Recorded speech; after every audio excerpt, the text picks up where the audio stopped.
Imagine the calls that you're making after the fact have to be some of the most fun and exciting phone conversations and calls that you've ever made. Yeah. Actually, Brandon, who's not pictured here, but he's standing in this room, he's off camera. He's here, though. You called me at like what? Oh, well, he tried calling, oh no, Lauren, right, okay. So I live with like one of my best college friends in LA in a house, and so she came into my room, and I'd just gotten off tour, so I was like trying to sleep in a little bit, or not even sleep in, just like sleep till 9 or something. Right. And she came into my room and was like knocking, and she's like, "I'm really sorry, like you have to talk to Brandon." So Brandon had tried calling me, I didn't pick up because it was on silent. Right. Because I'm not a monster. I have my phone on silent while I sleep. And he was like, "Yeah, you got nominated for 2 Grammys.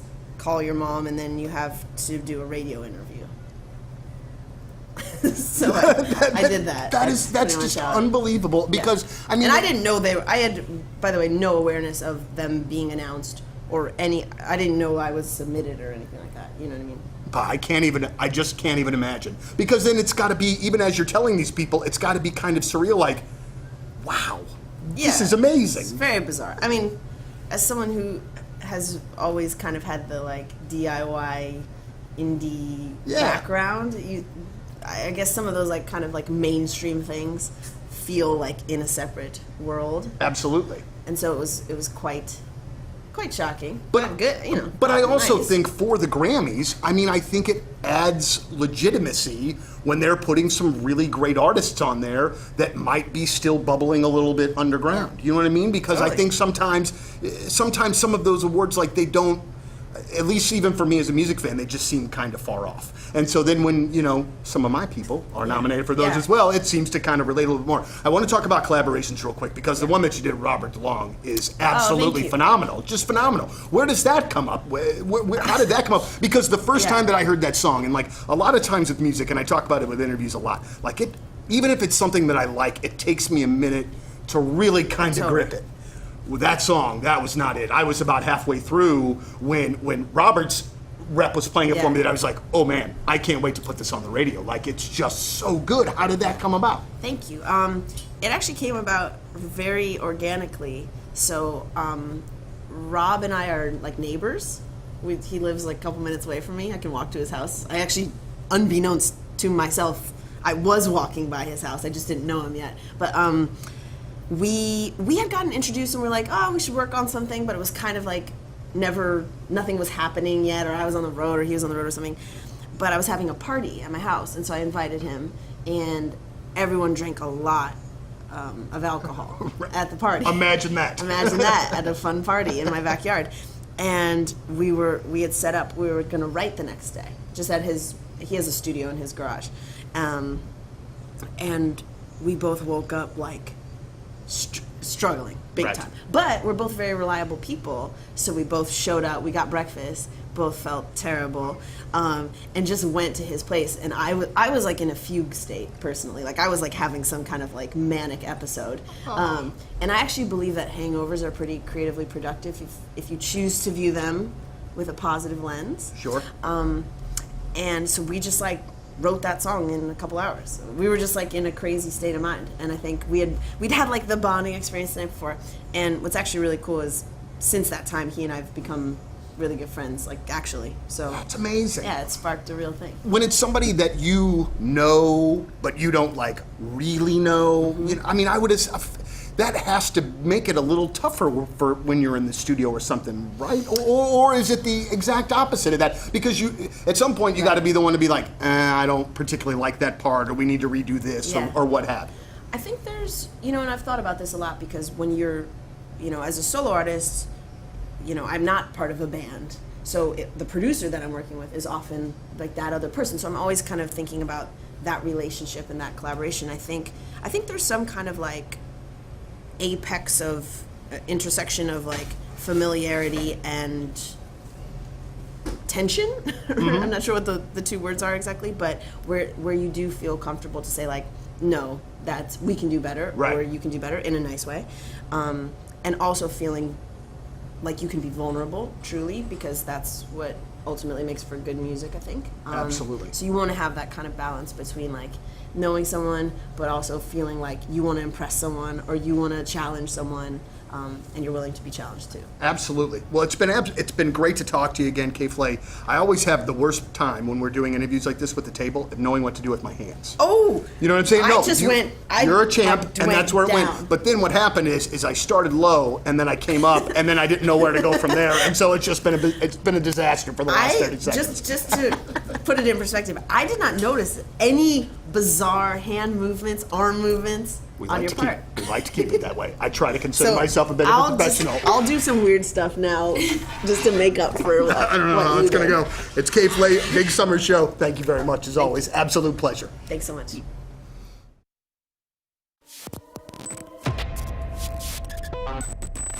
Well, here we are backstage at Pointfest with Greek Fire. Hey! Gentlemen. Hi, Donnie. So guys, how'd it go today? Well, you know, it went excellently. Yeah, man. You know why? Because so we had, just to fill anybody in, we had a bunch of technical difficulties, and it really wasn't anyone's fault, but a whole bunch of stuff was going wrong. But I tell you what, man, the St. Louis crews worked so hard. Everybody is friendly here. Thank goodness for Midwestern hospitality. You know what I'm saying? Yeah. Everybody did such a great job fixing it. We got it on. And honestly, it was a blessing in disguise because it gave a few more minutes for these seats to fill up. And boy, St. Louis was ready, man. Like it was such a good crowd. And opening the main stage can be very difficult. Yeah, man, that's tough. That's a gig that some people don't necessarily want. Yeah, me neither. And but you know, I do my part. Yeah. And we were like excited for the challenge because opening the main stage, you know, a lot of people, even when they're like ready for a show, you got to pace yourself a little bit. Yeah. 5 o'clock's a little early to be, you know, going wild. Yeah. But dude, I thought they brought it, honestly. And it was a blessing in disguise that it was a little trouble. We started a little late, cut one song, that was it, and had an excellent time. I don't know about you guys. Yeah, it felt great to me once we got going. But as you guys, and correct me if I'm wrong, but being in bands and going through the, you know, the come up, as it were, you have to kind of learn how to deal with freaking crazy crap going on probably fairly often, right? Keep your head on the swivel. So, Which would be a tough thing to do because I'd get pissy and want to walk out the door. Just for me personally, that's how it would go down. I think you handle it the best. Yeah, best thing to do that I've learned is just step back and focus on playing, keeping everything together in your own head, and then you can get to that point eventually where you get a little. Hey, good morning, everybody. Hello. The gang's all here on this Monday, July the 29th. And here we are. Good morning, St. Louis. Time to get up. Time to go to work. Gonna be hot today. Maybe some thunderstorms. Oh, Hot and wet. Hot and wet. heat advisory, like hard to breathe. Yeah, next All couple right. days, in fact. All right. This is swamming weather. Get in your swamming before school starts. I told Tim, do we need to put a fan on the porch for Mr. Gray, this Ray? Because Oh my God. Have you it's so seen him hot. recently? It'll be fun. And he said nobody's going to sit out there for that. Have you seen him recently? I have. He was at my house this morning. I fed him this morning, and I love him so much, and I wish he would live with us. Mr. Gray probably has 3 homes. Yeah, I you know know. Mr. Gray is somebody else's cat, right? He's I playing, know. he's playing somewhere that you, he's dog. going to. But I'm the one paying for his flea meds and feeding him twice a day and fresh water and Wait, so whatnot. you're paying for his flea meds. no. Are you sure he's not already getting flea meds from somewhere else? No, but I asked a veterinarian. I said, there's a stray cat that's been coming to my house, and he's got a little flea nastiness on his tail. Should I give him some flea meds? And she said yes. So I did consult a veterinarian Okay. before. You did lead the What? witness, though. You I did. Well- present him as a stray cat to the veterinarian. But guys, he is a stray. He's got a clipped ear, and his tail is eaten by fleas. And so to me, that suggests that nobody's taking care of him. All right, she's got a point. Wow. What a saint. Thank you. What a saint. You asked if he could overdose. Yeah, I said, what? Can a cat overdose on What flea if there are medication? 3 Why does he have homes so to many it? lumps now? What if his real home and the other people he's playing are doing the same thing? Can he overdose? Nobody else is doing this. It's like $200 for flea meds. Nobody else is doing this. You're probably right. Okay. there. Nobody else is this nuts. And now I'm on your side. Thank you. Do you touch Mr. Gray? Of course I do. I pet him. I brush him. The dude looks His fur has never been more hydrated and silky as it is right now. The dude is having fresh water. He's having proteins twice Coconut a day. water, actually. She Okay. puts out coconut I'm water. brushing him. I haven't picked him up yet. That will be this year's goal. Okay. Is picking him up and then All right. stealing him into my home. Yes. All right. How we all feeling? A little sore? Still? I'm horribly sore. Super, yes. A little I sore? feel fantastic. Completely. Everybody kind of feeling their age today? My lungs hurt yesterday. Yes. Not you, Scott? I was Yeah. tired yesterday, but I had a long day. But I feel really good today. I feel back. Were you in any way sore on Sunday? No, I thought my elbow that night, because I've had tennis elbow I've been dealing with, it was kind of flared up. But Good when thing I you woke didn't up, play it was tennis. fine. That's true. Yeah, we're all talking about being sore after the home run derby on Saturday night over at Car Shield Field. Great crowd, by the way. I think it was probably one of the most well-attended derbies we've had. Yeah. It was very active. 2,000 people in the stands. That's cool. Maybe even more. It was a nice night. I had a lot of people say to me, and I don't know if we can confirm this, it's the last one. People got an email, they said, that it's the last home run derby. I go, I hadn't heard that. Somebody had mentioned that to me, too. What's up with that? Who said it was the last one? They said they got an email from What email? From the Hoots. I don't know. Rumor is it might be a game next year. Oh no. Softball game. Oh, back. So when we Rumors first started doing flying. these, it was a game. Oh really?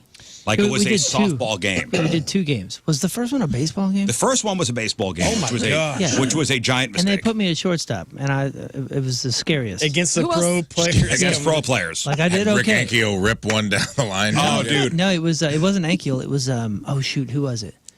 We had the there was a pitcher there, and not Vince Coleman. It was one before Vince Coleman. Vince Coleman was the next year.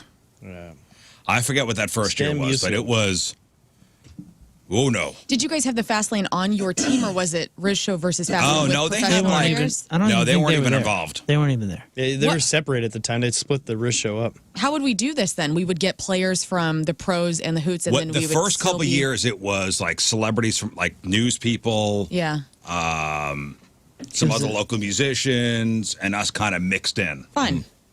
Yeah, who was pitching to us? I Dude? forget. Bearded guy. Was it Jason Mott? Yeah, Was it that's Jason what Mott? was. Yeah, that's Holy right. Yeah, because smokes, he that's ripped awesome. one at me. Yeah.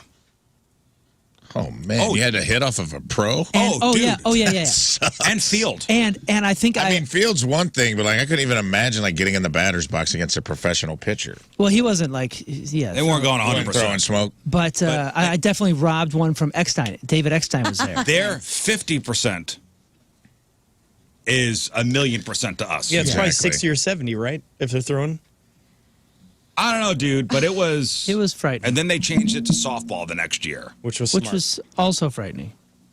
I'm going to need Jeremy Brooks pitching to me for the rest of my life. The pitcher we brought in. Yes. Yeah, Brooks. It's so soft and lovely. His Oh pitches. well, okay. beautiful, So man. so maybe next year it'll be an actual softball game, which was fun. That was fun. That's when Pat Maroon and that was Vince Coleman. Vince Coleman, Pat Maroon. Shoot. There was But then somebody another else, year too. was Berkman, which was awesome. Lance Berkman. I think Berkman only came for home run derby. He wasn't involved. No, he in was- it. He was in the game. Yeah, he was because he was the coach. He was our Man, we've done my this a lot coach. more years Yeah. than. Yeah, we we've think done it we a did. long time. Anyway, Saturday night was what could possibly, rumor has it, be the final home run derby. And it was a good time. I had a great time. It was a nice night. And I'll start from the beginning here. Got there a little after 6 o'clock, and I guess you were already there. Rafe and Tina were already there. Scott, were you? You didn't show up yet. I think you just came in a little after me. Well, I'd been sitting in my car for a hot minute. Oh, smoking weed. Yep. yeah. this Hot guy. box in his car. You know Scott before he gets before he does any home run Well, derby. walking out like Snoop Dogg. Smokes Oh, a yeah. ton of weed. Dude. Sits in the Great car. jams Hot playing. boxes. Yeah. They love that every week when he takes his mountaintop motor car back. Yeah. They got to fumigate the whole thing. Yep. All right, so Scott's in his car hotboxing. I walk in, and first of all, Rick Ankiel comes and gives me a giant hug, like we've known each other for, Oh, that's cool. Which is cool. like we'd known each other for 20 years. Mm-hmm. Oh, I'm like, oh, Rick Ankiel, nice to see you. Yeah. I mean, we'd played with him for, I don't know, a number of years now, but super or nice four. guy. Very super sweet. tan, man. That guy. So tan. He's always rocking a tan. Yeah. Looks like a piece of bacon. Liked it. He's always down on the boat, man. He lives in Florida, doesn't he? Yeah, and I think He looks like he lives in Florida. Last year we talked a whole bunch about fishing. Dream. I think he said, That's you, dude. if I recall right, he said to me that every morning That's why he hugged you. he gets up and goes out and Hands. fishes. in I the think sea. I may move next door to him. I think he saw you and he saw in you a Florida man. He did. Yeah. My brother. And he didn't know you were a radio host or nothing. He just goes, that guy's coming to Florida. That Yeah. guy's gonna be He's my got it neighbor. written all. That's right. My brother in Florida freaked him. Come to me. You're That's going to what he see said to you. me. Me and this guy going fishing. I want to be the guy eventually where everybody says, "Man, he's tan." Oh yeah. You have it in you. Like I do have it in me. I got that in me. So silly. Yeah. I've got Man, you the look lemon in, good, dude. man. You're tan. I like being tan. I don't like the effort it requires. Oh, I do. I love laying outside and just. Playing outside? To get it even, you know? Yeah, but you're Rick Ankiel. You're outside all the time. You're on the boat You're right. first thing in the morning. You're right. And he No lifts thought. weights out there. He's glowing. He is glowing. See, you went first for Rick Ankiel. I went straight to Pete Cosma because I remember talking about him on the air with John, and he and I are both Aries. And I used to say, I used to read your horoscope on the morning show and predict if the Cardinals were going to win a game or not. And he was like, I'm sorry, what? Yeah, I felt like you were throwing a hall pass out there for Pete Cosma during the game. I turned around and she's like, you flying home after this, Pete? You wanna He go to goes, Helen? Yeah, I got to go back to Tulsa. She goes, can you go to Helen Fitzgerald's tonight? Or, And he goes, are you going? I go, yeah. I go, are you trying to like throw a hall pass out to Pete Cosma right now? What's going on? Yeah, I did notice you guys talking quite a bit. He was very sweet. I'm older than him. I'd be a cougar in his world. You're older by than him, him? by like Yeah, a dude, year and a 1988. half. No, 3 years. I'm older by 3 years. Oh, okay. I thought he was. I don't think that He's only qualifies as a cougar, 36. but Yeah, man. Great hair. Well, he just Retired. He just retired like a year ago. I know, but it's wild to think like a 36-year-old guy is retired. And I get it. You're in the MLB. You can only last so long. Yeah. And then the wheels start falling off. it was funny because he was talking to me like an old man. Because I was like, what are you up to, man? And he goes, just retired and living in Tulsa, man. Just bored, like playing a lot of golf. Super bored. I go, what are you doing? And he's just like, I just try to stay busy, like it's a lot of hours to fill. And I'm like, He's teaching kids how to play. 36, brother.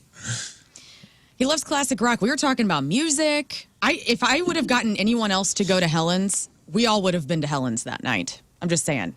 Like, I almost got Jamie. I didn't and hear you his ask girlfriend on board. anyone else except Pete Cosma. I talked you to didn't Jamie mention a about word to it. me. This is the first You I'm did? hearing of it. Did she ask you to go to Helen's? No, I had my family. Did she with ask me. you to go to Helen's? Absolutely not. Tina and I we didn't have kids. We didn't get asked to go to Helen's. Well, Did you go to Helen's? Interesting. no, I went home to my husband like a normal person.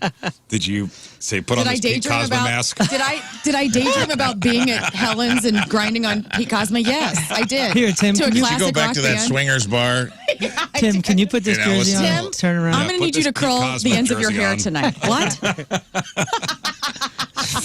He's got a glove. It's totally cosmic, dude. Got a Rawlings glove on.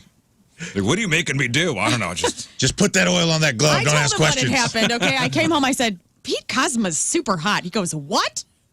When I got home. And he's like, I knew I should have gone. Yeah, he didn't go. He was. What was he painting a ceiling? He was at home painting He a was ceiling. painting a ceiling. Oh, on this our porch. man's painting your ceiling, and you're over here hitting on Pete Cosma. Guys, this is just a normal Saturday Yeah, night Pete in our Cosma lives, wants to paint okay? your ceiling.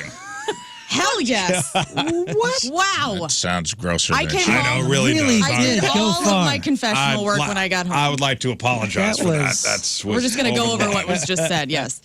No, Way it over was the fine. line. Anyway. I came home and said what, because Tim goes, oh, Rick Ankiel was there. He's pretty good looking. I go, he's no Pete Cosma. He goes, oh, Pete Cosma was there. I go, oh, yes. Yes, he was. So we had a good night. It was fun. You shuddered. Oh, you said it. Oh, yes. A tingle went through my Tina and I spine. went to the Oz with Pete Cosma, and she I did knew bang it. it. She did knew bang it. Pete Cosma, and I'm okay with it. You heard to it here the first. Oz. I go, you don't want to go to Helen's, dude. You want to go to the Oz, That's brother? right. It's in his Let's name. get real It's in nasty. his name. I mean, Oz is in his name. Is that? We took the king of JUCO, and they did a three-way with Tina, and no regrets. The Wizard of Cos. Is the Oz still going? Honestly, I don't know. yeah, I think I hope so. Is it? Oh, okay. I hope that's a Yeah, place. well. that- Every once One in a while, continuous party. Every once in a while, I need a newsletter. Is the Oz still going? Yeah, I think so. Are the girls still dancing in the cages? I hope so. we should just send a field reporter out one Scott, Sunday All right. night. Later I'm this down to go. afternoon. I've never Sunday been to night the used to Oz. be I'm the ready to night. see it. you've never been to the Oz? No, I've been busy. Seriously, never been there? No. You didn't go. You didn't go with us. Remember they had those. Was it like a radio night or like Sunday Night Ritual. That's right. Is that Techno what we were music. doing? That was my first It was ever like all the gig. alternative kids. My first ever gig in St. Louis was to host the Sunday Night Ritual. Yeah, no. I mean, it was well after that. They did like an alternative thing where there was like all of us. It was like all the scene kids from Pops. We would go over there. They would we would host parties or something. Do you remember this? All I remember is the Sunday Night Ritual, and it was 11 to 1 o'clock. Yeah, Sunday was wild. 11 to 1 o'clock, and the girls would dance in cages. Yeah, they're still And there open. was DJ Reese. Yeah, a lot of techno. Guys, Oh, Black it was and all Gold techno. party. I mean, we should have been. There you go. Doors open We 11 missed p.m. it. Anyway, But speaking that of means. Oz, you know, I didn't go home straight after the event. Oh, you partied with Pete Cosmo. No, Eric Sim and I went to Denny's. I'm just Lucky? kidding. Oh. well, I'm gonna get to him. I'm gonna get to him in a moment. I'll believe Let you. me unfold this story here. So you doing your thing with Pete Cosmo, Doing fireball shots. doing fireball shots. Rick Ankeel's, hugging me. And I didn't know prior to me getting there, but Rafe Williams and Brian Jordan had a little thing. Now, these two have history. Oh, yeah. Brian Jordan and Rafe Williams, they have a history. And if you want to go back 30 some odd years into the way back time machine, tell the story. 33 years, give or take, a year. Had an incident with Brian Jordan. I talked about it on the air before. The bullet points are this. Went to a Cardinals game, 12 years old. First time parents. We drove up from Southern Illinois. My friend Devin's parents, Phyllis and Gary. Shout out to Phil. Shout out Phyllis and Gary. To Philistine and the Gare Bear. Let us go to the Cardinals game alone. In hindsight, terrible idea. Downtown was very dangerous. Different time. Extremely dangerous for you to let us do that. But you know what? We survived, so good parenting. So let's say it was 1990. No helicopter parenting in these days, let's put it that way. They stayed, I forgot, we got a hotel somewhere downtown. My family could never afford this, so it was cool that, his family always took me on vacations with them and stuff. Yeah. It was really dope. And they're like, you guys go to the game, you can walk the bush and walk back. So we walked the bush, they bought us tickets, we went to the game. Alone. You went And to it the was game a alone. Pirates game, because Van Slyke was playing center, and Bonds and Bonilla was like the Killer Bees era of Pittsburgh. And Brian Jordan was the only, people forget, he was our Deion Sanders. He was the only other two-sport guy. He played for the Falcons and the Cardinals. He was our Bo Jackson. I mean, He was. I forgot about This that. guy was a huge, huge star. In fact, talking to Anthony Stalter, who was geeking out the whole night because Brian Jordan was there, he goes, man, that's the guy. That's why I'm an Atlanta Falcons fan. Mm-hmm. Because Brian Jordan played for the Atlanta Falcons. Mm-hmm. I forgot he was a two-sport guy. Yep. Hell of an athlete. Hell of an athlete. So we're walking, we hang out outside the Cardinals where the Cardinals come out and sign autographs. Brian Jordan pulls out, but he doesn't sign anything. But we see the car he's in. Goes, that's Brian Jordan, that's Brian Jordan. He's gone. Kids cried. Ozzy signed till everybody was gone.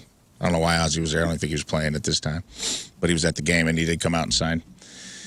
We're like, it sucks, man. We didn't really we got a couple autographs, but then we were like, all right, well, let's roll out. We start walking back to the hotel. We see a little parking lot. That's Brian Jordan, dude. He's sitting in his car. Amazing. He's talking on a bag phone, brother. That's how old this was. He was talking on a Zach Morris bag phone. Hell yeah. And I'm like, we got to go. Me and my buddy Devin, we got to go. Let's go get This Brian is it. Jordan. This is it. And he has window crack. So we could kind of see his head because he had tinted windows. We walked up and tapped on the window, and the zzz comes down, and he has the phone to his ear, and he pulls it away, and he goes, what's up? And we go, Jordan, we were just at the game, huge fans, can you think you could get autograph our hats or something? And he goes, you'll have to catch me another time. And zzz, rolled the window up on us. Now, I've been disparaging him for years over this. I called him out on the air Yeah, you did. a few weeks ago. And there was going to be a moment. There was going to be a confrontational moment at this home run derby. So I thought. And he completely surprised me the minute I walked in. I walked through the clubhouse doors, and he goes, Rafe Williams. Man, I've been looking for you for a long time. Man, can you believe that? I'll catch you next time, 34 years later. And he did. 2 sports and comedy. This guy does it all. This guy does it all. Apparently, someone from the Cardinals played him me trashing him on the air, and to his credit, well, I've got some clips. He couldn't have been nicer, by the way. Could not have been a cooler dude about it. And you guys were pretty much kicking it the entire night. We were kicking it. Here's the audio of Rafe and Brian Jordan meeting back up again 30 some odd years later. What are you, Mr. Brian Jordan, after all these years? Hey, catch me another time, kid. I'm so sorry, man. I always sign up for kids, man. Say it again. Catch me another time. He did it too. I said, I'm so sorry. So cool, So man. good. Hug the crap out of you. He did.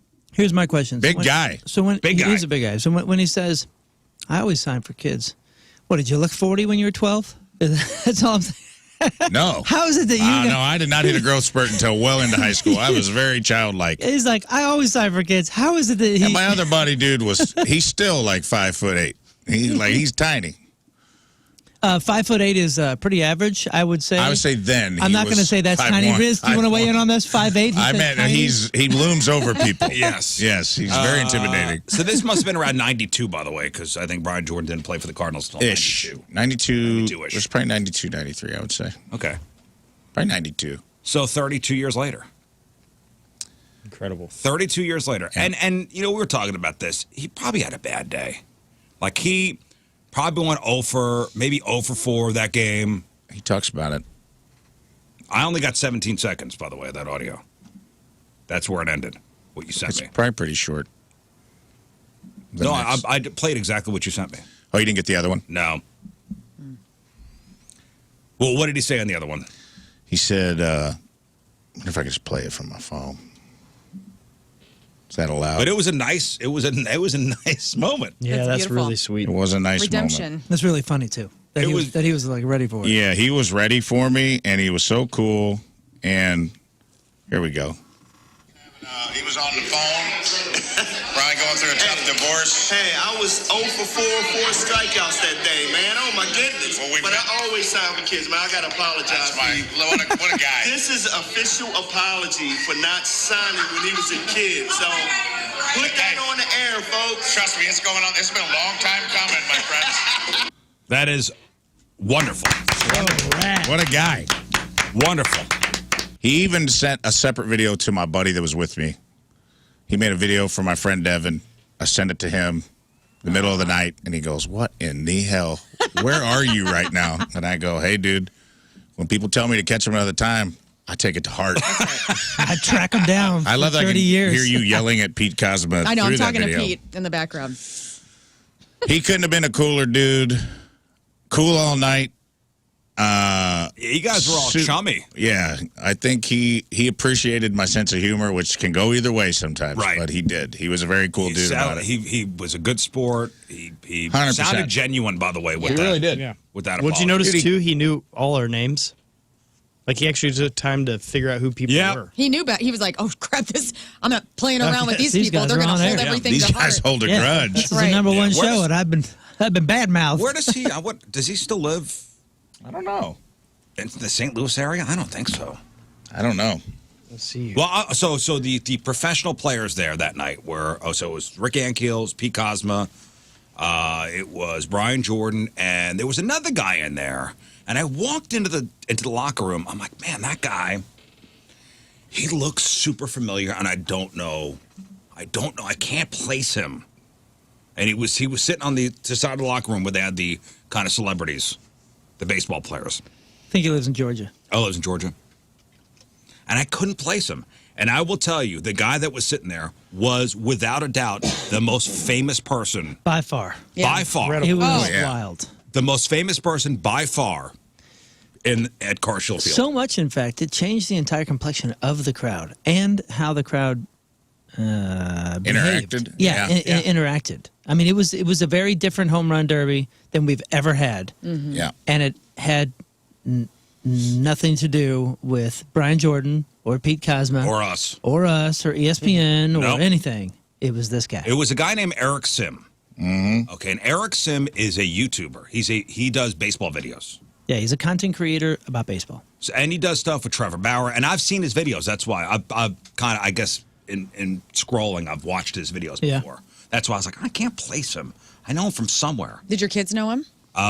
No, but they looked him up. He's got over like a 1 point some odd million Right. TikTok subscribers, over 700,000 YouTube subscribers. My buddy's kid, Yeah. Braden, who has come every year to watch us and like shag balls and has fun, he wanted to be with us like by the dugout this year. And I was like, oh, that's new. Maybe he's just bored of being out there and shagging balls. No, it was because he is the biggest fan of this guy. He has that's his so batting great. gloves. Oh, yeah. Like he was They're not like, cheap.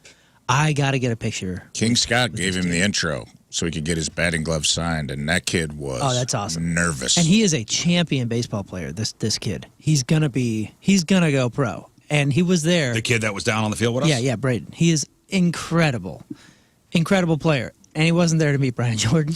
No, He there was to meet this there guy. to meet Pete Eric Cosma. Sim. Yeah, he was there to meet the YouTuber. We had that conversation because he hit in front of some of us.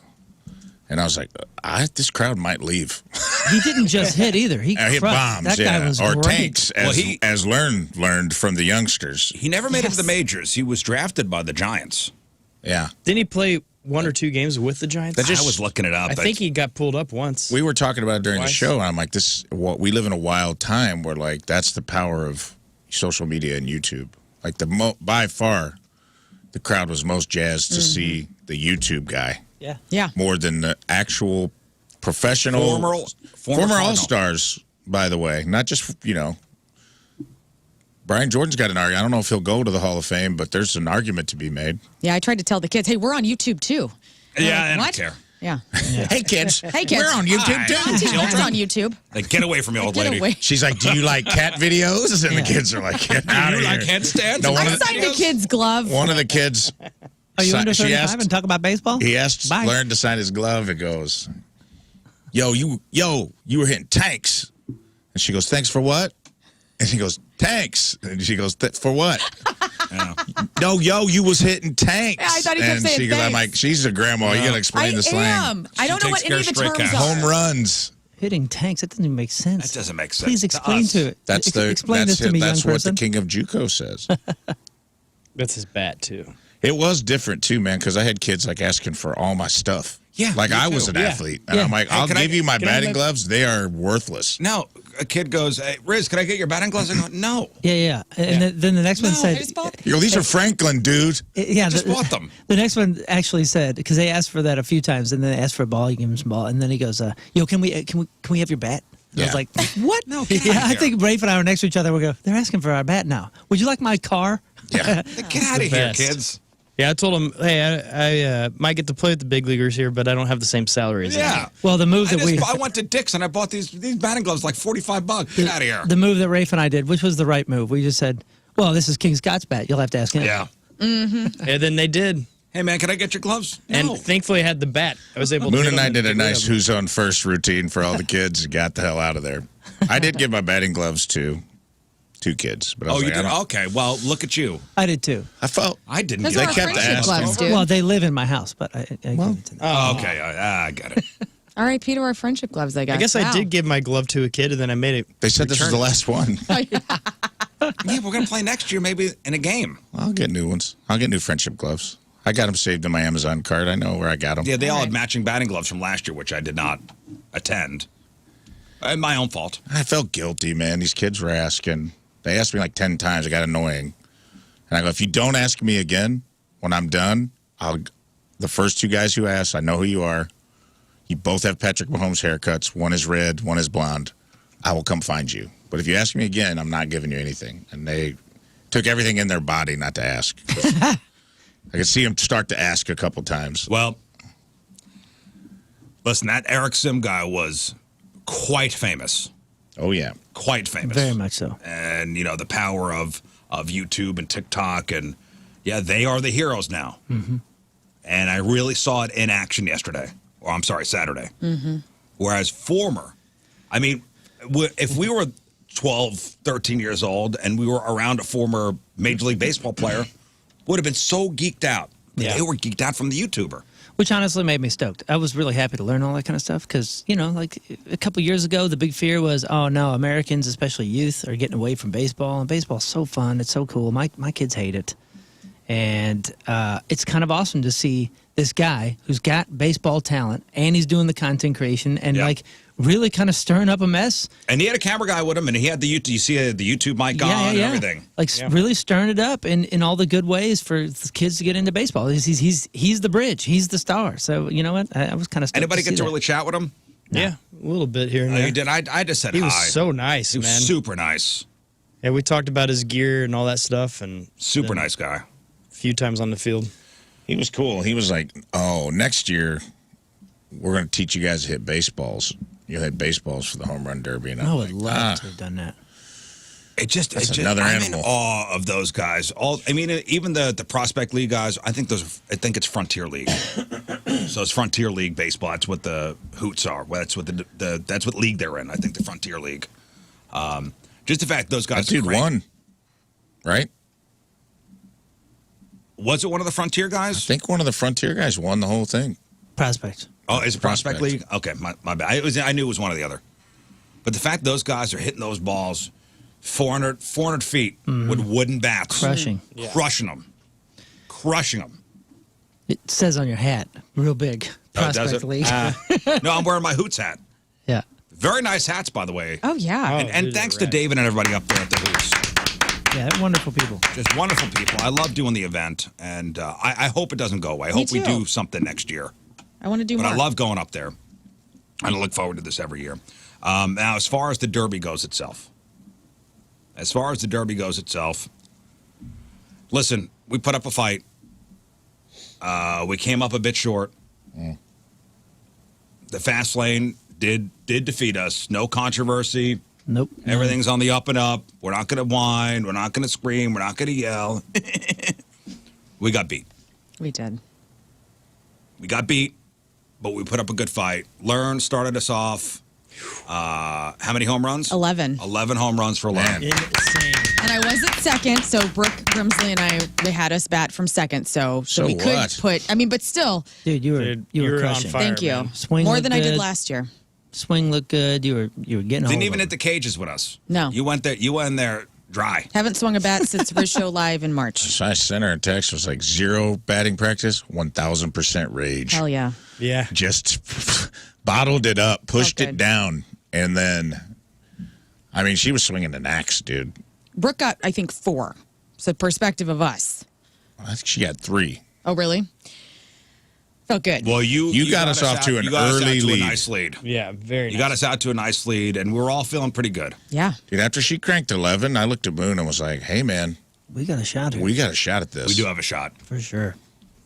We do have a shot at this. Because that's a big lead coming out of round 1. I tell you what, I was worried about. She tomahawked some, too, that would have easily been out last year over the big wall.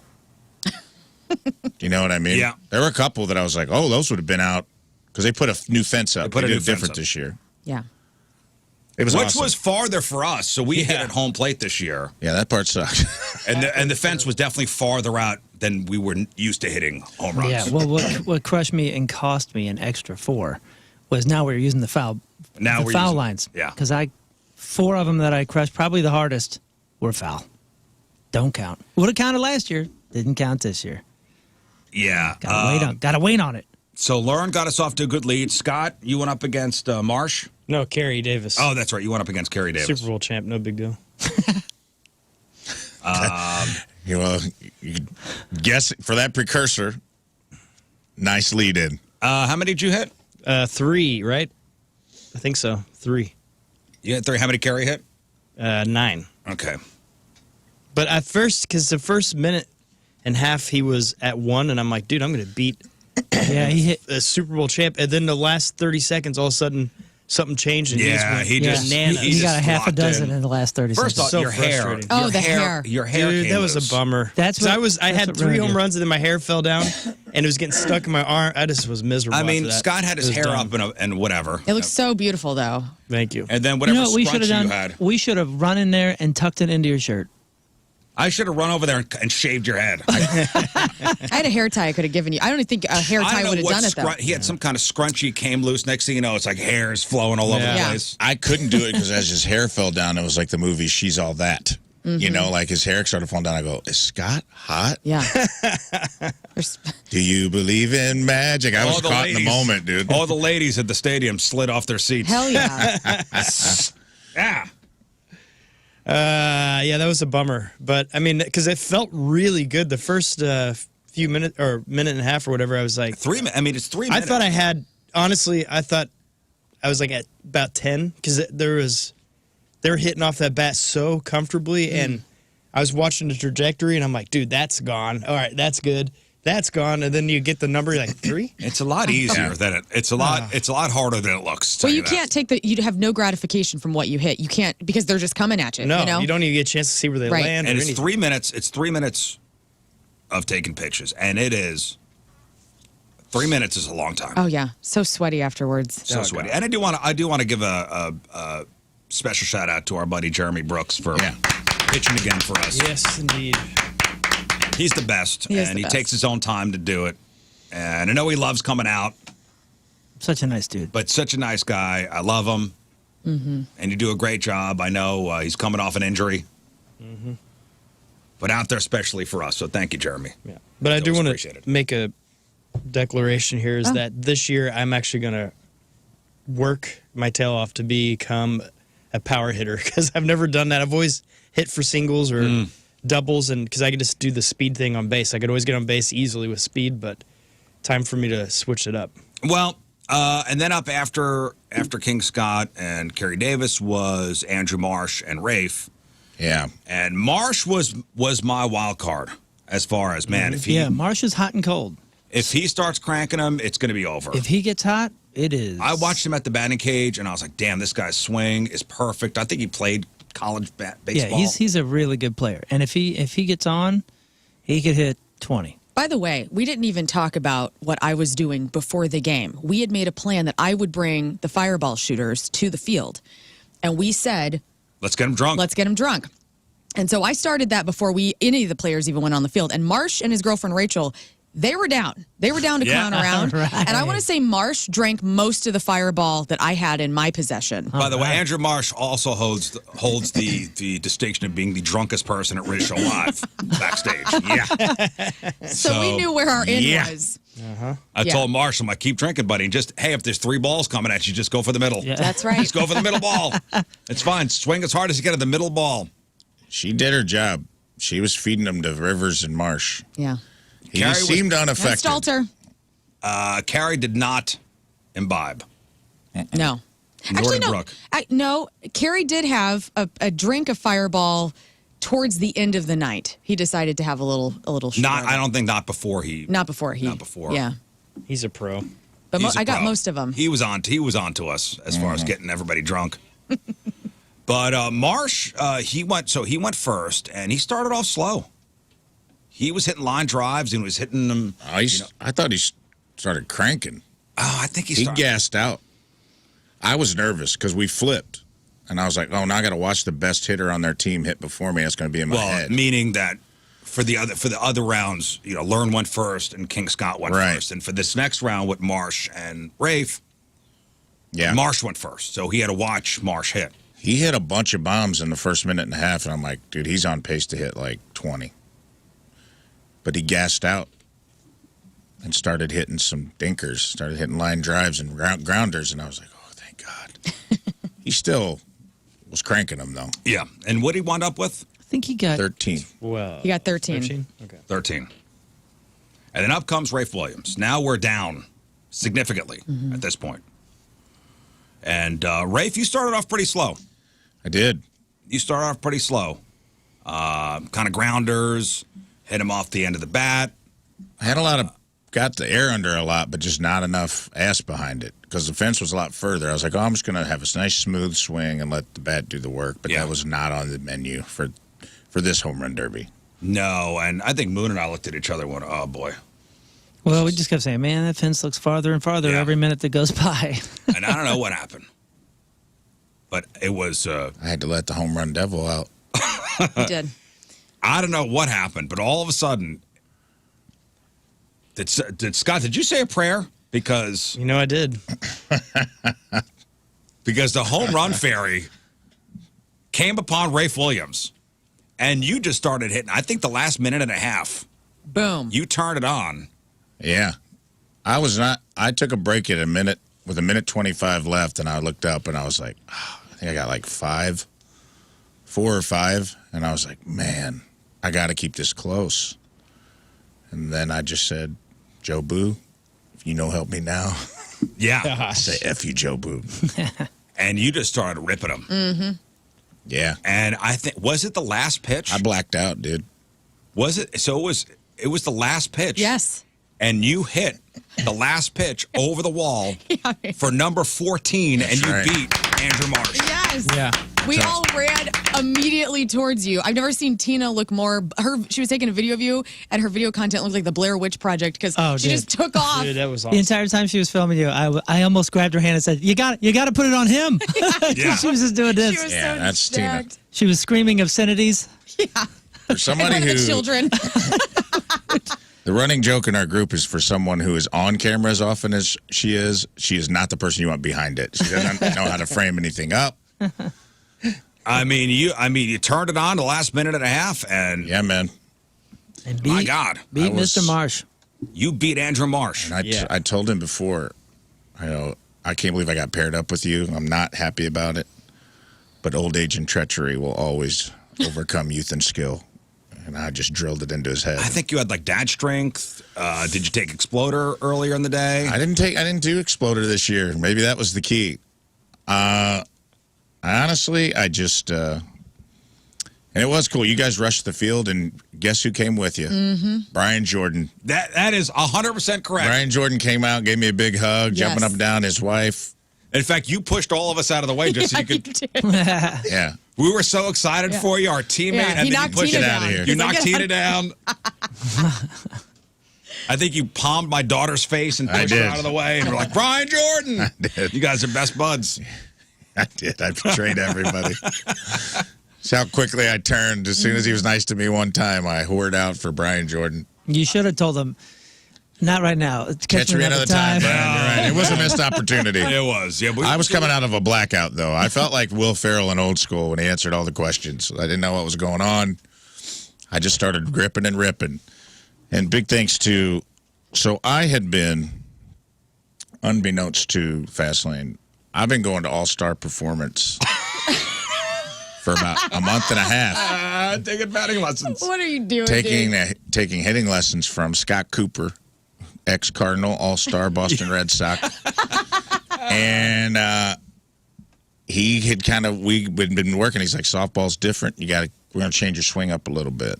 You got to try to get some elevation. He's like, you're used to playing baseball, chopping down on it. So big thing. And then his thing was like, you got to stay on it, shoulder to shoulder, Mike and Ike. And he's like, don't look at it. Stop trying to peek at it. And I think I was trying to watch him go out at the beginning. And I was like, I stepped out of the box and I was like, all right, Coop, what would Coop say right now? And he's like, just don't look at it. Just shoulder to shoulder, Mike and Ike. And I started saying it in my head every swing. Mike and Ike, letting my chin hit both shoulders. And he was right, man. As soon as I got back to the fundamentals, they were gone. They started leaving the ballpark. I wish I'd have done it sooner. That's the only regret. It worked. The clinic worked. Yep, the clinic is. So big thanks to That was All-Star awesome. Performance. Thank you, Scott Cooper. I'll Scott join you Cooper. maybe next year. Because, all right, so I think you hit the most out of everybody, right? I think you were the... No, I think Stalter hit Stalter. one more than me. Yeah, Stalter. Stalter at 15? Yep. Well, so Marsh and Rafe comes out victorious, and then Jamie and I were up next, and it was like an hour in between. Oh my Yeah, gosh. dude. We were standing there. It was an hour in between, Long time. and it was a long ass time. Dude, there was Lern and Scott went really close together. Then there was a huge. I got nervous and then got unnervous. Me and Marsh both. I was like, "Oh, we're up, dude. We're up." And then like 20 guys batted. And then eventually we're like, "I'm not even nervous. I just want to go now." Yeah. Which kind of I think benefited. And then there was long breaks after that between everybody. Oh, it was long between you guys and then me and Rivers. I mean, I got iced out. I'm not making excuses. I mean, I'm going to tell you, I performed terribly, and I would like to apologize to this team. Oh, wow. I think I blew it for us. I blew it. I was in my own head. You had a year off last year, you know? No, it's fine. It's fine. I got no excuses. Me versus Rivers. Did Jamie go first? I think maybe Jamie went first. Yeah, Jamie went Yeah, he went first. Jamie went first. What did he hit? He hit Ooh, 9? 9. He started cold.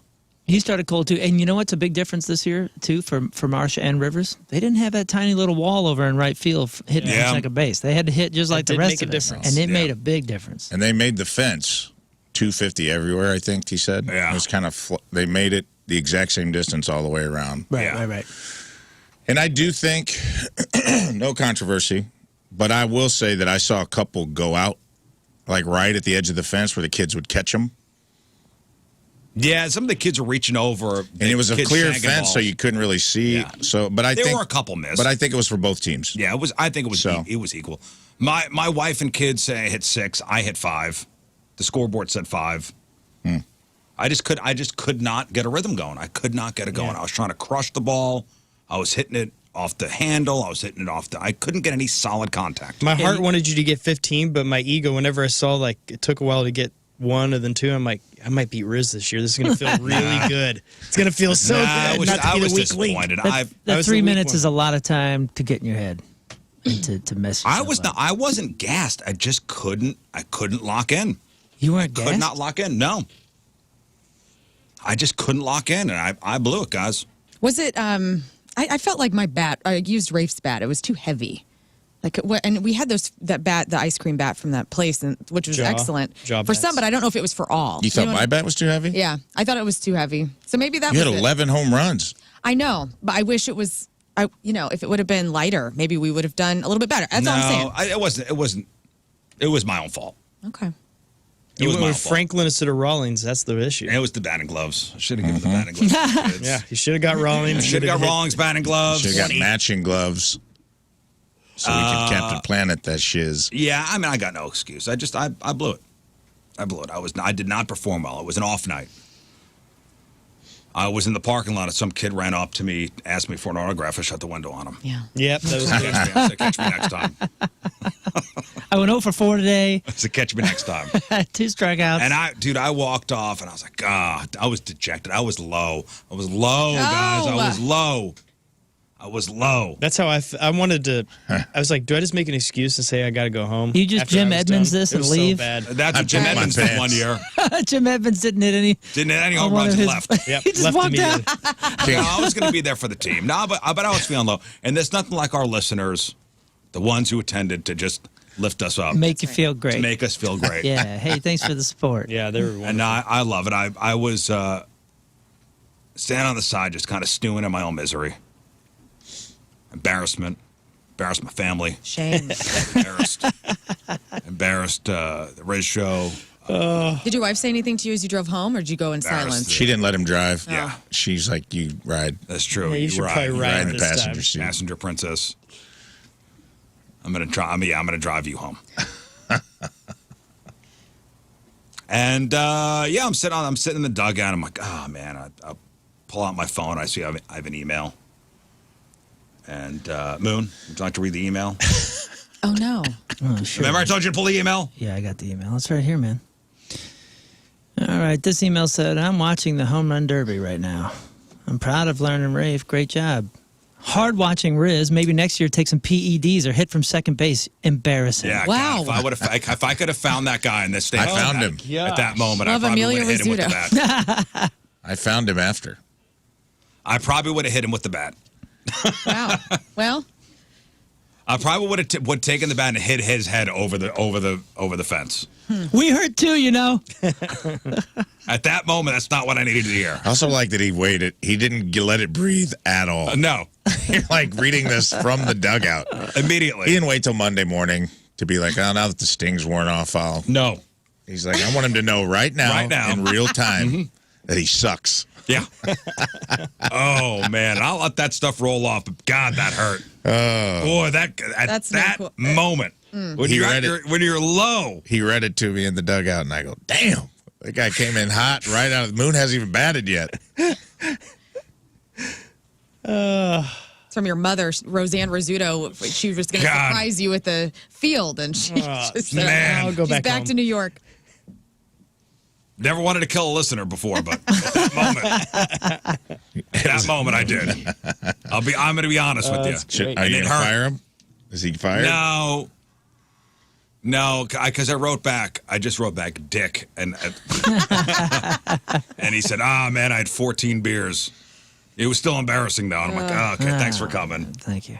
I had 14 beers. I had 14 beers. Here's the thing though, if I have 14 beers, I don't turn mean as a drunk person.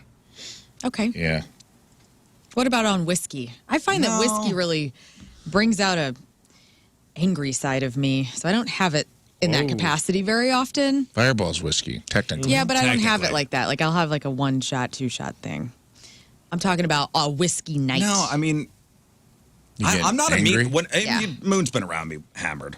I've been hammered. I'm fun. I'm Yeah, like, yeah, you're Yeah, fine. I'm usually like, hey, I'm fun. usually fun. Good I don't time. get mean. You know what? When Riz is hammered, he's dancing. Yeah, I'm dancing Riz. Happy, everybody's friend. Dancing. Dancing Riz has arrived. He's not insulting people. He's dancing. When you drink Wait a whiskey, do you try to fight? What do you do? I just get mouthy, and people want to fight, and but I've never you gotten mean? into a fight, but I Gotten other people into fights? You're the drunk that wants to see a fight. like I get real honest.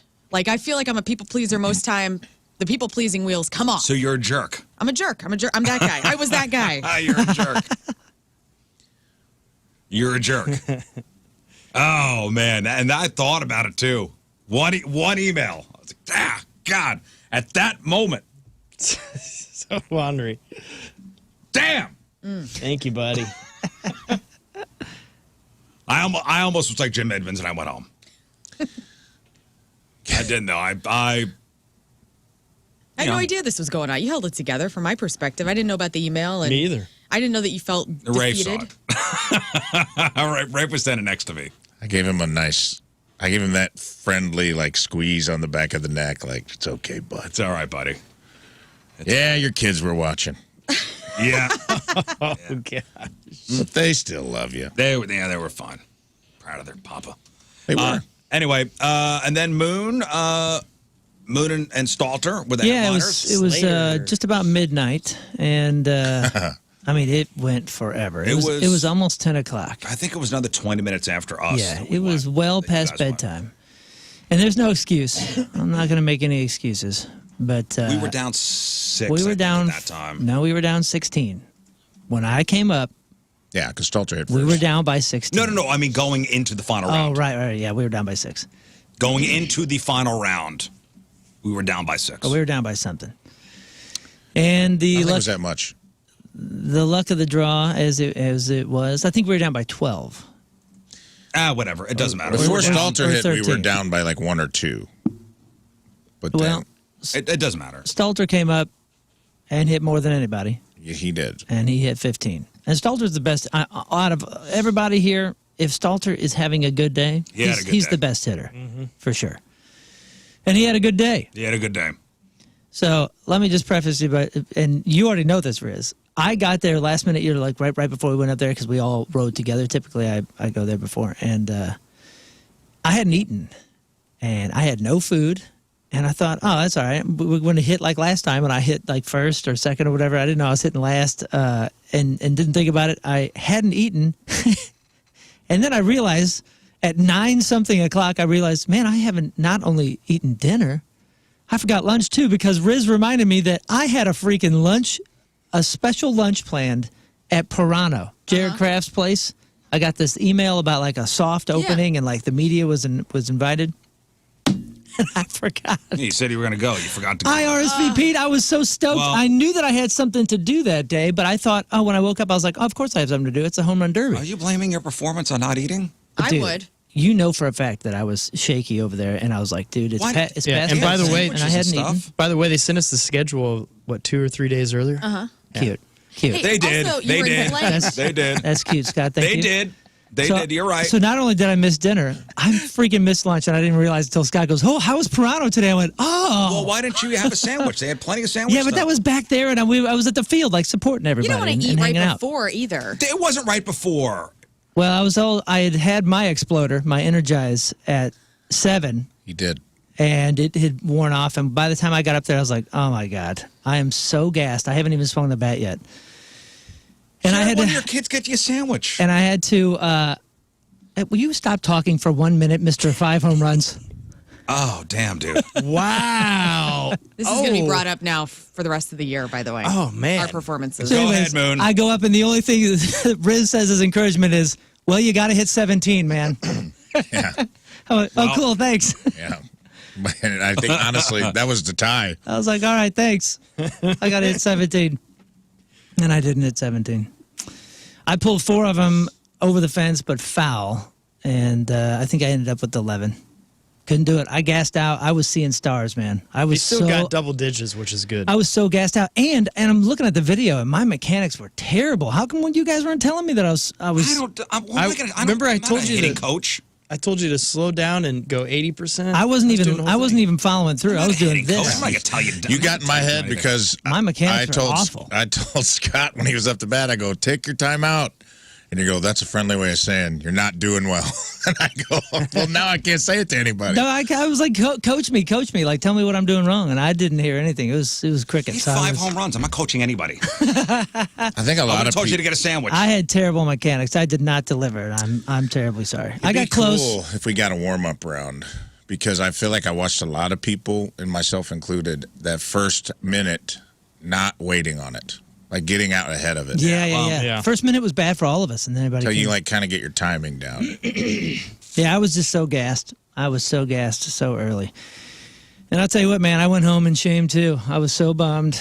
I was so tired. And then I never slept. I did not sleep Saturday night. My back and my neck hurt so bad. I was so friggin' sore. Were you guys not just sore No, out of your I'm mind? a little sore today. Yeah, I got no excuses. I'm not using food as an excuse. I just Listen, I crapped said the bed. I said there was no excuse. All right, I'm just telling you what happened. How you can take 25 minutes to tell your version, and I can't just say, "Man, I hadn't eaten." I'm just telling you. It sounds like an excuse. Okay.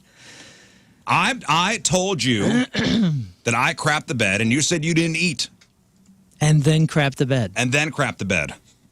Good. There was plenty of food in the locker room for us. You didn't want to wrap it. A good Southwest wrap from McAllister's. Not bad. Yeah, I had it on the way home. Pickles. I was about to pass out. I was like, "You might have to drive. I need to And there pass." was a cookie. I'm going to pass out. Yeah, there's a lot of pickles back there. Pickles and cookies. Come on. Yeah, I saw Brooke and Marsh eating, and I'm like, you know what? I guess I'm going to do the same thing because I'm hungry. So I did. I'm glad I ate before. I probably would have had 2 home runs. Yeah. But listen, at least we put up a fight. Put up a really good fight, and yeah, that was fun. It was fun. Everybody did really well. It was a I'll good say time. this. They had 2 professional athletes on their team, or former pros, Jamie Rivers and Kerry Davis. They should have beaten us by 100. Right. They should have beaten us by 100. Well, was Stalter D1? He was a D1 player, wasn't he? Yeah, Stalter played. Yep. That ain't no slouch. Nope. No. And I will say, with Kerry Davis, I was beating him till he got more than me. Yes, thanks, Scott. I was pretty proud of that. Yeah. Very good, Scott. I thought you had Thank a chance to beat him too. Me too, dude. I was like, Very good. yeah, it's He happening. came on in the last 30 seconds. It was like, wow. King Scott goes, I'm so embarrassed. I think I'm going to just tell everyone I pooped my pants so I can go home. And I don't think that's going to help. So I did, but everyone made me stay. Yeah, he told everybody, and then they wouldn't let him leave. So I'm like, now everyone thinks you lost and pooped your pants. Maybe we should all do a cold plunge, huh? Amen. Okay. Supposed to help with inflammation, huh? Anybody still doing the cold plunges? You know, I haven't seen that as much. I think so. I mean, the diehards are still doing it. Yeah. For sure. I do the cold shower thing every once in a while. Ice baths were the rage. I mean, what was it? couple months ago. You guys have it, right? Yeah, we do, but Tim doesn't do it in the summertime. He likes doing it in the wintertime. Okay. What? Yeah. That doesn't make any sense. Crazy. He likes to really hurt himself. If I'm gonna hurt, I want max pain. Yeah, dude. Cold water immersion supposed to help in inflammation, focus, energy, recovery, exercise recovery. A lot of the stars now have them backstage. Testicular retraction. Yep.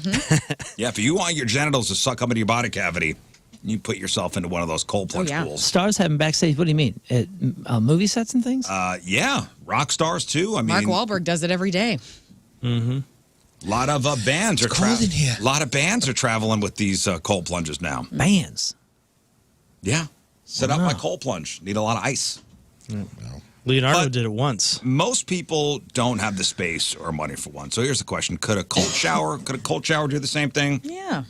Somebody talked to doctors and other experts about it, and the answer is maybe some of the same benefits. There haven't been a ton of studies on it, but in 2022, I guess one found people reported lower stress levels when they took a minute-long cold shower every day. Okay. Like, just put it on the coldest it could be. Yeah, it makes it 1 minute. pop, man. It gives you energy. I also heard that if you are a lady or whomever and you want to maybe wake up and have the stress benefits of this, you just get a bowl of ice water and you just put your face in it. And I've seen that too. And that does the same thing? It doesn't do the exact same thing, but it does help with inflammation and stress. Just a facial plunge. Yeah, essentially. At least one expert thinks cold showers could also improve blood flow, and there's some evidence they could boost your immune system too. And that said, ice baths have killed people before. Oh, yeah, heart attack? Spikes your blood pressure, heart rate when you first get in. It can happen with cold showers too, so people with heart issues and other conditions like that should probably talk to their doctor. Hey, hearing that thing about the face, that's great. I can handle that. That's what I said. I'm like, oh, yeah, because your body's still warm, but your face wakes up. Yeah, it's once it gets to about nipple height, I'm just like, I don't want to be here. I think the thing I read about it, part of it, I feel like there's always a trend. I feel like this was last year's Total Gym.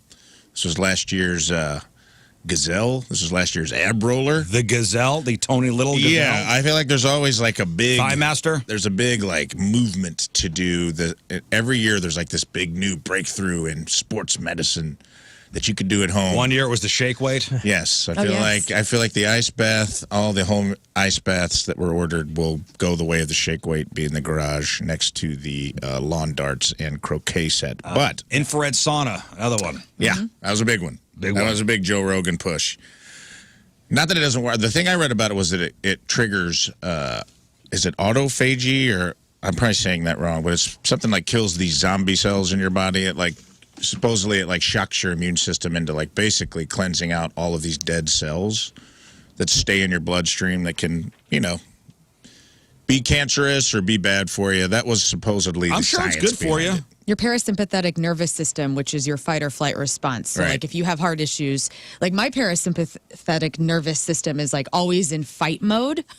And so that can make your heart rate spike. It can make your blood pressure high. And what this does is it helps to lower that for a second. It shocks it where it kind of chills. Have you ever done the cold plunge? Actually got into one? I have. It's not bad. I mean, we did at the lake. At Creek Oh, Pool. yeah. Oh, yeah. That was misery. That doesn't count. You guys should do plunge. cryotherapy. I did it. It's pretty cool. And it gets down way low below zero. That's You got to when wear you're the standing up, gloves. right? Yeah, you're standing up and it's dry I did ice, that. essentially. My wife did that. You want to try that. It's cool. What do they do? What's the fat thing? Don't they freeze your fat? Cool. Is that what that is? Sculpting? What's Yeah. that do? That's to minimize fat. That's to get rid of fat. How was it? Just frostbite the fat? Where's it go? Listen, I ain't a scientist. Cold, wet. That's why they say to keep your bedroom cold when you sleep, because it speeds your metabolism up. No, the cryo freezing. That's you actually going your head sticking out. You gotta wear the gloves. Have to put oven mitts on. I was And doing your it genitals can't be exposed. Yeah. Yeah. Whoa. I know. And you're supposed to just keep kind of I'm walking. out. Yeah, you do it for 3 minutes or something. So I got to wear a beaver pelt. Yeah, it's kind of cool. I mean, Yeah, you wear a beaver pelt. Okay. Nice. if you do try this, cold shower thing, ease into it by using lukewarm water first, then make it colder, and don't stay in too long. 15 to 30-second bursts are a good start. Then up it by 15 seconds every couple weeks. Man, the only time I can handle a cold shower is right after a workout. You're just sweating and you're You know what I Otherwise, mean? I hate it. Because you get in a hot shower after that, you just feel like you're still sweating. So a cold shower, then brief. That's it. If I just by choice, all comfy, walked into a cold shower, I'm just angry. I mean, do it in the morning, I guess. Get your ass up. Yeah. But if anybody been watching the Olympics, Yes. Yeah. Yeah, my wife has. you know, you look at these athletes, you go, man, I want to look like one of those people. Yeah, man. Too It's late. not going to happen. No, it's too late for me. It's not going to happen. I was Too saying late. that about Simone Biles yesterday. I go, oh my! I was like, look at It's not her, just happening. perfect, muscular little legs. You know how tall she is? She's I my looked it height. up. 4'8". Oh my, she's itty bitty. 4'8". Simone Biles is 5'3". 4'8". Whoa. Damn. You can't Yeah, it's look too like late. one of those Olympians. I can't anymore. look I could 4'8". so shot put. Okay. You just got to set. You got to pick the right event. Yeah, they have rugby. Gotta find the right guy. Yeah. He'd be great at rugby. No, those rugby guys are jacked. I was watching rugby yesterday for some reason. I was watching the surfing, and they were in Tahiti. Tahiti. Which, by the way, how many people was do you think wondering live in about Tahiti? Because we looked it up. How many? How many? 300. 3,000. It's like 370,000 people. Oh, nice. Itty bitty place. But I was thinking, you think Mother Nature shows off because she knows she's on the Olympics when they're doing surfing? Like she's like, I'm gonna send this wave to this screen Well, right I mean, now. Tahiti. Somebody talked to a fitness and body image expert who says it's just not realistic for most people to think they could look like an alien. And thinking like that could be actually unhealthy. Olympic athletes are in the best shape they'll ever be in because they're in the prime of their life, and it's all they focus on. Yeah. Yeah. And their they do it- self-esteem is so awesome. 12 They're, hours they're a like, I'm the best on my team. Simone Biles was getting interviewed by the chick who is the host of Call Her Daddy podcast, and she was talking about taking that break from her mental I health. watched that interview. And I love how she goes, well, you know, I let my team down. The best on their team is, but it rolled. The self-confidence just rolled out of her, not in a way that you would think would be cocky. She just knows, like, I'm the best on this team. Oh, I'm yeah. the veteran. And I was like, this is so inspirational just from a mental health standpoint where somebody can just say that. And Olympians do. Their self-confidence when they get interviewed, they know they're the best. They were what at the they're doing. prime of their life. And again, that's all they focus on. One expert put it like this. You'd never expect somebody to be as good as you are at your job if they only did it 3 hours a week. Like, I bet you Simone Biles sucks at doing invoices, Sure. What a dummy. right? Oh, you don't know where we keep the toner for the copy machine, Simone Biles? Give that post-game interview. It's also crazy to me that the worst Olympian, the person who comes in last, is still in the top It's 0.01% of that thing in the world. It's still a gazillion times better than you would ever be at that. Yeah. Exactly. They make it look so easy. Right. Do you think their team like razzes each other when they don't eat before they hit and that kind of stuff? No, I think they're serious. You know what I'm saying? They don't have. They're probably. You think they were No, supportive? they at would all. never. You They think they're would really never supportive? pass up the fridge full of McAllister sandwiches before they go out to do an event. All right. And they say if you find yourself feeling self-conscious while watching the Olympics, just look around your house, consider what you have: hobbies, family, friends, pets. Yeah, it's funny You when know you what? when you watch the best and then somebody like totally bites it or eats it and you're like, oh God, awful Embarrassment. performance. You're right, man. They're better than we could ever be. Same goes for acting. Like you watch like a bad actor or some movie that's surrounded by great actors and then somebody stands out and you're like, that person is a terrible actor. Do you know how friggin' hard that is? It's, Yeah, I there's don't still I so. don't know. I think I could do better than those people. I think I could probably tackle Eric Roberts. All right. And unseen. I've seen some pretty bad acting. I mean, it depends on the movie. I get what you mean. Like if it's a blockbuster, maybe. But I've seen some pretty low budget movies where I'm like, I mean, I've seen. I may be able to take acting lessons and do as good maybe as Eric Roberts Or Tommy but Wiseau. I will never. You think so? However, I train. I can never throw a javelin as far as the person on the Olympics. Speaking of that, though, I find it a little odd that Tom Cruise was taking so many selfies with people. The dude was working the entire Olympic crowd. Was he? Oh yeah. Yeah, they Where was showed he? him. What was he watching? Tennis or something? No, he it was was at watching the everything. gymnastics. Taking Really? selfies. It was strange. I'm like, what are you doing? What's up with you? What's going on with his cheeks, by the way? Yeah, he's starting to show. His face is starting to sag a little He's bit. getting some stuff done. Really? Oh Dude's, yeah, Dude's what? 60. I mean, 60 he's- something? Can't age. He's probably looking his age. he's not allowed to age. No. He's starting to look 48. They're going to have to do some more sacrifices at the Scientology church. If you look at his face, you see his face, he's sagging like in his cheeks. He's looking like he's a coach for a basketball team now. Maybe he's just got some acorns up in there. He needs a little. He needs a. He does look like a couple squirrel. couple turns of the screw in the back of his head to tighten that up a little bit. Tina and I He's just looking did good, though. episode of Slop the other day, and we went through all the Olympic events because we've been a big advocate for getting cunnilingus added to the Summer Olympics, which I asked her, I said, would you let me Participate. do that for America if I had to like go down on other women? And she's like, of course I would. For America, of course I would. For And this I'm like, country? That's patriotic as it gets right there, my friends. And I was a little upset because they have canoe slalom, and that is pretty close. Canoe slalom. Canoe slalom. Slalom. Where Yeah, they that's- take I mean, a we're canoe. a stone's throw away from cunnilingus, guys. Let's They just do- add it. They do. It's like a whitewater rafting kind of thing, and they go around as if they're skiing. Yeah, and that's what I call that, is the canoe slalom. Am I right, Moon? You go look for the little man in the canoe. I mean, clearly there's work done. He still looks great, but that is an interesting. What's right? look. Am I That's- right? That is not the We're Tom talking about Cruise. Tom Cruise's Yeah, cheeks. Of all the people, Go back up to the Tom Cruise. of picture. all the people that have Snoop Dogg theories and conspiracy theories about body doubles, like, oh, she's dead and was replaced by a body double in 2003, or all these people that have those rumors and conspiracy theories, how that is not happening about Tom Cruise right now is ridiculous. He looks good in that photo. He's showing his age. but he does look different. Right? Am I right? He's showing like it's something going on with the cheeks. It's just a different shape. He has a different shaped face now. Look, but you know what? That happens. He still looks great. Everybody's allowed to age. I'm not What? talking about that. I'm just saying it's a little weird how creepily he was smiling with everybody and just being so available to I everyone. also think he's got something to. I think he did some work on his eyes. Oh, like a pole Yeah. of some They're sort. very Yeah. cross now. Which, I mean, I'm sure His that's eyes. Part, he yeah, that's looked part of his little, business. little pulled back. How old That's is he it. though? He's got to be 60. I thought he was in his 60s. A couple, tighten some screws in the back of his head a little bit, pull that face tight, it'll be fine. All right, listen, we got to take a break. But first, 62. 62. Looks great for 62. I hope to look that good at 62. Teamers Remember the Day brought to you by Hot Shots Sports Bar and Grill. Swing by Hot Shots for a Stella Artois and the all-new Reaper Madness wings available for a limited time at Hot Shots. From Imperial, Missouri, Timothy Allen is our Teamers Remember the Day. Yeah, two firsties. Timothy has been a dedicated original listener since the beginning. He loves how the show always keeps him entertained. Loves the banter between the group and how everyone clicks perfectly with each other. Rafe's stories always provide him with laughter, learns knowledge, keeps him informed. King Scott always loads him up with puns. Moon's voice of reason gives him hope, and he relates to my attitude all the time. Sorry about that. Has introduced a Riz show to his 4- and 8-year-olds as well, and he hopes they will follow in the path of being future Rizvangelists.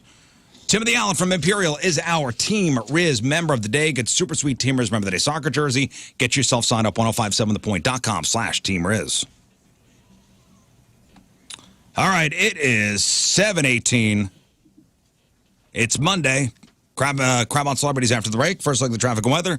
Moon coming at you. Traffic is brought to you by Worldwide Technology Raceway. The Bommarito 500 at WWT Raceway is not just a race, it's a spectacle. Go to WWTRaceway.com now because the first deal is the best deal. Things are pretty clear for right now. Your Point forecast, morning thunderstorms, high of 92 today. Right now it's 75 at the Point studio.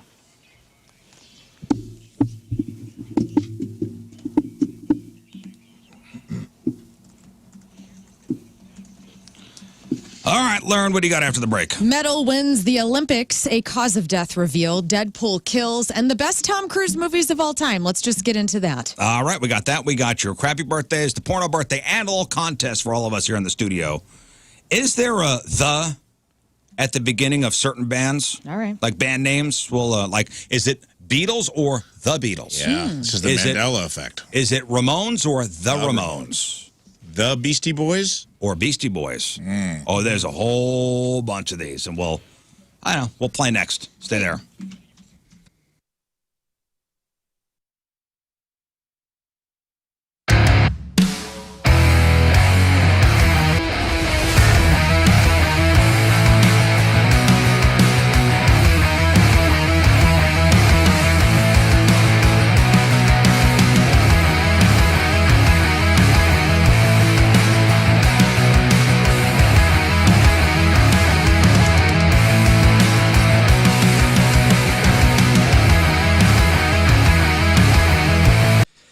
So we've been yapping about pro sports. You know, we just had the home run derby with a bunch of incredible athletes, including a former hockey player and the Olympics, all this good stuff. Well, maybe your kids love watching the Blues, and that's something they really want to get into is hockey. But as you know, hockey can cost thousands of dollars to get yourself started, but there is an opportunity right now with the First Community. They've teamed up with the Blues, who offer a program called the Little Blues, and it's a low-cost learn-to-play program which allows your kids to experience hockey for the very first time. And this introductory program, it's intended for kids ages 4 through 9 who've never participated in organized youth hockey. And the best part about this, it's for a reasonable cost. So your kids, they get 6 weeks of on-ice instruction over at the Centene Ice Community Center where the Blues play. And all their equipment is included with the registration fee. That's the helmet, the stick, the pads, and yes, even those expensive skates, all included. So this is one way to get your kids into hockey and experience it for the very first time with a reasonable cost. And that's what First Community can do for you. They will put your dollar to work. So go to First Community today. They're located all over town, and they're located in a bunch of Walmarts, open 7 days a week. FirstCommunity.com. That's FirstCommunity.com.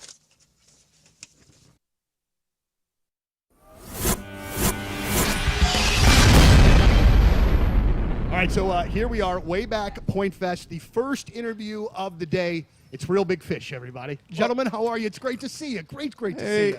Fantastic. Hello. Oh. Hey. Thank you. You know what? No, don't stop. No, more, please, more. It's really great to have you guys back. We have, over the years, done so many different things, so many shows. I did legitimately the worst stage intro I've ever done in my life at a Real Big Fish show at Mississippi Nights through no fault of your own.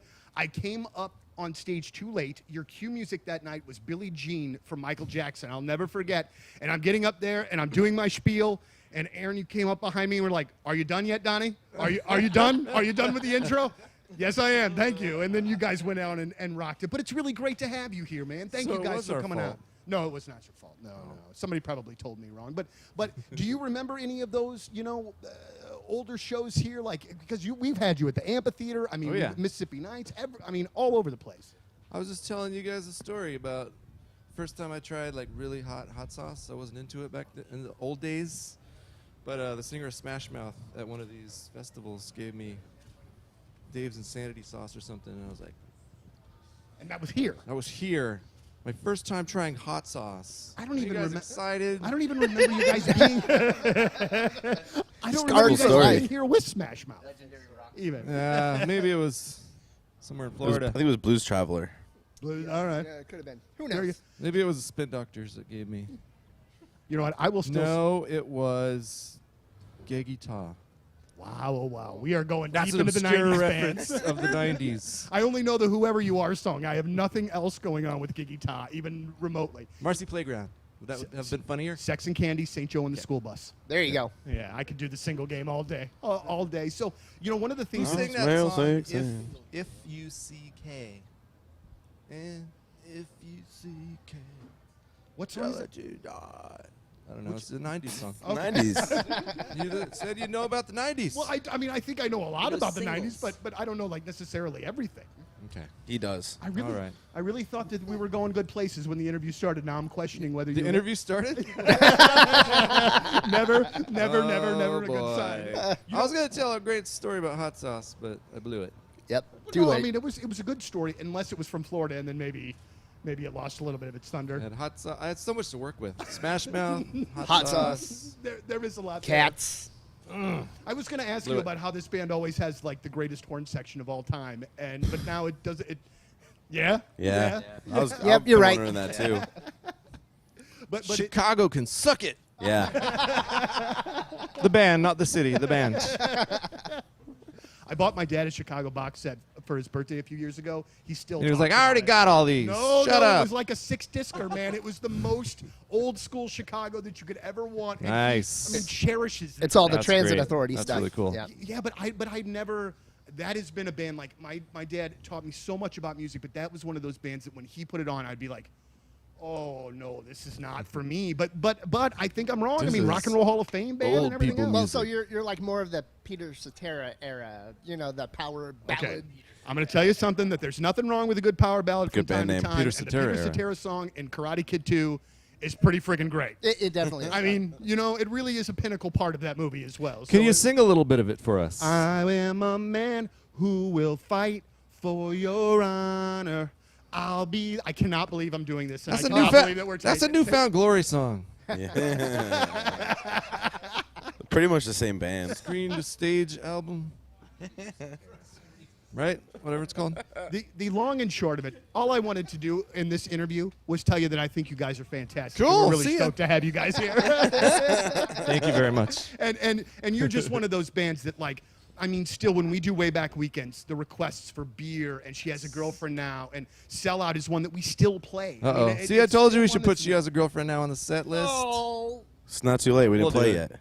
We'll do it. I'm just saying that there would be people in St. Louis that Well, would it love was either like She Has a Girlfriend Now or Blues Jam. We chose Blues Jam because it's a festival. We played Right. a country jam the other People night. love hearing new stuff from a band that only has 40 minutes to play.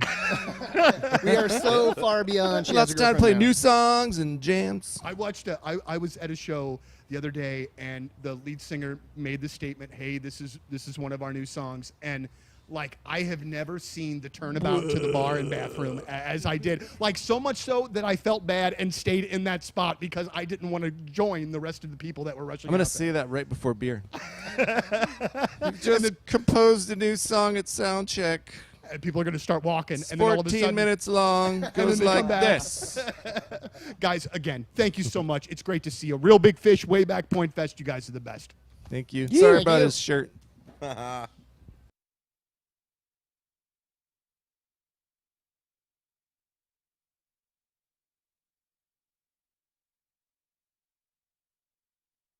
JewelryNinjaBling.com, the exclusive jeweler of the Riz Show. Yeah, you know, you can go to the website, you can go to their social media, check out their Instagram, and that's the tip of the iceberg. And then what we say, you know, is you make an appointment, you go up to that 15th floor private showroom. You got to get buzzed in like a speakeasy, like you used Love to it. say. And even that is just the tip of the iceberg. That showroom, by the way, gorgeous. It's beautiful. But then you sit down with one of the team. And then you see everything opens up. It's like Sword in the Stone kind of thing, and you're pulling out and you realize, whoa, this is going to be an experience like none other, and I'm going to get a piece that I'm satisfied, I'm thrilled with for a lifetime. Yeah, the whole showroom they have is not, that is just the tip of the iceberg. I mean, the possibilities are endless. If you're going for an engagement ring, and let's say you have an old family heirloom, you know they can modernize it to make it kind of new and unique, but still have that, you know, old school tradition. Or if you just want to build something from like the Simon G collection. Yeah, they can do anything. They could do anything. Check out their Instagram. Check them out on Facebook. They've been around for 40 years now. It's Mort's, Royce Jewelry, NinjaBling.com, the exclusive jeweler of the Riz Show. Mid-America Chevy dealers present Pointfest.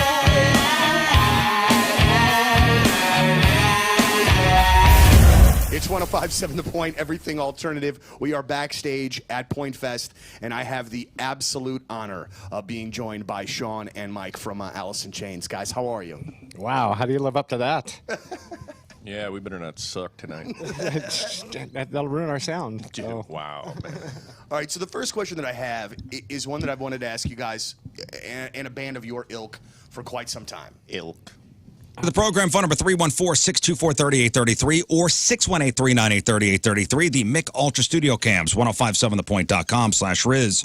The socials at RIZZ Show. Your emails, RizShow1057thepoint.com.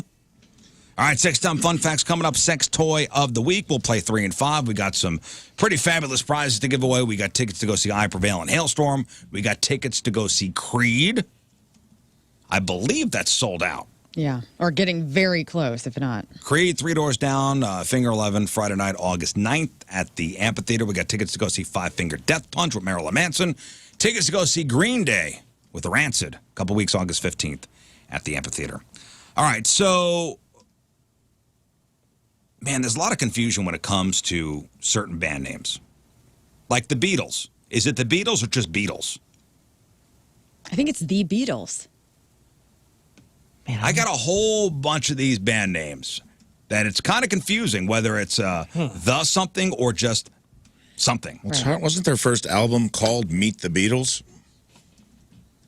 You know, there's probably Am a I few wrong on that? that? I would have been confident in until you bring them up in And now I'm this thinking context. the logo. Yeah. Let's go around the room here. All right, Moon, is it the Beatles or Beatles? I say the Beatles. I think that was an era where the was cool. Because you got to think about eras, too. Yeah. Because remember, It's- like, there was a 90s era where the thes were cool, and then it was very uncool. It's the Beatles. Lern, Ramones or the Ramones? Ramones. Nice. Rafe, the Doobie Brothers or Doobie Brothers? Ooh, sounds like the Doobie Brothers, but I believe it is just Doobie Brothers. The Doobie Brothers. All right. Scott. Yes. The Counting Crows or Counting Crows? Counting Crows. Yeah. Nice. Moon, Foo Fighters or the Foo Fighters? Foo Fighters. Learn. The Rolling Stones or Rolling Stones? Ooh, this is a big one. And it's the same era of the Beatles. But I think it's Rolling Stones. Damn it! Punk group. The Descendants or... Are they punk Descendants? Yeah. The Descendants or Descendants? I believe it's The Descendants. Dang it. Well, that's a stupid name then. The Beastie Boys or Beastie Boys? Oh, Ooh, the Beastie Boys or Beastie Boys? It's Beastie Boys. The Monkees or Monkees? Ooh. Another one of those. Band that 60s started bands. it all. I should have got Beastie Boys. He should have got Monkeys. Monkeys. Oh, man. It would be much cooler if it was just Monkeys. But I'm going to say the Monkeys. Nice. hey, with Monkeys. Hey, we're monkeys. The Red Hot Chili Peppers or Red Hot Chili Peppers? Red Hot Chili Peppers. Nice. Now, the first, I think, couple records, they were the, but I think they're back to just no. I'm It excited. was too about tomorrow. expensive Red to Hot Chili print Peppers. the THE. It's too many letters. Yeah. Rafe, The Who or Who? The Who. The Misfits or Misfits? Misfits. Dang it! Our conviction is so good. The Buzzcocks or Buzzcocks? Ooh, that's a good one. Buzzcocks. Oh, yes. Sorry. Thank you. Thank you Oh, very much. nice. Thank you. The Offspring or Offspring? The Offspring. The Scorpions or Scorpions, Rafe? Scorpions. Yes. Nice. The Pixies or Pixies? The Pixies. The Pixies. Moon, The Carpenters or Carpenters? Show me the Carpenters. It's just it. Carpenters.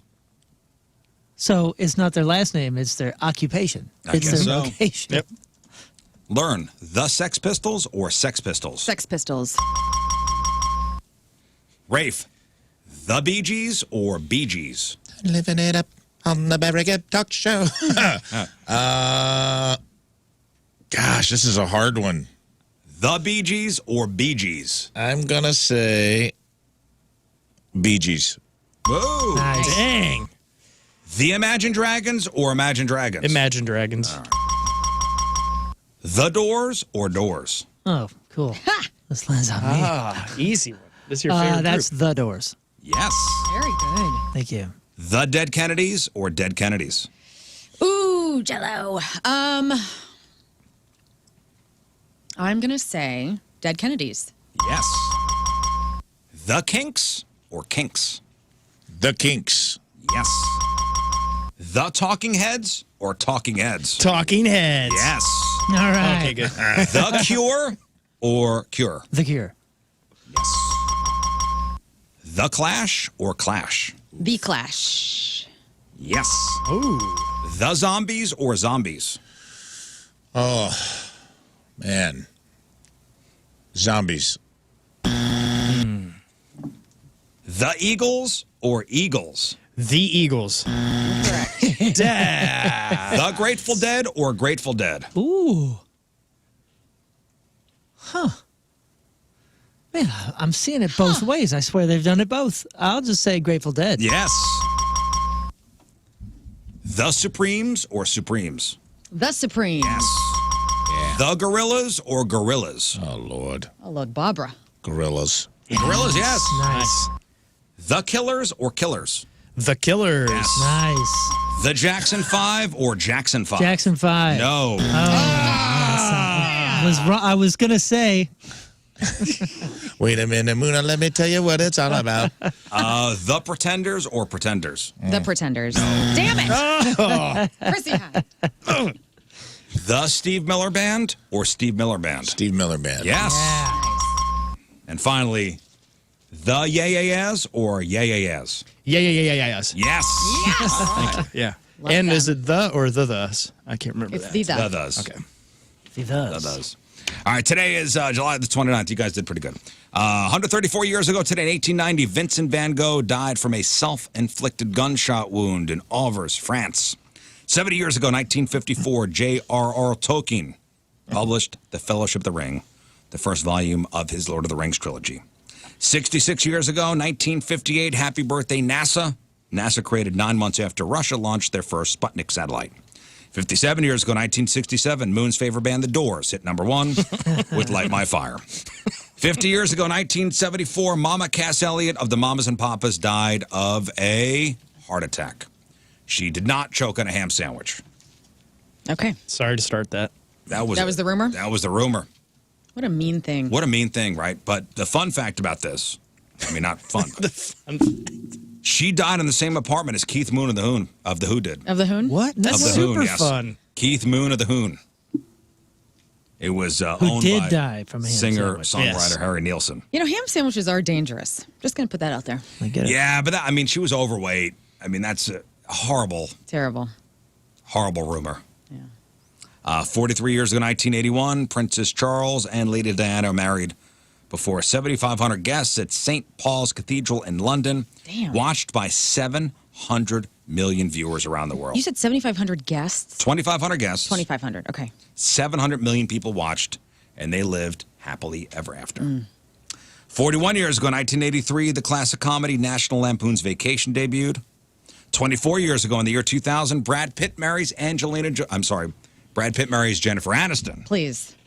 This man has had And so they many women. lived happily ever after. So sweet. You know what? They still get together sometimes to do fun things on the internet. Do they? And it's cute because I feel like they still very much love each other, as they should. They're both great people, even though Brad Pitt seems like kind of a BS dad. Some news on that coming up in Crap On. And 18 years ago today, in 2006, Pamela Anderson marries Kid Rock. And they lived happily ever after. And that's what happened back in the day. All right, time to find out what's going on in the world of music and entertainment with your Crap On Celebrities. And we'll start with this. Gojira represented metal at the Paris Games opening ceremonies when the French band collaborated with an opera singer during the Liberty part of the festivities. Listen to this. If you did not get to see this yet, it is worth watching online because of the visuals. This is the first ever heavy metal band to be involved in an Olympic opening ceremony, and it was terrific. It was terrific, and it honestly gave me a newfound respect for France. I didn't know they had it in them, but they brought this out, and man, it was heavy as Did hell. anybody see this? Yeah. Did you watch it? They had the It was coolest backdrop. I was excited. It finally wasn't some just generic pop song thing. Right. And Like, it they, was fun. so it's like a headless. It's was supposed to be Marie Antoinette. And that's the first voice we'll hear. And then the Gojira guys are playing outside of castle windows. Yes. Yeah. Yeah, it's really Dude, rad. it was so badass looking. Here, listen to this. And those dudes ripped. This is the Marie Antoinette part. Les aristocrates, on les pendra! And they had like red flames and smoke and.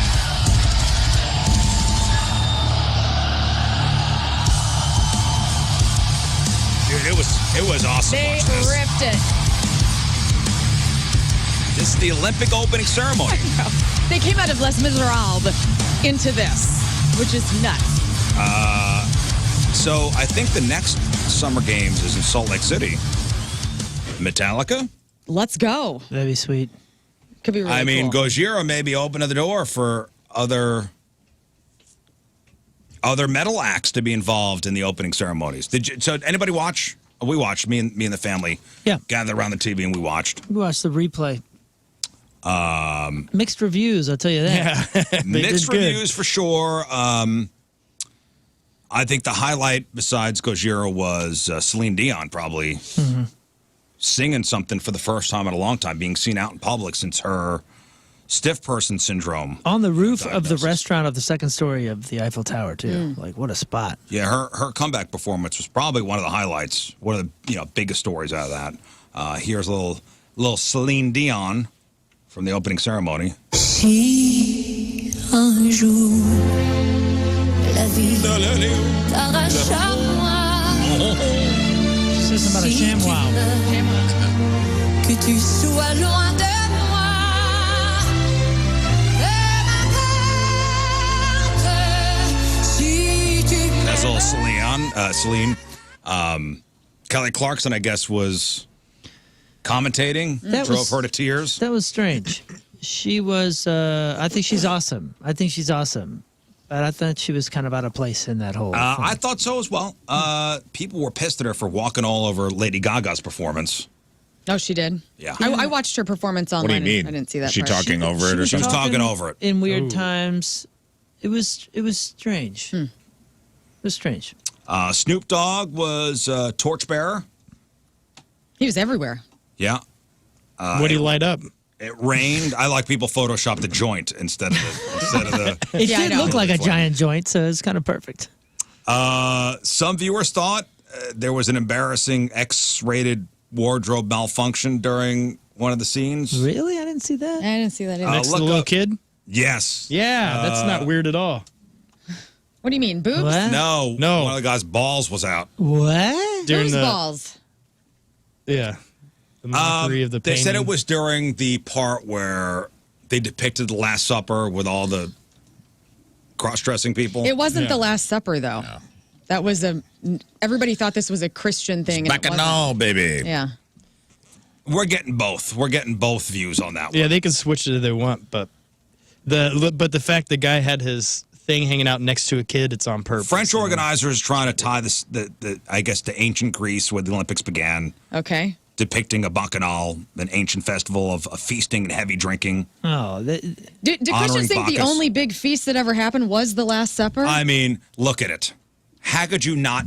If you're a Christian, how could you not think? There weren't It's drag Da queens at Vinci's- that dinner, though, right, Scott? What's that? There weren't drag queens at that dinner, though, right? But so no, this there's Da obviously Vinci's could not painting, have and been. Oh, Da get Vinci's outta here. painting, and it's obviously Get outta here. taken from Real that. They quick. apologized. They said that's not what we were doing, and nobody wants to believe that. So I They're don't know. saying- they're If saying you're that this- offended, we are sorry. That's what they said. They're saying that this guy has a So rogue dumb. a rogue testicle out, but it's actually a hole in his That's what they say. in his pantyhose. It's a whole. It does look like a ball. It Though. It does look like a big ball. Oh, come I on. just thought this looks like Hamburger Mary's to me. It's I was so excited. funny. I just was like, what? I didn't know what a bacchanal was. I didn't think the Last Supper. I thought it Yeah. looked like a good You time. didn't think that? I thought that immediately. I was like, "Ooh, man, Nah. there, Last Supper. That's got Last Supper vibes." This The woman's got the halo thing. Yeah. I mean, come I think on. people see. I don't don't know. remember. I don't You remember can't- Papa Smurf being at the Right. Last Supper though. or It's you know, Dionysus. I don't think Jesus was on the table. I kind of like that we all went to wherever we wanted with it, though. That's the I point. mean, I get it. I get how the way that it was framed was kind of suspect, but I don't know, man. I think people see what they want to see to be I either mean, come offended or on, not man. offended. Lighten up, Yeah. Francis. I don't. Yeah, I mean, there's Papa Smurf's like sitting in a thing of flowers singing into an old timey microphone. I don't remember that Yeah, at the we- Last Supper. I remember Da Vinci painting that guy. The version I read had that. I'm down. You know, it's Ro- like, yeah, with the there rogue were some testicle? similarities, but I don't know. I like. Listen, I like the fact that the guy's ball was out. It's also, yeah, it's France, Hey, dude. it's What did sports. you think? A lot of balls involved with sports. That's right. There was also this. South Korea was announced as the Democratic People's Republic of Korea, which is actually the full name of North Korea. I love that one. Okay. That's like New Mexico. Real slap in the face. And there was that metal horse that rode down the river, which they were saying. I read this. That was the. Here we go. There's the apocalypse horse. That's what I'm Oh, saying, boy. dude. Like, It was cool looking. I thought that was cool. I thought that was cool. it was the river scene. It's like look up French history. We're in France. Not everything. We try to apply like U.S. We're very nationalistic. We like to put our stamp on everything. I'm like, that's not happening in the United States. It's happening in France. And it was like the mascot of the river or something like that. And the listen, pale I didn't- horse pale also- horse. I didn't see the death horse of Yes, the it is. apocalypse No. coming. Yeah, the pale horse is actually like a sickly looking horse. It'll be like a little greenish and That's right. But I listen. I saw the Bacchanal thing, and I was like, "Oh man, that's very close to the Last Supper, like Da Vinci's picture." All right. Are you okay? Are you okay from this experience? Is everybody okay? My God. Wait. I don't know. Are you if I'm- cool? Listen, I'm all right. Yeah, All right. that's I weird. may huh? not get over it. Okay. Well, here's a cookie. All right, moving on. Sinead O'Connor's cause of death has been revealed 1 year after her tragic death, according to reports. The singer's death certificate listed multiple respiratory issues. The Irish Independent reports that she passed away from COPD, chronic obstructive pulmonary disease, exacerbated by bronchial asthma. She also was suffering from a respiratory tract infection, which was a contributory factor. Because I think whenever we found out Sinead O'Connor had died, I think a lot of people went directly to suicide or something I thought they more dark. said that. And it's not. She had some breathing issues and some things that have been going on. Well, that was originally what was like because her son had killed Yes. himself not too long. Lots of assumptions. Not too long before. And I thought they came out right away and said that wasn't a suicide. They said natural causes, but they didn't say exactly what it was. So a lot of people were speculating, like, what do they mean? No foul play was suspected. That's kind of a relief. It in is. a way. I mean, it still sucks, but Yeah, she was 56 years old. Pink Floyd drummer Nick Mason doesn't hold out hope for a Pink Floyd reunion given that David Gilmour and Roger Waters can't stand one another, but he does offer an idea that could possibly take on Pink Floyd songs, artificial intelligence. He was interviewed and he says it would be fascinating to see what AI could do with new music. If you tried to run it as sort of a where did Pink Floyd go after, the thing to do would have AI situation where David and Roger become friends. We would be like ABBA by the time we finished Get it. out of here. So AI, David Gilmour, and Roger Waters get Yes, along. and possibly make new Pink From Floyd what I'm music. hearing, Roger Waters is not a very easy person to get along Yeah, with. he's very political. Stevie Nicks says the leg infection that went crazy to cause her to postpone 2 UK tour dates has been going on for a while. She's now resting in a fabulous castle in Glasgow, and she developed a weird infection. She says, we get here days early because we want to be here for a few days. I finally actually just looked at my assistant. It was 2 a.m, and I said, we need to go to the emergency room. And yeah, they had to go to the hospital. So the reason Stevie Nicks has canceled a couple of dates is because of this leg infection. She's got a leg infection? Yes, and she apparently had it when she was here. Slash has commented on the July 19th death of his 25-year-old stepdaughter, Lucy Blue. He says, my heart is permanently fractured. I will never stop missing you and remembering what a beacon of happiness, laughter, creativity, and beauty you've always been and still are, the brightest light of our lives, and so many who loved you. I find solace in the hope that you are now at peace, and I will love you eternally. Up on YouTube, you can see the new Corey's Bedroom mix from Glycerine with Bush. It's actually really good. And then what else? Oh, yeah, get this. So Ronnie Wood's son, Tyrone, married Iron Maiden bassist Steve Harris's daughter on Friday. They got married in London. So Steve Harris from Iron Maiden, Ronnie Wood from the Rolling Stones, those two families have collided into their kids getting married. Iron Stones. Iron Stones. And is Lady Gaga engaged? She introduced her boyfriend, Michael God, I hope Polanski, so. as her fiance at the Olympics. So, pretty exciting. They've been dating for a while. Moving on into movie news. Deadpool and Wolverine set several records as the anticipated film made $205 million at the North American Well, they got my theaters. money. What'd you think? Saw it. Loved it. Did you? Loved it. Love the cameos? Yeah. Good. There was one, I'm not going to get it away, but I actually yelled the name out loud like a Derek Jeter. Wow. like a nerd. Cool. Yeah, saw it Friday. Kobe. Friday, 4 o'clock went, packed theater. Take your son again? The boy saw it twice. Man, it is dirty. And watching that kind of humor with the boy, Weird. it was weird a little bit. The movie became the biggest opening ever for an R-rated film. Again, $205 million. My wife went too, and we were talking after. Like, do you think he got a lot of that stuff? I go, God, I hope not. Right, Rafe, it was filthy. You saw because you saw it twice. I did. I went the Thursday it came out because I was like, there's spoilers are going to be afoot, so I'm just gonna go. And I saw it in the afternoon with only a few people, and I gave it my review. I thought it was really good. Did you catch anything the second time? I enjoyed it more the second time because I knew what I was going to see, and I went with Tina wanted to go, so I was like, I'll go again since I went without you. So we went Friday night, and then it was a packed theater at Ronnie's. And then it was like hearing everyone clapping. I mean, it was nerd city, dude. Just a bunch of comic book nerds like, oh my God. And like every 5 seconds, people were like, whoa. Yeah. It was like people were clapping when people came on screen. It was like, it was a different experience where I was like, man, these nerds are just. That was the same. That's the happiest group of nerds. People were clapping, standing ovation at the end. Nice. It was good. It was. Do you like that?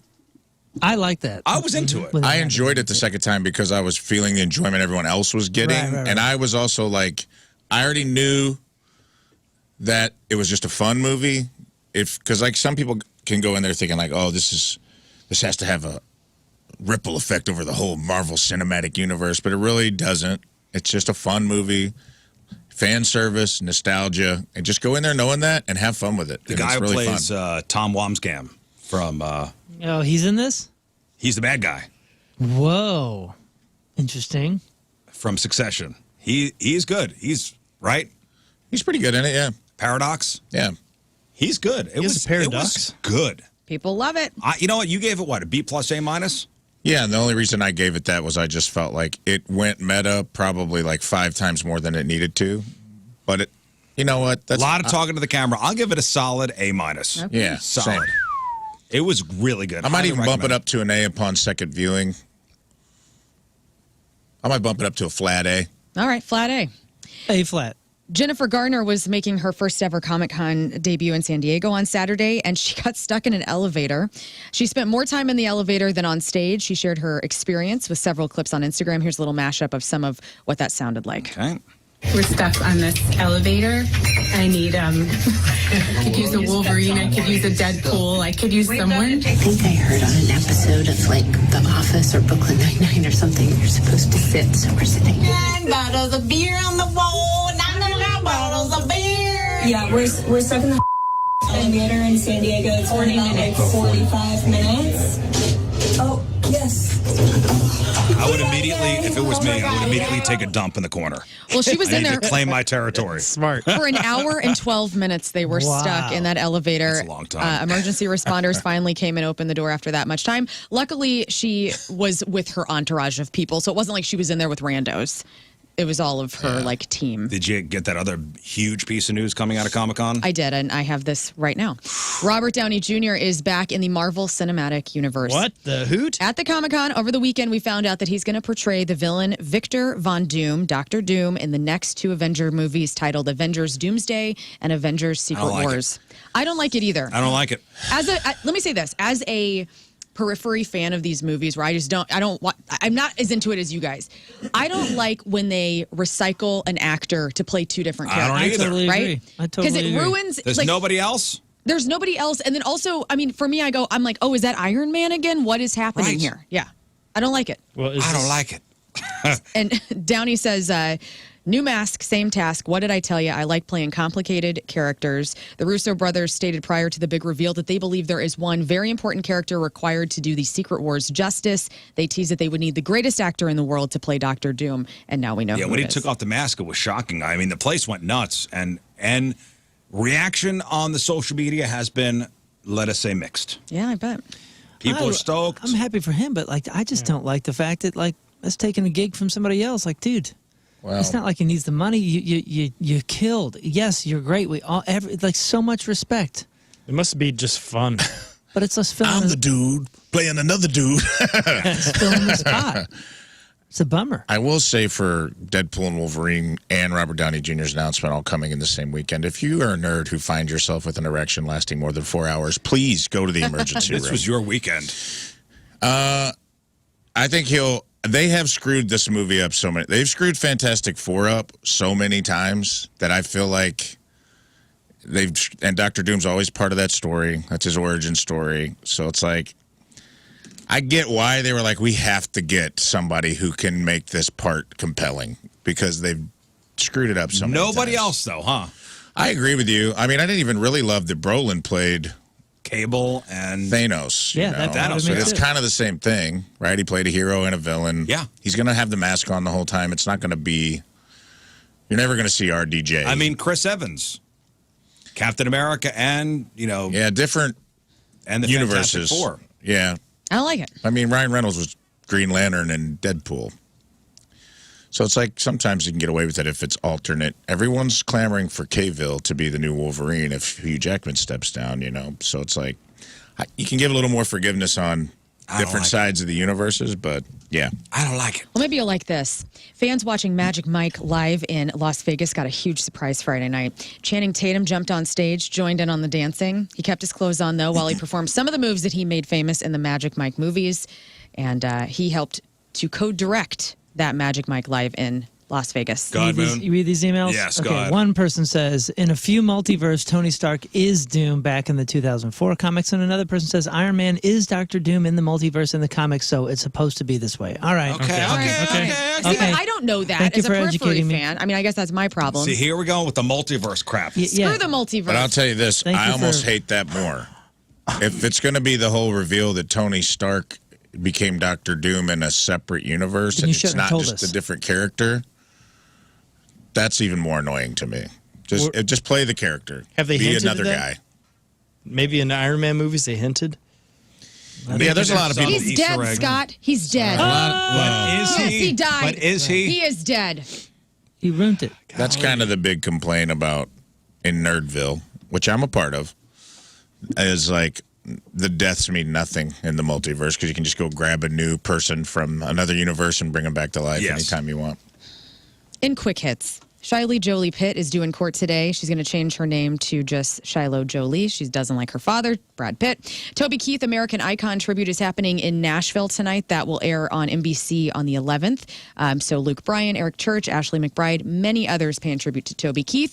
And open today, if you're making yourself up to Cleveland, Ohio, the Rock and Roll Hall of Fame unveils its 1984 exhibit. So check that out while you're there.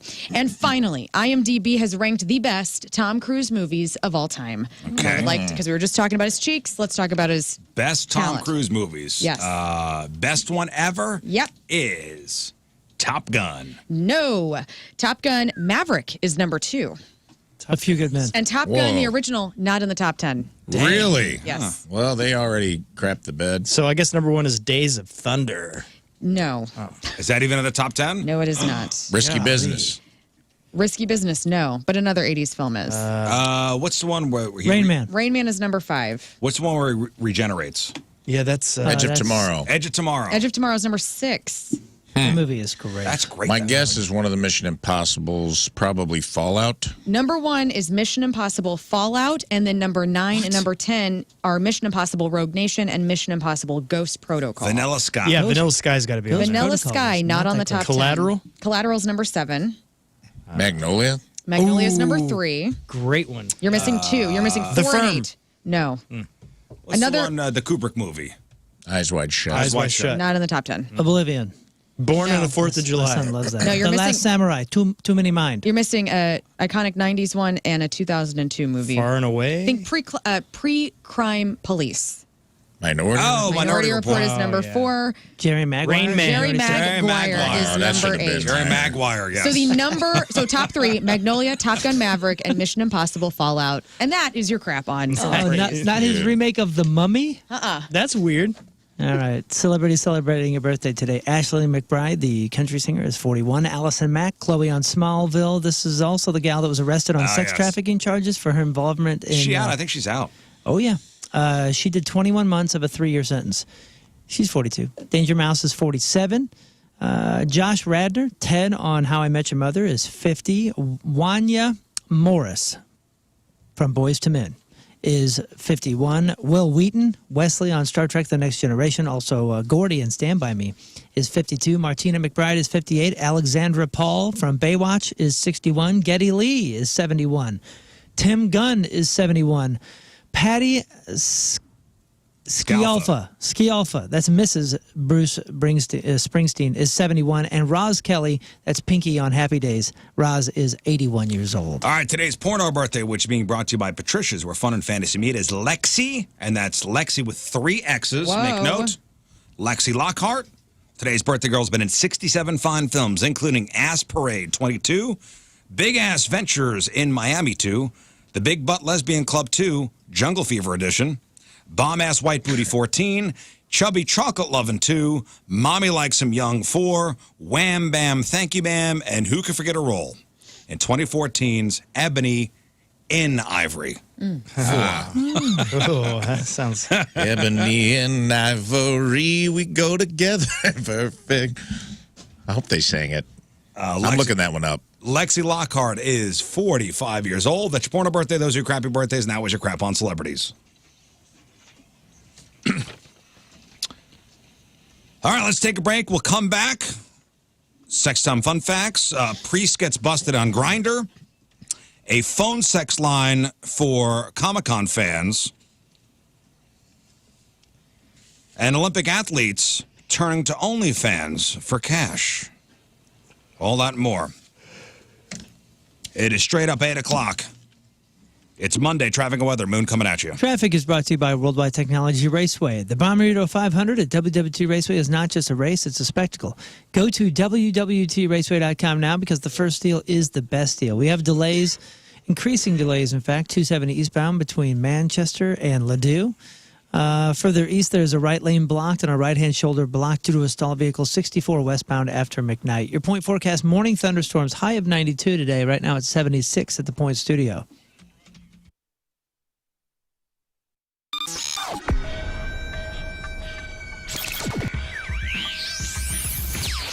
Check 1, 2, 3, 4, 5, 6, 7, 8, 9, 10. Check 1, check 2, check 3, check 4, 5, 6, 7. Ready to roll? We are backstage at Pointfest. Ladies and gentlemen, Brent and Barry from Shinedown. What's up, gentlemen? Well, How are hello. you? What's going on? How are you? It's great to see you. It's great to see you. Good to First see of you. all, Thanks for being cool with us because I was super, super late.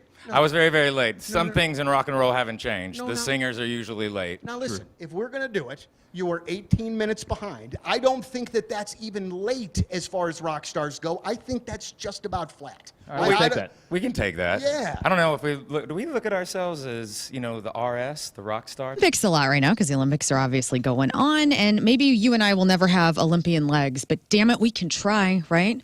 Maybe there's some things you need help with. Maybe there's some weight loss that you've been considering, or you're trying to bulk up, or maybe something as simple as a vitamin deficiency. Maybe you have zero B12 running through your body, you have no energy for anything you want to do, and get that leg strength going. Well, Victory Men's Health is there for you guys. They're there for you with 4 locations around the St. Louis area: O'Fallon, Illinois; O'Fallon, Missouri; Town and Country; the new location in Sunset Hills. And they can help you out with all of that. They can even optimize your hormones. They can hook you up to an IV for vitamin infusions if you need something quick, peptide therapy, sexual health questions that you maybe have, and some things are happening in the bedroom. Life is too short to be having really terrible sex. So fix your life with Victory Men's Health. It is for men. So ladies, if you have a man at home who's been, I don't know, moping around the house thinking, I just can't do what I used to do anymore. Maybe there is something that Victory can help your mans with. All right. Find them online, victorymenshealth.com.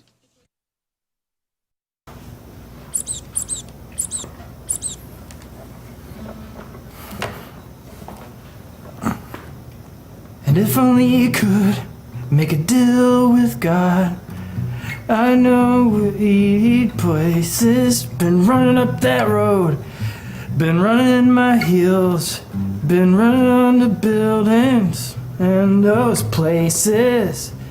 If only could. That was Kate W. Bush, Running Up the Hill.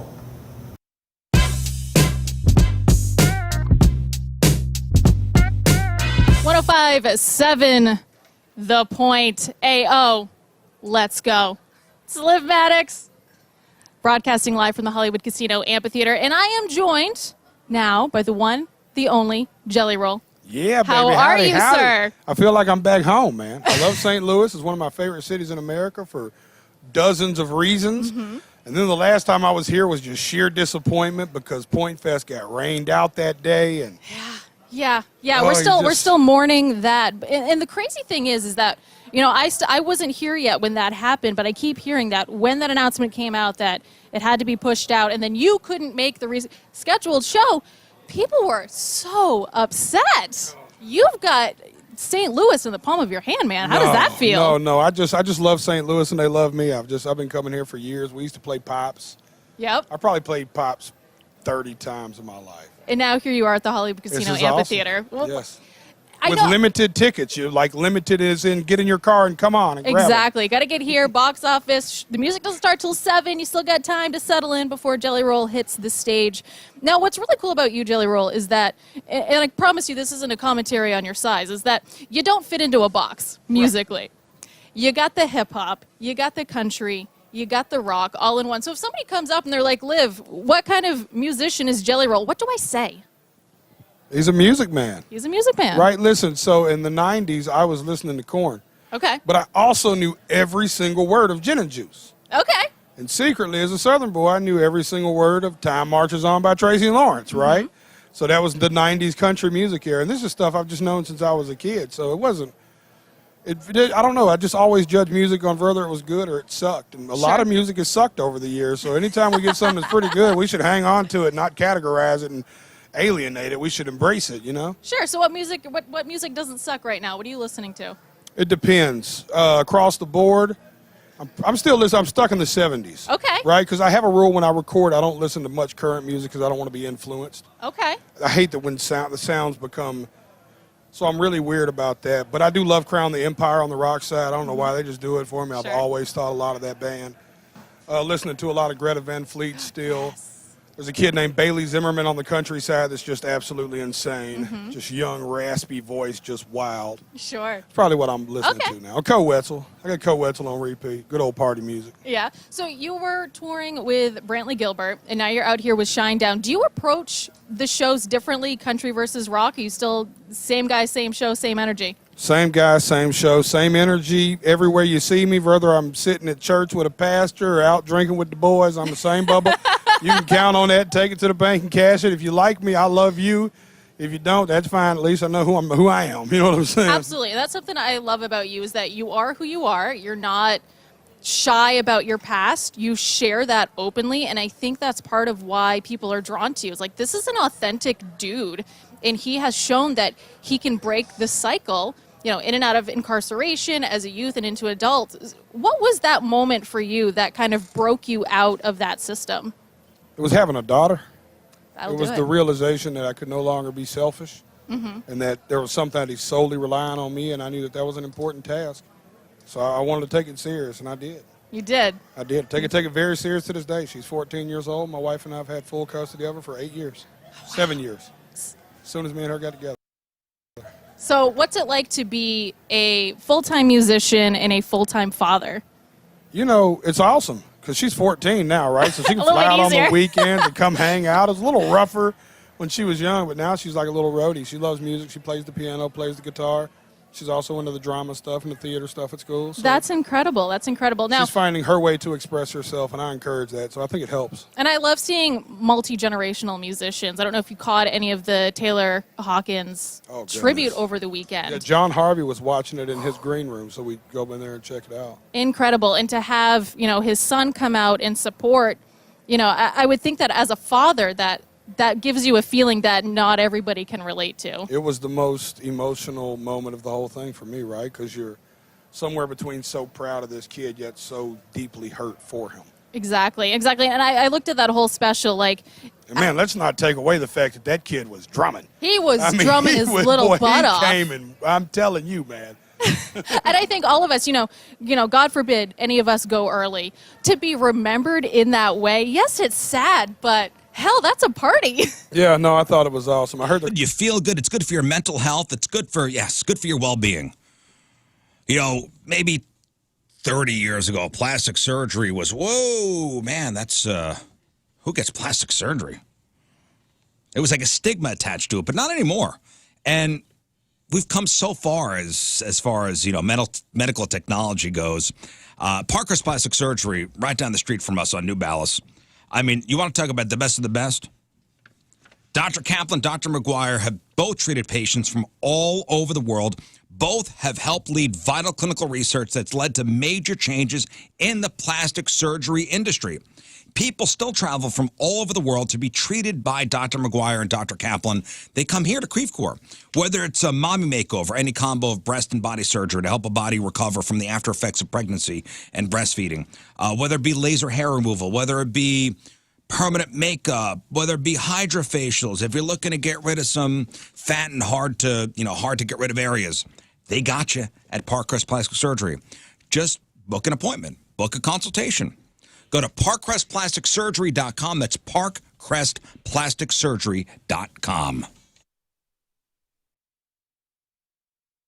It's Donnie Fandango for 105.7 The Point, and I'm absolutely thrilled to be joined by Dan Auerbach, the frontman of the Black Keys. And Dan, we got a lot of stuff to talk about with a single and a new record coming, but I wanted to bring up a couple of things first that you have done in the last year that I just loved. And two of the things specifically, the covers record that the Black Keys did, I just adored because it introduced me to a bunch of songs that I didn't know, and I loved that. And then also, too, I know you produced the Robert Finley record, and I loved that one, too. I didn't know anything about that man until, I saw that you had worked with him. So I just kind of wanted to start things off by saying, man, I really appreciated both of those projects that you were obviously very deeply involved in. All right, welcome back to the program, and happy National Chicken Wing Day. To everybody but Moon, because he hates chicken wings. Like me a good boneless. Does it count? Does it count? Boneless wings? Dude, you would like, I just had them last night. Golden Hoosier did a show up there, and they have some tandoori wings they're not sauced. They don't get all over your fingies. I think you'd like them. Golden Hoosier. What a good name. Is that on Kings Highway? Yeah, it used to be Southtown Pub, which I hated to lose, but it's a cool spot. Our boneless wings, can you celebrate Nuggies? Can you celebrate boneless wings on National Chicken Wing Day? Probably not. So. And I'm not fighting for it. I leave the authority to you guys when it comes to that, but it's as close as I'll get. Not even a dry rub? You don't like a dry rub? No, I mean, I've tried it. I've tried it here a few times, and I enjoy it. I Listen, know, I get I'm jealous. the sauce. I'm jealous. I get the sauce element on your fingers. Yes. Moon doesn't like things on his fingers, and I understand that. But even a dry rub? Yeah, I mean, I would try it. I'm so like in the habit of not being attracted to it that I just would never order it. Dang, their wings. Ribs are right out. I get ribs. I understand ribs. The mayor of Buffalo, New York, declared it a holiday, National Chicken Wing Day, in 1977. So it's the 48th year this has been celebrated. That is one of the older ones of all the ones that we go past. Like they've kind of been getting into the holiday game since the 90s. That's an older one. It's 48 years. A group that tracks America's eating habits found we eat 1.3 billion chicken wings a year. If you want to add to the total, a bunch of places have deals today. Wingstop's got some deals. Buffalo Wild Wings, they got deals. Applebee's, Popeyes, Hooters. So what is your favorite way to have a chicken wing, Rafe? You like the dry rub? You like them sauced? Dry rub, dog. All day. I don't like the saucy fingies. I mean, it's not like a thing like with Moon. Like, I can handle it. I just don't like it all over I like a good, smoked, well-seasoned, dry-rubbed wing. I like a dry rub, too. Scott? As long as the flavor's absolutely amazing, I don't care if it's got sauce or if it's dry rub. I'll go either way. Whenever I make it at home, it's usually dry rub, and I like those, but I enjoy, like, the Caribbean jerk. Yeah. From any place is just yummy. Especially Buffalo Wild Wings. That was always good back in the day. Blue cheese or ranch? I love my apricot chipotle wings. Not an option. What? No. Okay, fine. If I can't have that, then I like a barbecue chicken wing. I love it. How about your homemade ones? Yeah. I want some of those. No, I'm talking a dipping sauce. Dipping sauce. My apologies. Blue cheese or ranch? I like them both, but ranch is probably my go-to. Yeah. Not into blue cheese. I don't like it. You're ignorant. I don't like it. You're ignorant. Get your blue cheese out of here. I'm a child. I like both. I've aged into blue cheese. Every once in a while, I'll put a stinky foot on a wing and eat it. Ranch, you've gun to my head, though, ranch. Yeah. Scott? Yeah, I mean, they're both very, very good, but I'll go ranch. I love blue cheese, but it's not winning the race. No. It's not going to win the race. Blue cheese has to be with a very specific flavor wing. Ranch is more palatable across the board. It's a utility player. Ranch? Ranch can do it. It really can. Ranch is the Gary Reedus of sauces. No one's going to know who that is. Yeah, but who's Gary he was Reedus? the utility player of the 90s. He played for every Let's say position. the Jose Okendo. There we go. That's more. Jose More of a Okendo. new, Why, yes. newer reference. No, good that's a utility. very old reference. Well, yeah. but Utility maybe more player. regional. Utility player. So happy National Chicken Wing Day, everybody. Thank you. Delicious treat, huh? So good. So good. Guys, I can't wait for January 1 since I've been off the bird this year and I've had so much temptation and I have not given in. And I love So chicken January wings. 1, your first, My Wing mouth binge? is watering. Oh, Wing- it's going to be a wing wing bin. I'm binge. going to be growing wings. the first, Okay. I don't mean it to sound dirty. Here we go. The first meat in your mouth is going to be Wings. It's going to be hot, deliciously. I'm going to be a mess. I did a mukbang essentially of my filet-o-fish on January 1 of this year because I went without all of last year from a filet-o-fish, and this year I think I'm going to do a mukbang of just. It's going to be me with a bib on. Oh yeah. no, not a burger. Yeah. Oh yeah. It's going to be great. So it's not going to be a burger. It's going to be wings. It's never going to be a burger. I don't do pork or I don't like beef. beef. I don't like beef. I love cows. You're ignorant. But I am going to go to Pound Town on a big old stack of okay. wings. Okay. Yeah. What's So Flav? birds, look out. What Flav? I'm probably my Chipotle wings. I'm So you're probably gonna going to make them at home? Yeah. All right. All right. I'll do a little tutorial of how to make them, and then I will then Consume eat them. Okay. Look forward to that. All right, let's do 6-time fun facts.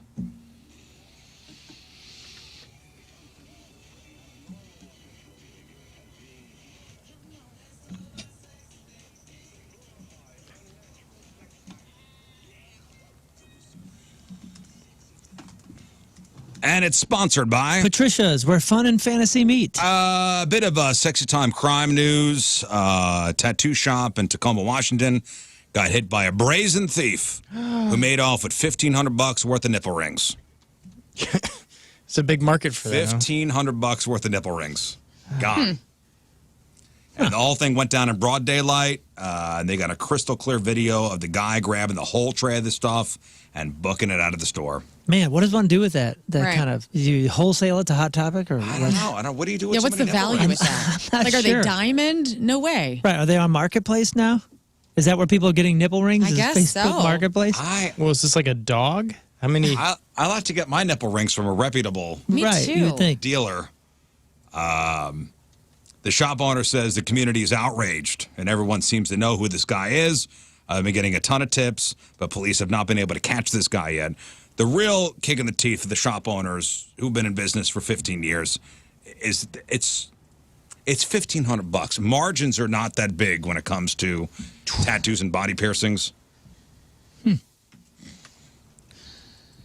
So they're now worried about their safety and considering some serious security upgrades, maybe even moving to a new location. Oh no. Or locking the glass case. Hire a gimp to just stay at the front of the store and intimidate everybody, and Yeah. then nobody will steal your nipple jewelry. Follow me for more tips. Yeah. Yeah, follow me for more security And I tips. said tips. I'm tired of people still. Has ADP failed you? Go to Gimp.com. Yeah, get yourself a Gimp. I mean, that would keep people off your lawn. Just Oh, have yeah. a Gimp just sitting out there in a lawn chair. Golly. Yeah. Scare the hell out of me. That Scarecrow. would stop solicitors. You may be onto something. Thank you. Yeah. Yeah, you do it enough times where your regulars see it, you can start replacing it with a mannequin. Use a mannequin with the Gimp mask. People aren't going to know, is this our guy? Is he going to stop me from getting these nipple rings? It's like the fake owl in a garden, you know? How much does a Exactly. nipple ring cost? Like $25, if that. The $1,500 worth of them. Well, they're little, so you probably just whoop, like just Yeah, slid them into a bag. couple I guess scoops. if you melt them down, maybe you get something from the scrapyard. You bring them to like scrap mart metals? Yeah. Melt these nipple rings down, would you? Melt them all down, make one giant one. You think a guy who's scooping up nipple rings has got a smelter in his basement or something? Nice. Bring it to like, where if somebody would steal a catalytic converter. You're fencing them there. I don't know. Okay, I so it's just big money because there's one here for $9. There's $4 one. A lot. It's worth getting into. So there is a big scandal going on right now involving a high-ranking Catholic priest and a popular dating app. Everybody knows Monsignor Jeffrey Burrell, right? Of course. Everybody knows him. Father.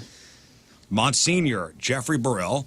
He is the guy who used to be in charge of all the Catholic bishops in the U.S. Well, it turns out he was secretly using Grindr, which is a dating app for gay people. Mm-hmm. And now this is a problem because priest is supposed to be celibate, right? Mm-hmm. So when a Catholic news site figured out he was on Grindr, he wound up having to quit his job. But here's the kicker.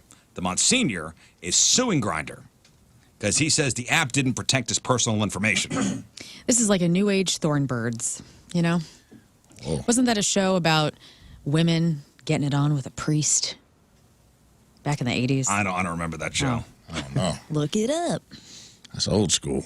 So he's suing Grindr, saying the app did not protect his personal information, and he claims they sold his data to some other companies, and that's how the news sites found out about him. I mean, it's a whole mess. I guess raising a lot of questions about how much control we really have over our personal information online. Right? So you sign up for an app, and, I mean, they selling your information to who knows who. Where do you go to buy such things? Dark web. Guess so, but what's that? Like darkweb.com? Everybody always talks about like the black market. I on the don't dark think, web. I don't think Where this is is even it? the dark web. This is just a company is paying another company for their data so they could hit them with ads. Well, who leaked it, though? I feel like you can only find that information leaked on dark web. Like who discovered his information that was leaked from Grindr? Another gay man. Yeah. I Someone don't at the know. news station was like, I swear it wasn't me. This is from someone else. But the priest is on I know. Grindr. But not me, though. Not me. It was someone Father else. Smoke Show. Hot tip. That's what I call Wait, him. so he lost his job again? Because here's an article from 2022 saying that he came back after he was let go for For the Grindr stuff? it just says serial sexual misconduct by frequenting gay bars and using Grindr, a dating and hookup app. I think I thought he's out. He might be out again. It looks like he resigned as general secretary of the U.S. Bishops Conference. Right. He used to be in charge of all the bishops. Yeah, I guess. And then in 2022 he came back. So I guess And now he's suing. I think the big story here is he's suing Grindr I see. Wow. for getting his information, like giving his information out. What do you think? Think there's a case? They may turn to like the terms and conditions. They go, well, it says in here that we could sell your information to a right. third party. Because this isn't technically a unfortunate. social media app. Would that be under that? Is like it a those social kind of media- dating You apps? talking about like Section 230? Like the Section 230 protections? I don't know. I don't know what that is. What is but that? Section 230 is a thing that was made in 1996. It's a bit antiquated, and it's out there, and it basically protects Twitter or Facebook and all that kind of stuff for if you start doing Nazi stuff or something and propagating that and then doing whatever out there, that they're not liable for what you've said and done. And what Because they're a bulletin board, basically. Right. Like they're just an application and just a No, I think this is it says in the terms and conditions that if you sign up for this, we could sell your information to third parties. yeah, like one of which those is what consenting. social media. It's kind of like companies do. discriminatory, though, because it's a gay dating app. And then so I imagine there's a lot of closeted people that are possibly on there. And then you are outing a lot of people who maybe aren't ready to actually be outed as homosexual. But you're running the risk of putting your information out there. Nobody's forcing you to sign up for it. Yes, but it's just interesting. Like, I don't know, if you're on a Tinder where everybody's Yeah. Right. and you sexual But at orientation you Tinder, want. I'm sure they sell your info too, right? Yeah, but even as Also- let's say I'm married and I'm on Tinder. Yeah. I could possibly be outed for. Sure. My wife could Yeah, I find don't out. think that's Yeah, you don't need- not right. Nobody to sell your info. We live in a screenshot world, man. So it's like, if you're on one of those apps and you've got a profile pic up and somebody knows who you are, it's easy to just take a screenshot and, you don't have to sell it to a third-party vendor to get it out there. Yeah. So you are running the risk, is my point. Yeah. Like if you're on that, there's a not just privacy within the company to keep you private. Users, there's also like an agreement between the users to be like, don't out me because I'm a priest and somebody can. Their lawyer's going to show up and just go, terms and conditions. If that's what it is, I have no agree. idea. And I don't think it's a gay or straight thing. I just think it's this guy was busted. He's a priest. Even if it was not Grindr, if it was Tinder. Yeah, I guess it's the same thing with the It's a celibacy OnlyFans. thing. Like the teachers who were outed from having OnlyFans profiles. I mean, they couldn't sue OnlyFans for that, right? It's kind of similar. Mm-hmm. I don't know. Maybe suing the wrong organization. Personally. Yeah, I'm curious to see how this is going to play out. It's one of the only organizations where you can still be fired for your sexual orientation. Speaking of OnlyFans and the Olympics going on, do you know there are a lot of, or a growing number of Olympic athletes finding a surprising source of income, OnlyFans? Doing what on there? Yeah, is I it mean, like doing things. Oh, okay. It's not. It's not like behind the scenes at the Olympics. Check it out. No, there are. I mean, showing their bodies. Some in a what you would call tasteful way, artistic way, and others like, hey, here's my ball sack. Look how Olympia. This is also a gold medal ball sack. That's not where I thought you were going. That's not the B word I thought you were going to use. No, I was reading this article, and I'm thinking, okay, so you're in the Olympics, you're young, you're in your 20s, and you spent your whole life. This is what you have worked your whole life to become an Olympic diver. Right. Okay, that's all you've done. You've done it since you were 6 years old. You were in the pool the first time, took your first dive at 6, and now you're 22 years old, and that's it. It's over. You dove in high school, you dove in college, you went to the Olympics, and that's it. Now what? It's Joe Now time. what? Now what do you do? I mean, you have what other? Hopefully, you have other skills to maybe get a job, but now what? Yeah, it's not like they have a lot of tours. Like Christy Yamaguchi wins gold and has been doing Stars on Ice for the last But even 30 years. But even those athletes that make it, your Michael Phelpses, you get gazillion dollars in endorsements, and you're fine. Mm-hmm. But that's like the 0.001% of Olympic athletes. Everybody else, like a shot put, you spent your whole life doing shot put. You made the Olympics, and now what? They go to school though, so they get degrees, right? Sure. Some do, I guess. Yeah. Some do. But it's like, think of baseball. Whenever a player retires, like Lance Berkman, this year he couldn't be at the home run derby because of his job. He's an OnlyFans model. Right. Yeah. He wasn't able to be there because of that. I think there's a lot of history of them struggling, like psychological problems. Almost like, not the football players with CTE, but like that identity. Well, yeah, and you have like an identity crisis because even though you went to college or you got a degree in marketing or whatever while you were, your primary focus, when you're playing at that level in anything, that is your life. You train 100%. day in and day out. You think about it every day. You don't get there if you don't. And then turning that off at 22 and being like, who am I now? And let's be honest, classes are a little bit easier if you're a D1 athlete. An Olympic hopeful? Yes. You're on the whatever Stanford swimming team. Yeah, there's somebody in there taking notes for you. Things are a little easier for you. You cruise through college a little easier. And you're right. The rest of us. It is a small percentage of Michael Phelps versus the third guy or third gal in the relay team. Who is that person? Give me her name. Give me the most famous third leg relay runner. Shakara Richardson on the the women's track team. Simone Biles. Suni Lee from the gymnastics. Right. There's also 3 other women on that team. Yes. Who are they? I don't know. One of them is from Oklahoma. She was 16 yesterday, and it was her Right. Olympic debut, and she did okay. And maybe they'll go and they'll open up their own gyms and have a great career doing that. Coach. But coach. The other ones, I mean, you can open up a shot put clinic. Yes. Or maybe you'll go coach a high school. I don't know. Yeah, but a you coach growing anywhere. number of Olympic athletes are finding a surprising source of income on OnlyFans. While many people associate OnlyFans with adult content, a number of athletes are using it to, connect with fans and supplement their earnings. Divers have been particularly active on the platform, with several members of the British diving team that are on the team now having accounts. They're doing behind the scenes stuff, fitness tips. They're doing personal interactions, which is fine. For some athletes, like former Olympic speed skater Elise Christie, she's been making some good money on there. She's doing like tasteful stuff. Yeah. It sucks that OnlyFans, we default to it being perverted. When there are things like this, people are doing things that aren't perverted on If there. only we had Instagram or YouTube or somewhere Because else. you see the headline, Olympians are on OnlyFans. You immediately go, up, they're showing their coochie on and there OnlyFans. are some showing their coochies.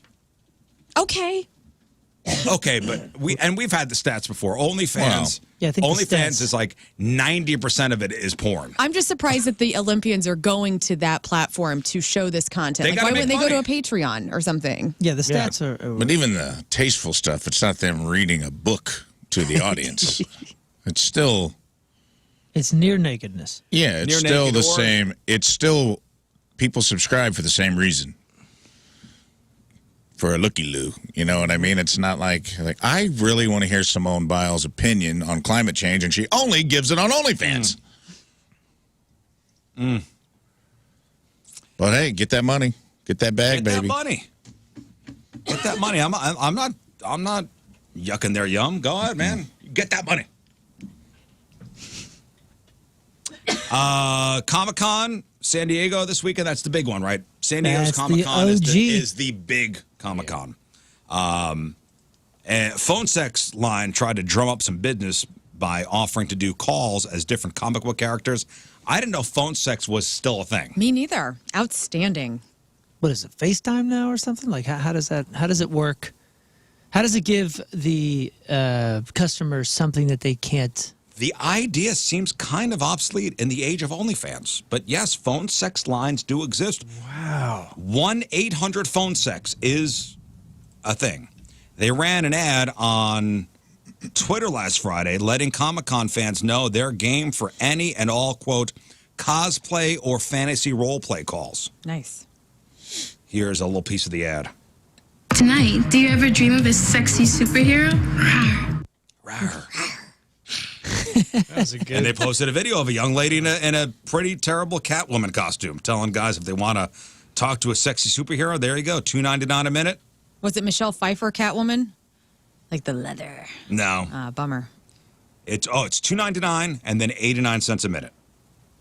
And I don't know if specific characters cost more, but phone sex lines are still out there. How about that? I like it. That's just maybe a little more anonymity than OnlyFans, because you have to create an account for OnlyFans, so your name is up there. And just from the stuff I've done for the show with Brianna Coppage when she was on, you immediately start getting inundated with messages. And then everybody trying to get you to buy their vids and everybody trying to connect with you. Like, some people like that connection. I bet there's still old schoolers that are like, no. You don't need to know who I am. You Spider Woman. I'm an anonymous voice on the other end of the phone. I bet there's still people that like the anonymity of the phone call, you know? Man. That's got to be it. What else could it be? We live in such a visual society now. I know. Pick up the phone. Maybe that's it though. Maybe the visual society has taken out the imagination, and therefore people are anesthetized. They're trying to go back to the imagination. It's all in the mind. Yep. It's in the mind. Yeah. Gotta visualize. Wow. I know what you look like.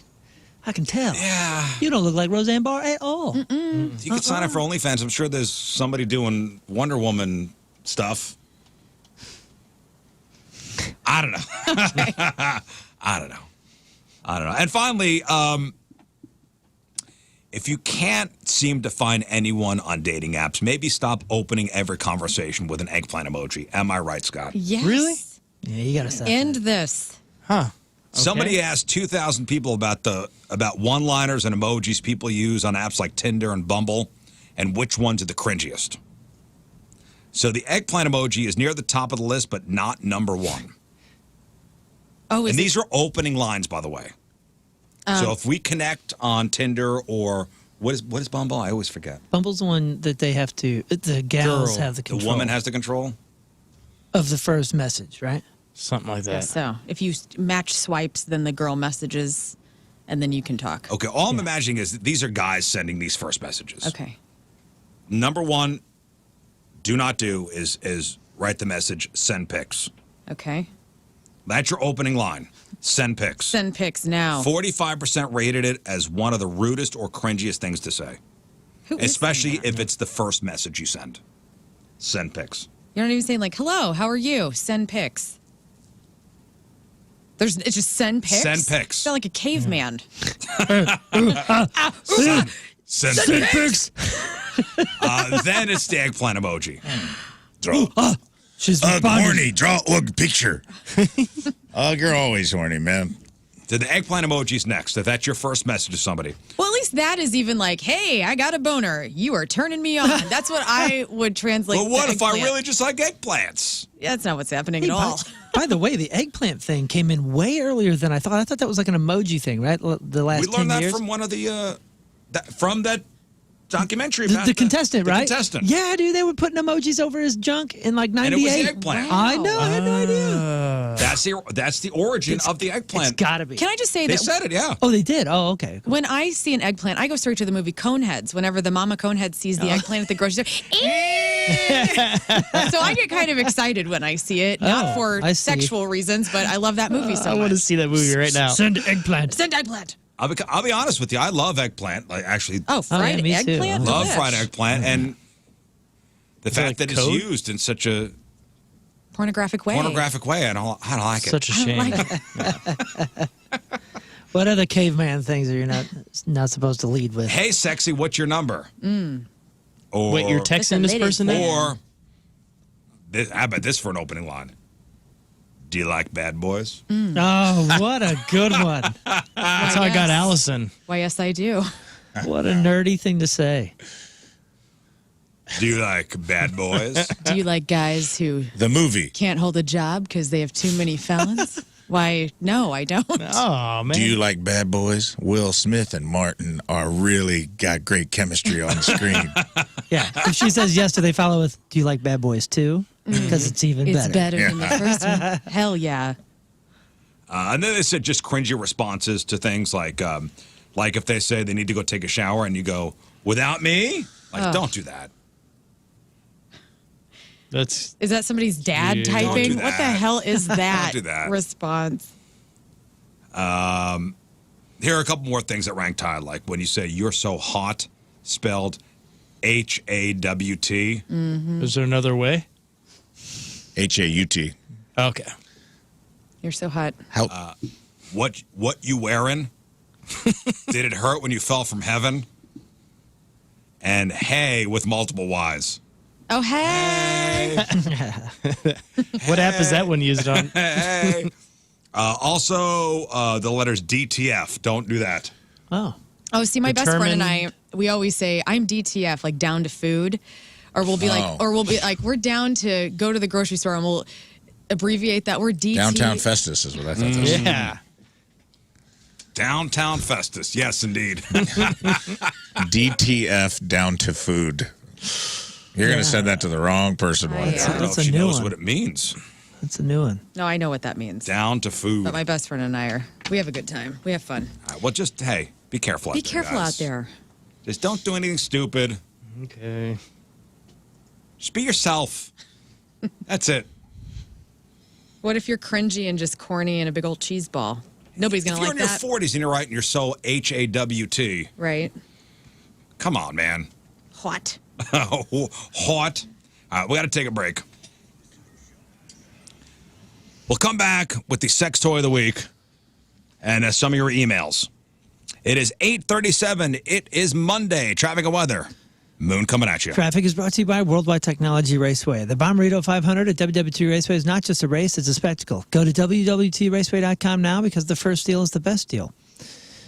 Things are looking pretty good except for we still have delays. About 7-minute delays, 270 eastbound between Doherty Ferry and Olive. Look outside here.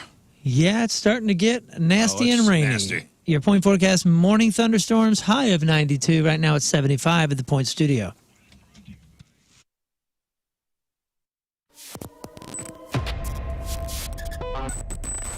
I'm so excited to be back here at Pointfest 2021, and for the very first time in person after multiple FaceTimes, Josh from Bad Flower, dude, you're really Hello. here. You're a real person. You are a real I person. thought maybe you were like a computer-generated deepfake. You know what I mean? Oh, wow. I mean, I do feel like an avatar most days of the week, so I think that's the And case. you look like an avatar in person. Like you look like an avatar version Thank of somebody. somebody's real self, but that's your actual self. Thank you. That's exactly what I was going for. First and most important conversation or question of the conversation: how are you? Just vibe check. How are you feeling today? How are the emotions? It's Pointfest. Good. I've been so stressed out. We're preparing for our headlining tour. Our album comes out in 5 days. There's just like so much that has to happen around that. And I stupidly take on so many things on my own, and I don't ask for help. I'm like, no, I want to do this. I want to do the lighting for the tour. I want to design the stage. I want to do all this stuff. And then go time is happening. I'm like, Stella Artois is partnering with Hot Ones and bringing you hot wings and hot trivia. And we've had a couple events so far. In fact, last Thursday I was out at the Hot Shots in Fenton with Stella and Hot Ones, and man, we had a raucous good time. The Stella was flowing, and we had some teams compete for a STL Staycation Grand Prize. And the finals are next Thursday. Finals next Thursday, August 8th. Location and time to be determined. Keep listening to The Point. We'll tell you where it's at. But come on down, watch the good times, sample Stella. Maybe try out some of those hot wings, some of those hot sauces. The grand prize is the STL Staycation. 2-night stay at Live by Lowe's Hotel. Stella Artois, beer pairing dinner at Bourbon and Clark, and Cardinal suite tickets. So the finals are next Thursday. We'll let you know where and when. But a big thanks to Stella and Hot Ones for hooking this up. And a team's going to win that great STL Staycation. More details at 1057thepoint.com.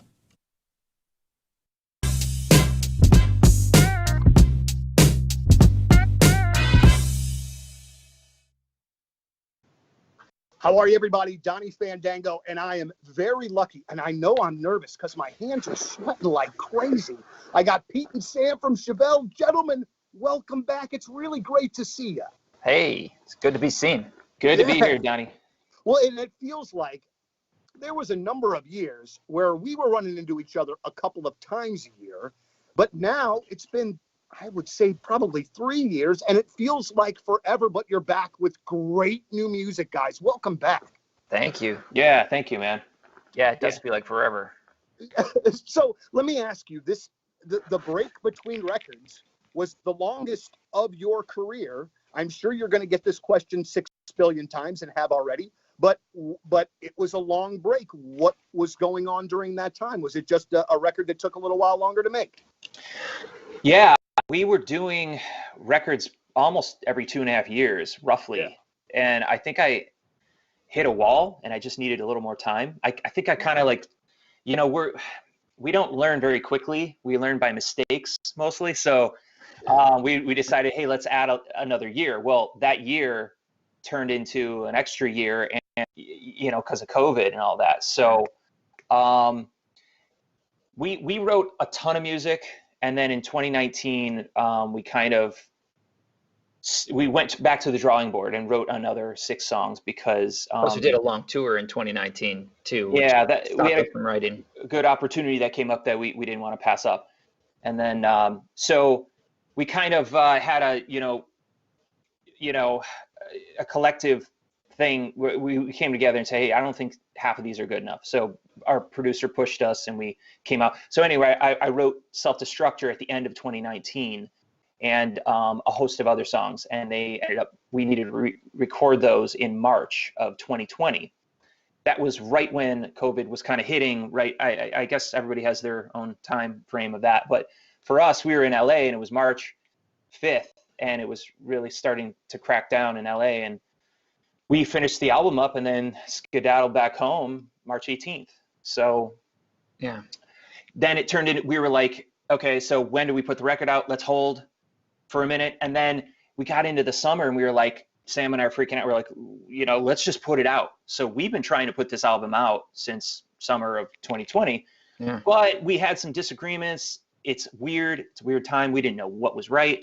So we held off, but then I had an epiphany. I woke up and I was like, one day I was like, Sam, Jude, let's just do whatever it takes to get it out. We need to feed the fans. We need to feed ourselves creatively. Let's just put it out. It is what it is. I don't want to sit down any longer. So the label agreed and this is where we're at. And now we're promoting. So couldn't be happier with the response though. So thank you. And I want to ask about Self-Destructor because to mine, and I've been a fan of you guys for, I mean, a long, long time. And I looked, by the way, Self-Destructor is at least the 17th Chevelle song that we have played on the Point over the course of your career in our career. Wow. Whoa. Yeah, that's insane. But this, to me, this is certainly the longest single you guys have ever released. Yeah. Is it the longest song you've ever made? And was that a calculated move to change things up a little bit, or can you kind of talk about that? Because I was surprised as heck to see a 5-minute 43-second Chevelle song. Yeah. Well, here, Sam, if I don't mind me answering that. So, okay, the song was written, and we didn't think it was a single at all. Yeah. So we just write now.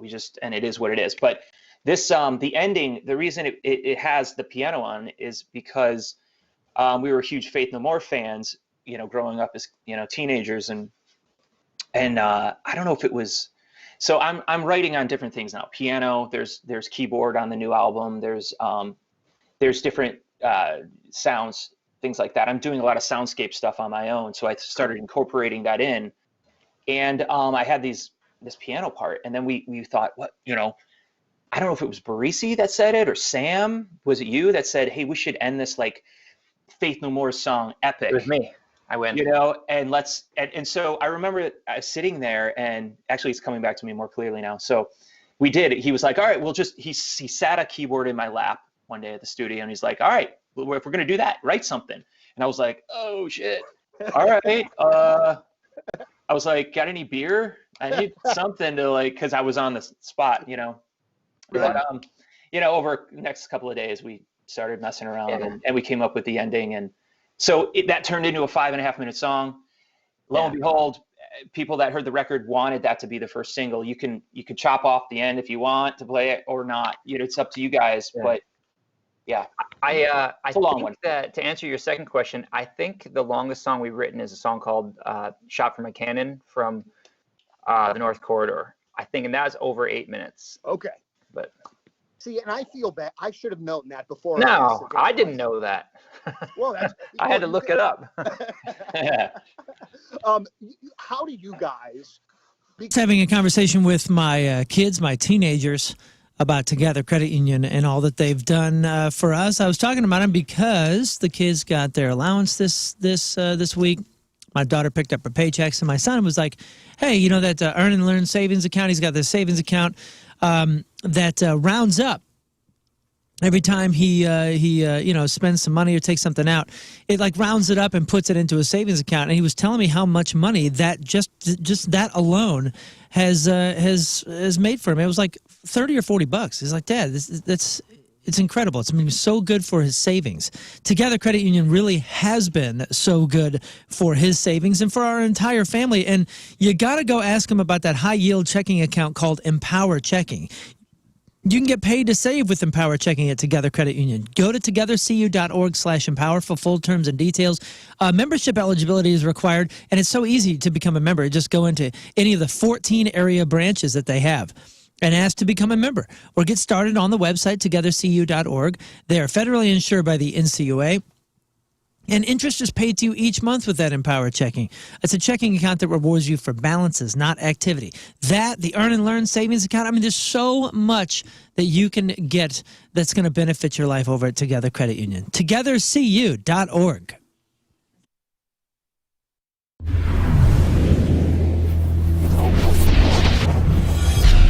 So here we are, our very first Ho-Ho show of 2017, our Christmas show. You will be our first band that we will see, 2/3 of Biffy Clyro. Gentlemen, how are you? It's really great to see you. Really well, and after that introduction, we're very excited to be opening up the whole... Pouring here. It really is. Radio station. Damn. It is crazy out there. Hallway. It's pretty quiet here in the studio. You can hear the claps of thunder every once in a while, but out in the hallway, it's like rain on a metal roof. It's slowing down a little bit. Somebody's asking about 30 Seconds to Mars. I don't think, did we mention this during Crap On? No. Canceled. Canceled. They're asking, do you guys know why? I can speculate. Mm-hmm. I could speculate on the low ticket sales, possibly, maybe. I don't know. but no reason given. Right? What was there a reason given? Unforeseen circumstances. Unforeseen circumstances. Well, we thought it was unforeseen that people weren't going to buy tickets for the show. And it was a circumstance. And it was, a circumstance of that. And yeah. Was that supposed to be Friday? Yeah, coming up. Yeah. Or was it supposed to be last week? No, I think it was this coming Friday. This Friday. The fact that we didn't know when the concert was probably is a good telling of there are a lot why of it got shows. canceled. There are a lot of shows this summer, and we got tickets to give away in just a little bit. We'll play 3 and 5. I Prevail, Hailstorm, Creed, 3 Doors Down at Finger 11. We got 5 Finger Death Punch and Marilyn Manson. We got Green Day tickets. They're playing with Rancid. A lot of stuff coming up. A lot of stuff. All right, so before we get to the sex toy of the week, what state has the biggest families? You The mean biggest size? families. Or? Yes, biggest Utah. sized families. Yeah, good guess. If you were to guess one state, what state has the biggest families? Oh man, Utah is a great guess. Yeah, Utah If it's not, or Idaho. if it's one not of Utah, those. I'm gonna go somewhere south. I'm gonna say either Georgia. It's Utah. it's Utah. Yeah, the World Population Review's latest map shows that Utah moms and dads have been getting busy. The state has the biggest families in the U.S., averaging at 3.58 people. Damn. So 3.58 people, and what's the reason? Religious, economic, cultural, and policy factors. California and Hawaii are second and third for biggest families. Northeastern states, Maine, Vermont, New Hampshire, have the smallest families in the U.S. We are right in the middle.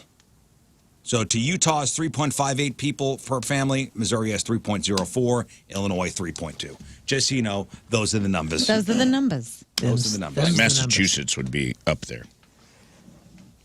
I feel like Boston families are big. Those Catholic Yeah. families. Yeah. Those big Catholic families. Mm-hmm. Yeah, I'm sure Massachusetts. I gotta it's look up at that. there. Massachusetts is up there. All right, let's do the sex toy of the week.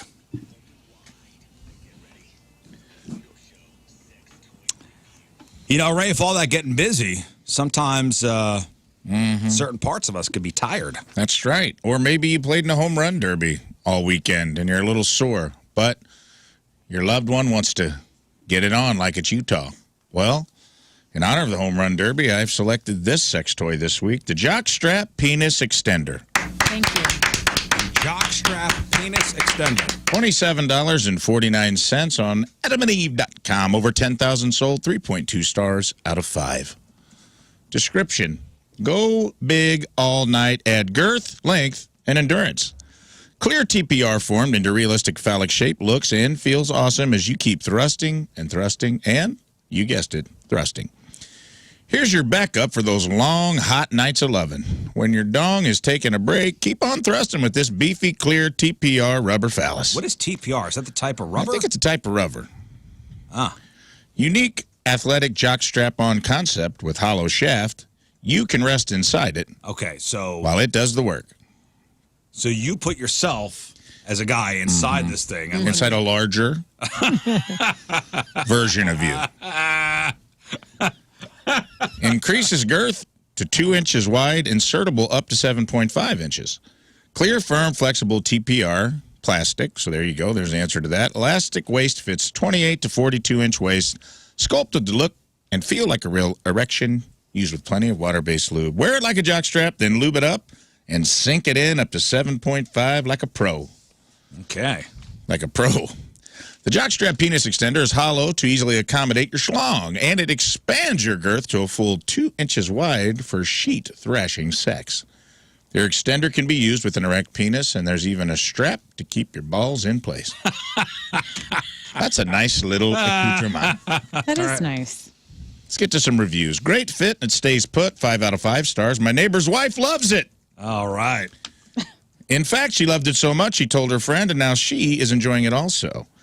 It is a little large for them the first time, but they sure seem to like it. Always coming over to see what I'm up to. Montana Mound Pounder. Whoa.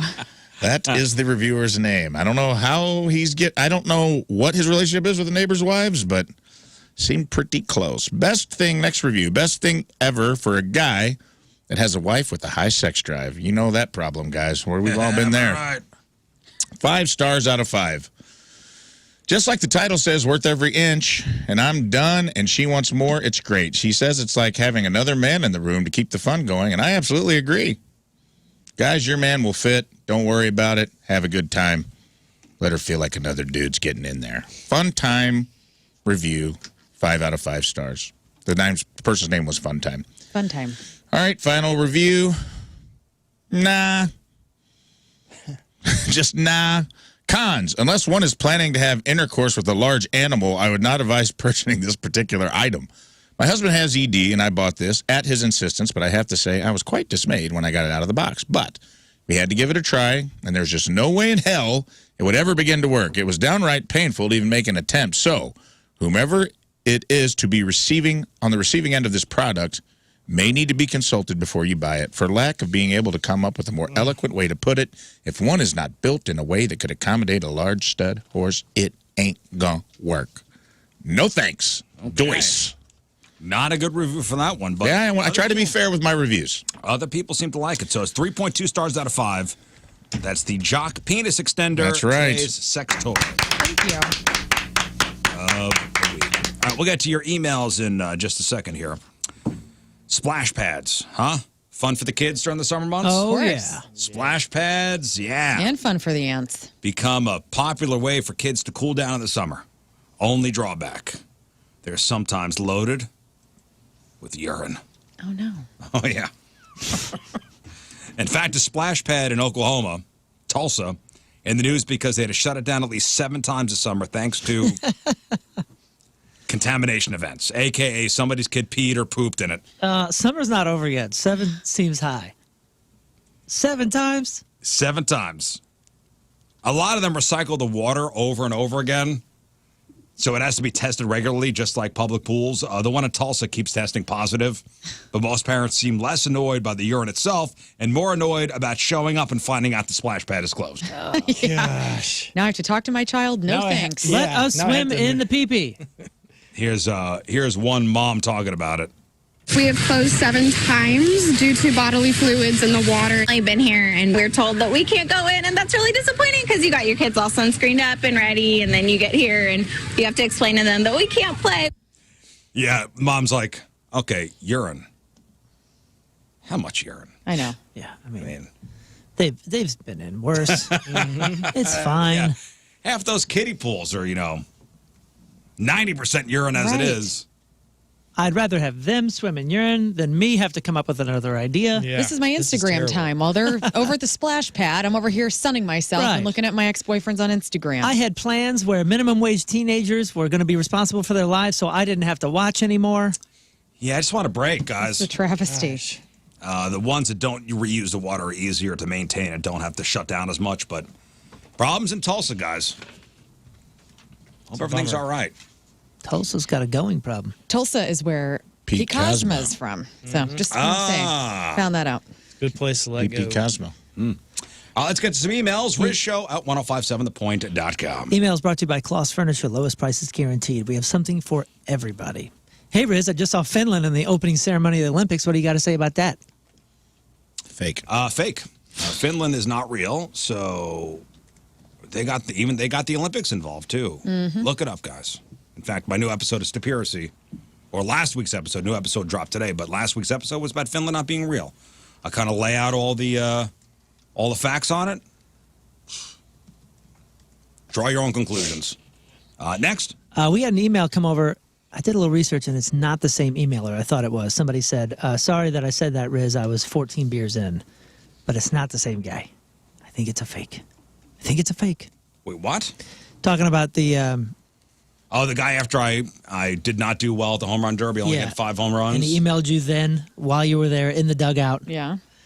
He said, sorry, I had 14 beers, but I did a little research, and I don't think it's the same guy. I'll tell you the name. The guy's name is Craig. The one it is the same guy? Yeah. Hello, Craig. Oh, okay. It came up different on my thing. Craig says, I'm watching Home Run Derby, proud to learn and Rafe. Great job. Hard watching Riz. Embarrassing. Right. I'm saying the apology was not him. So he's it's the same dude. Is it? Same guy. Oh, he apologized. Good. What did he say? Is it an apology? I didn't read it. I did not have that. The only email that I have from that particular email is I'm watching the Home Run Derby. Embarrassing. No, okay, here's what it says. It says, just listen to the start of the show. I said, listen, I've talked about this at the top of the show. Oh, he sent it to my personal. Oh, okay. He sent it to me personally. I didn't see it either. I was looking. You know why he sent it to me personally? Because I emailed him from my personal. Yeah, right. And he was a dick. Okay, my bad. So I got done with the Home Run Derby, and I was down. I was down on myself. Right. And this guy writes an email. I mean, almost within 3 minutes of me finishing.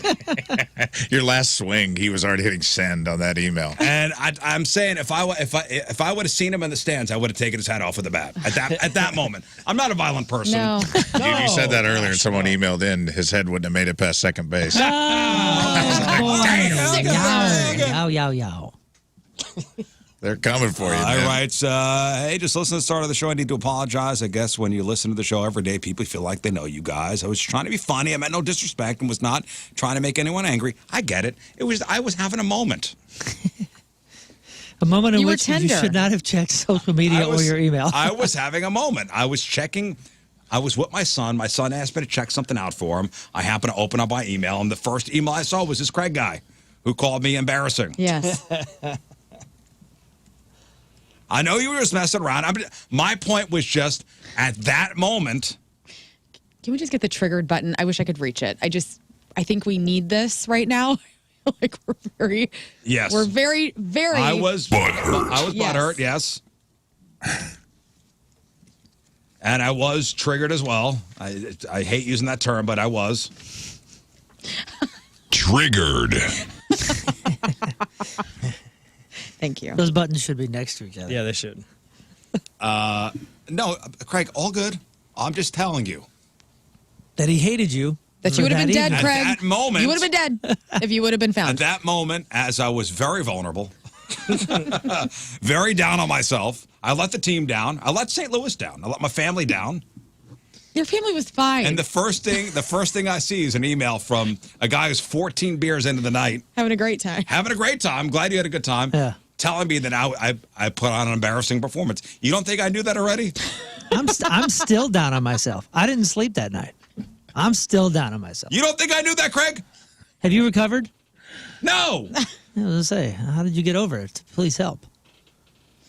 I'm better. Are you? But at that moment, I didn't need Craig telling me. I knew it already. I knew it already. Email from Coach Craig. Cut list. Posted on his door. Yeah. I didn't need it at that moment. That's all I'm saying. Okay. It's fine. I'm good. I'm good. Good. No, and I know, yes, and Craig is right. You know, the way that we do the show and the way we interact with our fans, yes, we're ball busters. I like to bust balls. Mm-hmm. And sometimes, cut a little deep. It's fine. Yeah. It's fine. Here's the thing, man. You punch up or punch level. You don't punch down. I try not to. And a couple of us were really down. We were really down, and you I guys was punched down. us down. Yeah, he didn't email you. You hadn't gone up. You hadn't gone to bed. I'm glad I can't read. You hadn't been up yet. And man. Okay, next. Okay. Anyway. All right. Let's go to food emails. Hey, guys, especially Moon on this one, because a while ago, a listener emailed talking about the Dr. Cherry Vanilla Sparkling Water from Target and how it tasted exactly like Dr. Pepper. Moon, as a huge, big fan of Dr. Pepper, as you are and I am, we had high hopes. This was a letdown on the highest level. Oh. It's more or less a cherry-flavored sparkling water. It doesn't even get the you can kind of see it reaction. Moral of the story, if you want a Dr. Pepper, drink a full-blown Dr. Pepper. You'll never be let down. Also, big props to Rafe for mentioning the red clay strays the other week. Those guys are killing it. Sent for my Android because it's better than everything else. Okay, so you told people to go buy what? No, we had an emailer say that in particular water, that Dr. Cherry Vanilla Sparkling Water from Target was like magical, just like Dr. Pepper, and that we all should try it. Well, listener tried it and said no. Oh, okay. It wasn't your recommendation. If you want a Dr. Pepper, go buy a Dr. He Pepper. just knows I'm a Dr. Pepper fan, and I don't drink Dr. Pepper anymore. A Dr. Pepper. Buy regular Dr. Pepper, then listen to Red Clay Stray's new album because it rips. Next. Hey, Riz Show. Hey. Catching up on the podcast, you opened Tuesday's show with the longest dog fart. Grade A radio, by the way. Thank you. You followed that by saying the longest human fart ever was 2 minutes and 42 seconds, which I, like others on the show, exclaimed, no way that's true. I'm an engineer and quite a math nerd, so I decided to do the math for the humor and thought you may enjoy this too. Based on some Googling, the average fart length is 1.5 seconds. Okay. The average fart volume is 79 milliliters. That means based on how long this person's fart was, they expelled about 8.5 liters of flatulence or 2.25 gallons of air biscuit in freedom units. That is the equivalent of 7 days and 5 hours worth of anus acoustics for the average person and enough to fill up an entire large intestine and 2/3 of a small intestine. Crazy stuff. Wow. I feel like numbers are flying at me like John Nash in A Beautiful Mind. Drew checking out on the instant feedback. Riz, your performance in the home run derby, for that, you did not deserve an apology. Okay. God. Wow. Sent from my messenger pigeon. Ruthless. Chris, then the Kleenex in the studio? I know. Yes, right over there. Thank you. All right, one more. Hey, Riz Show, I was listening to yesterday's show and y'all were talking about Accutane and how dangerous and harsh it is. Well, I used to be a nurse in pediatric oncology, which is kids' cancer, and one of the long-term treatments for kids' cancer was neuroblastoma, and it's in fact Accutane. Also, I'm getting married next May and really want a saxophonist to play. Does anybody have any recommendations for a saxophonist? Thanks, y'all are welcome. The guy from Lost Boys. Y'all are awesome. You got a sax guy, Hot right? sax? Yeah, I got a sax guy. Moon's got a sax guy. Yeah, I got a sax guy. Now- Email me. Now, the Lost Boys guy, the no shirt on. That guy played at your wedding. That'd be awesome. Dude. You know that guy from the Lost Boys? No. He still goes out and plays, Oh, man. look The at Lost sax Boys. guy from Lost Boys. I don't think I've seen Lost Boys. Shirtless? That's the Kiefer Sutherland one? Yeah. I haven't seen that. Really? Wait, is that the vampire thing? Yeah. No, never that seen seems it. like something you would have seen and we would have bonded over. Sunderland. Timmy Capella. Get on Capello. that. Tim You watch Capello. Barbarian. You watch Lost Boys. Saxophonist. That song "Cry Little Sister," the soundtrack. I was it's so good. mad that Corey didn't sing it. Here, let's see if I get a little sack man here. Oh my gosh. Dude, he rips. He's only in the movie for like 30 seconds. I've seen this meme.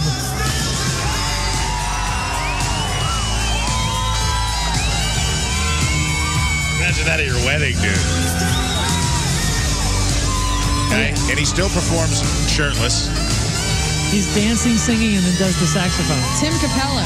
And look up Tim Capella recent, and he's still doing it. He still looks good. He's wearing leather chaps in this video. Does he still have the chain? And he's all greased up. Yeah, he's all greased up. Woo! Sexy sax man.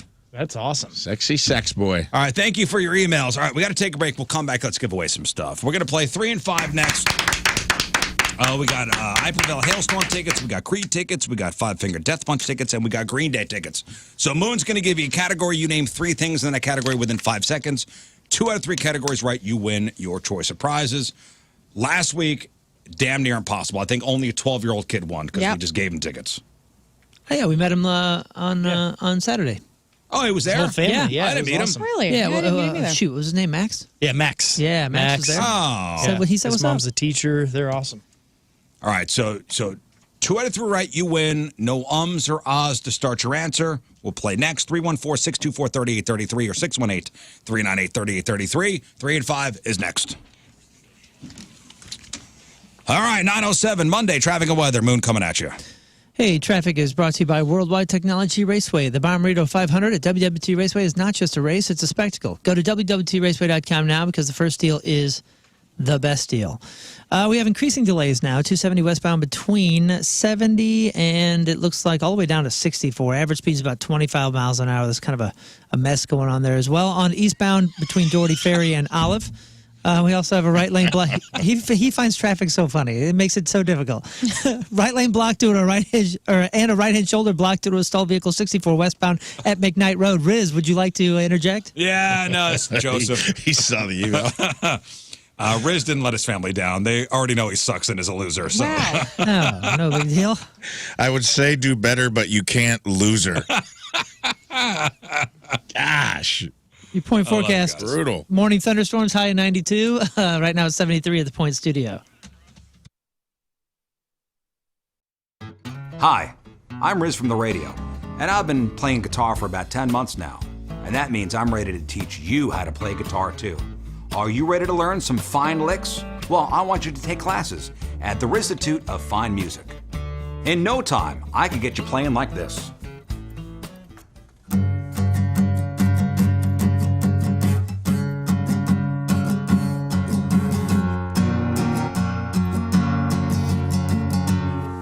When you sign up for classes at the Rizzuto of Fine Music, I will teach at least one class a week, 15 minutes only, and you'll get this commemorative tote bag. Achieve all your dreams. Learn how to play guitar. Yes, fine licks like this.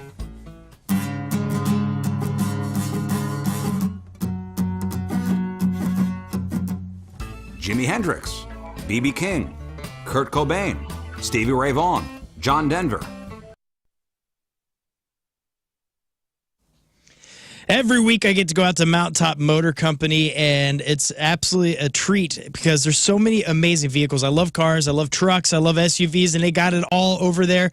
And in fact, if you're looking for even luxury vehicles, they have some of those right now. They got a 2023 Acura Integra, which is completely loaded, leather seats, the heated seats, the whole 9 yards, and it's only $22,000, and it has low mileage, everything you could want in a car. Absolutely amazing. And what they do is they go across the country. Yeah, it has a little over 12,000 miles on this car. Again, only $22,000 for a 2023 Acura Integra. So go to mountaintopmotors.com. Check out their incredible lineup of vehicles. Again, they go across the country. They find the best of the best. They bring them right here to St. Louis so you can have the absolute pick of picks, you know? And what I love about them is that if you want to customize your vehicle, they can do that right there. So when you drive off the lot, you're in the vehicle you want. And they have over 1,000 5-star reviews because they truly are the absolute best place to go. That's Mountaintop Motor Company, mountaintopmotors.com.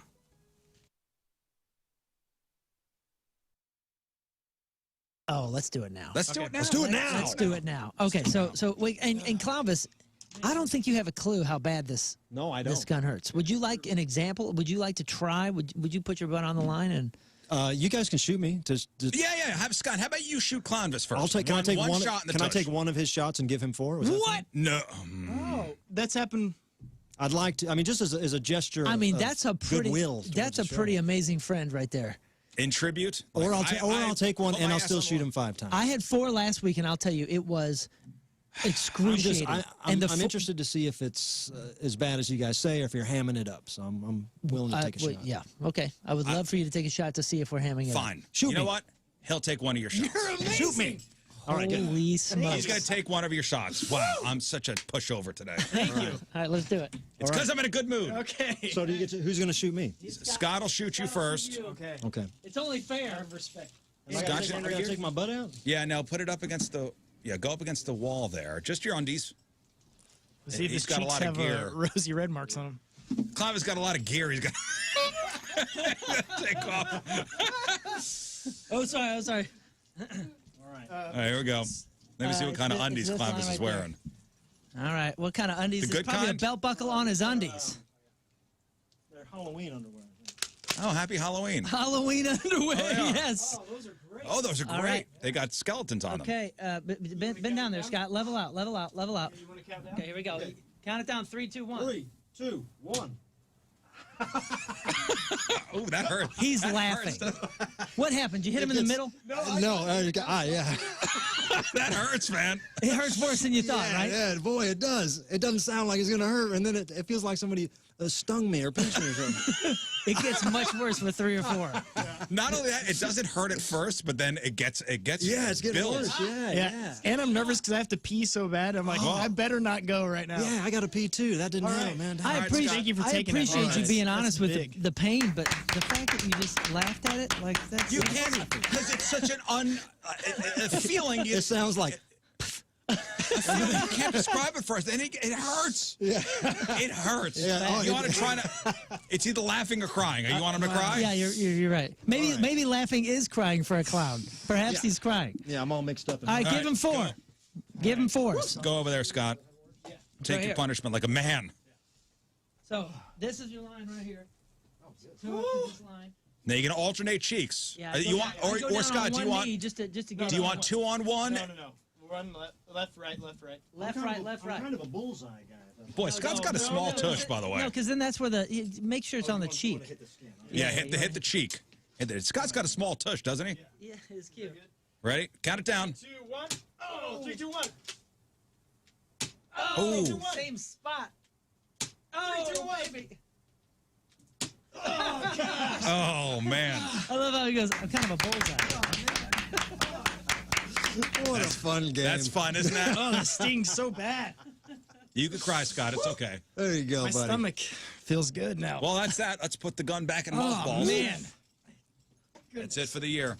I'm wearing Pretty jeans fun. next year. That's it. That is fun, isn't it?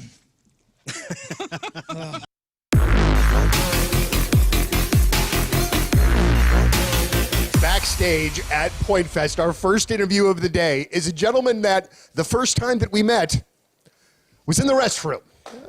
And we wasn't doing drugs. No, not at all. Jelly Roll, You got to clear that up in this era. Somebody be like, I wonder what they were doing in the bathroom together. They're just going to assume that for sure. Even if we say we didn't, they're going to assume that anyway. Well, I'll tell the story that I was stoned and waiting on a commode that was open. I didn't realize the door was closed, and I thought somebody was there, so I sat there for like 15 minutes with my butt puckered, waiting to use the bathroom just to find out nobody was in there. While I'm going, you're directed traffic in and out of the bathroom. I'm telling people, I'm like, oh, you're good that way. That one's open. That one's clogged. Somebody's in that one. I'm waiting too. And it was, that was my morning. Well, we got to start out. I mean, there's a lot of things that we could talk about. But first, man, Dead Man Walking goes #1 at rock radio. And for you, and in kind of watching your path, you seem genuinely, one, thrilled, but two, crazy. Like still kind of surprised, It's even after it's completely- already happened. Yeah, for sure. You know, it was a big surprise, and I have to touch on this because this is special to me. It's #1 at rock radio for 2 consecutive weeks, which was even crazier. Because I never thought I'd be in the top 10. I don't know if y'all seen it, but I had posted when I went to the top 10. I was like, we made it further than anybody thought we would. Let's go to #5. And I was like, to me, I'd have been cool at like just going back to 12 at that point. I was like, we made it to the top 10. And then we were #1 for 2 weeks. We was in the top 5 for like 8 weeks. We were lucky, though. You know, we were blessed. It was a little rough. My dear friend Shinedown just controlled the chart for like 7 weeks. I mean, you speaking of clogged commodes. Yeah, well, they have a tendency to do that. Yeah, you talking about backing a toilet up. I mean, I think they were #1 for 6 weeks, took a week off, and then went back again. I was like, you greedy mothers. When you have a song, though, like Dead Man Walking... You hire a professional pest control service. Well, you want to protect your family, you want to protect your property. And this is where Amco Ranger comes in. Amco Ranger Termite Pest Solutions, protecting what matters since 1965. 100% satisfaction guaranteed. At Amco Ranger, they are not satisfied until you are satisfied. Committed to giving you the best pest management services available. They stand behind every single service they perform. So if you're not 100% satisfied with their work, they will make it right. You also get the best price. They guarantee that. They're trusted and they're local. When you call Amco Ranger, somebody in St. Louis is picking up the phone. Family owned, A+ rating with the Better Business Bureau, and Amco Ranger is your one source for all pest control needs. Take your yard back from mosquitoes and ticks. Stop the ants and spiders and roaches from moving into the house. Protect your biggest investment, your home, from costly termite damage. Prevent mice from spreading disease and damaging your property, and so much more. It's Amco Ranger, 636-441-BUGS, online, AmcoRanger.com. Protecting what matters since 1965.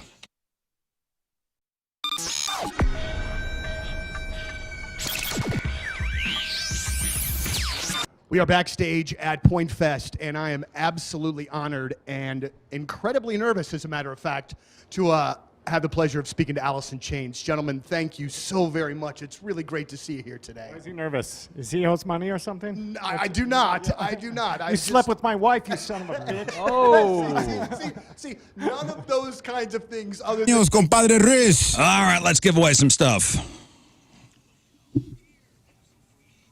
Brought to you by Friedrich HVAC Systems. Get serious about comfort and energy savings with Friedrich. Visit Friedrich.com. Thank you, voice guy. All right, it's time to play 3 and 5. So Moon is going to give you a category. You name 3 things in that category within 5 seconds. 2 out of 3 categories right, you win. Your choice of prizes. Lern and Rafe are the judges. We've got Hailstorm tickets, Would I Prevail, Creed tickets, Playing with 3 Doors Down at Finger 11, 5 Finger Death Punch from Marilyn Manson, and we got Green Day and Rancid tickets. All right, let's get into it. Remember, no ums or ahs to start your answer. Degree of difficulty? Let's see. Well, you know what? Out of 10, I would say this is going to be a 6.5. All right, because last year was a damn near 9.8. Yeah, it was a tough one. All right, let's go to Brian in Farmington. Good morning, Brian. Good morning. Happy birthday. Thanks, buddy. Here we go, Brian. Hey, 5. Hey, Brian, name 3 board games. Monopoly, Connect 4, Tic-Tac-Toe. Board games. Is there a tic-tac-toe? Is tic-tac-toe a board game? Is Connect 4 a board game? Is Connect 4 a board game? Connect 4 is a board game, right? That's where you drop the little things into What's the board? I mean, but that's not a board. Is that the board? But it comes into technically tic-tac-toe is a board game. There is a board game called tic-tac-toe. I played it on a board one time. And then Connect 4. I played it when I was bored one time. Rafe, Connect 4. I'm going to give it to him because I think the board is the thing that gets vertical. Yeah. It's a stretch. It comes in a box. Stretch. But it is technically Okay. Next. Next. a board, I suppose. Brian, give me 3 iconic movie quotes. You can't handle the truth. Human brain weighs 8 pounds. Oh, man. That's a tough one. Yeah, That's that is tough. In 5 seconds. Mm-hmm. All right. Final one. Here we go. Brian, tell me 3 well-known dances. Macarena, salsa, Texas two-step. Okay. What was that last one? Texas two-step. Fine. Good enough for me. Thank you. Texas two-step. Okay. The Macarena. Colin, hello. Hey, good morning. All right, Colin, let's play 3 and 5. Here we go. Okay, tell me 3 rare diseases. Dang it, I did. Did a lot of uhs and no What thanks. was your first one in your mind? Ebola. Rectal cancer. Rectal cancer? Sure. Okay. For Ebola for me. You go rectal cancer. Okay, next. Give me 3 vintage video games. Pong, Dig Dug, Pac-Man. Yeah. Oh, that's the Okay. second Dig Dug. All right, we're done with that one. And here we go. Final one for Colin. Give me 3 famous explorers. Lewis, Clark, and Oh, Their guide. I don't know. not even a Columbus? Not even Columbus. Suck it away. You said everybody else. Not even a Magellan? Throw me a Magellan. No Magellan. All right, Blaze in Highland. Good morning, Blaze. Please. Good morning. All right, Blaze, here we go. Give me 3 festivals.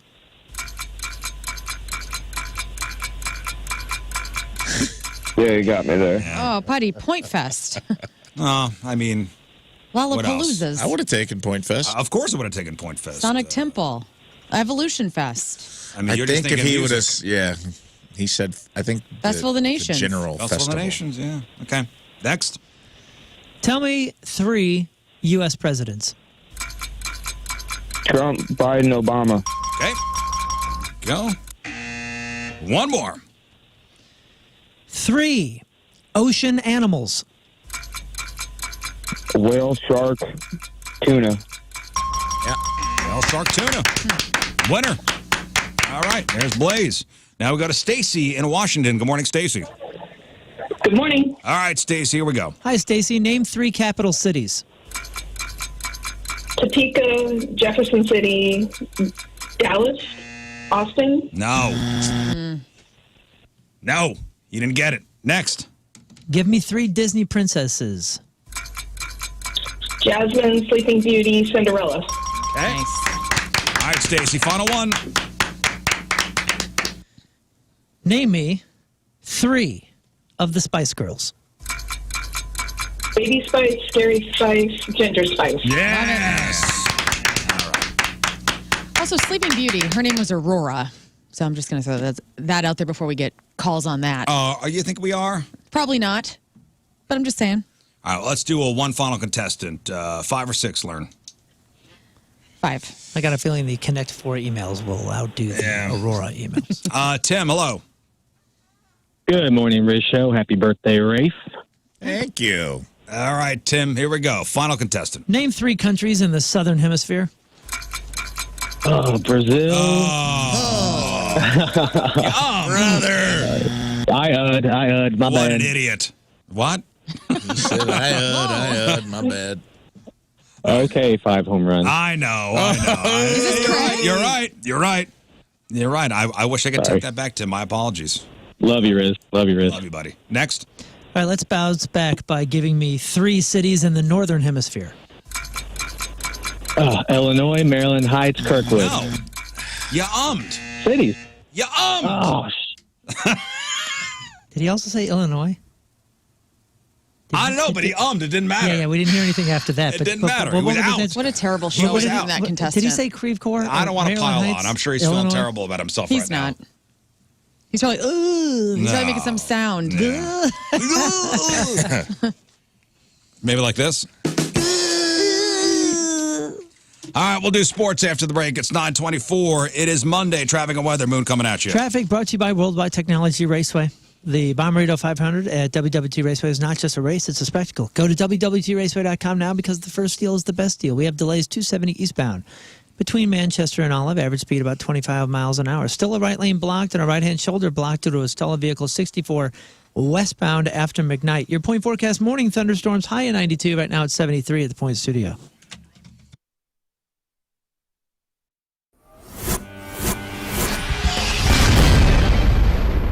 All right, so here we are, way back Pointfest, the first interview of the day. It's Real Big Fish, everybody. Gentlemen, how are you? It's great to see you. Great to see you. Fantastic. Hello.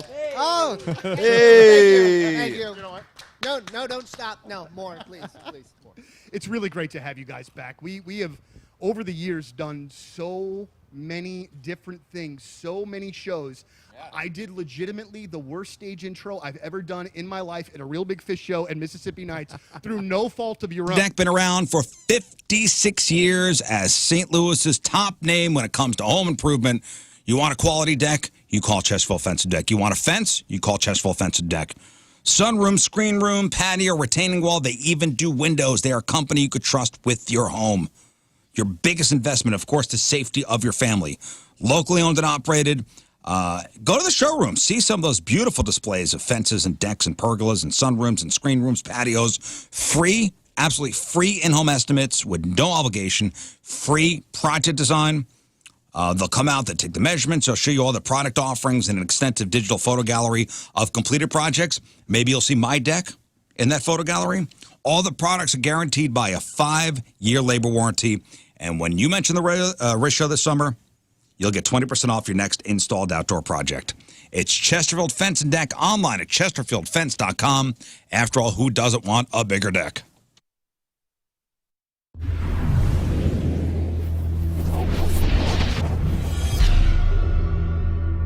All right, so here we are backstage, the Stiefel Theater.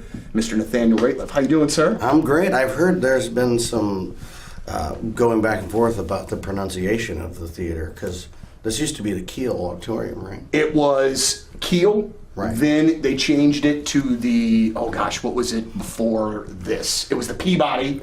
And now the Stiefel. Okay, Stiefel. Well, what are you hearing on your side of things? I've heard people say Stifle, Stiefel, you know.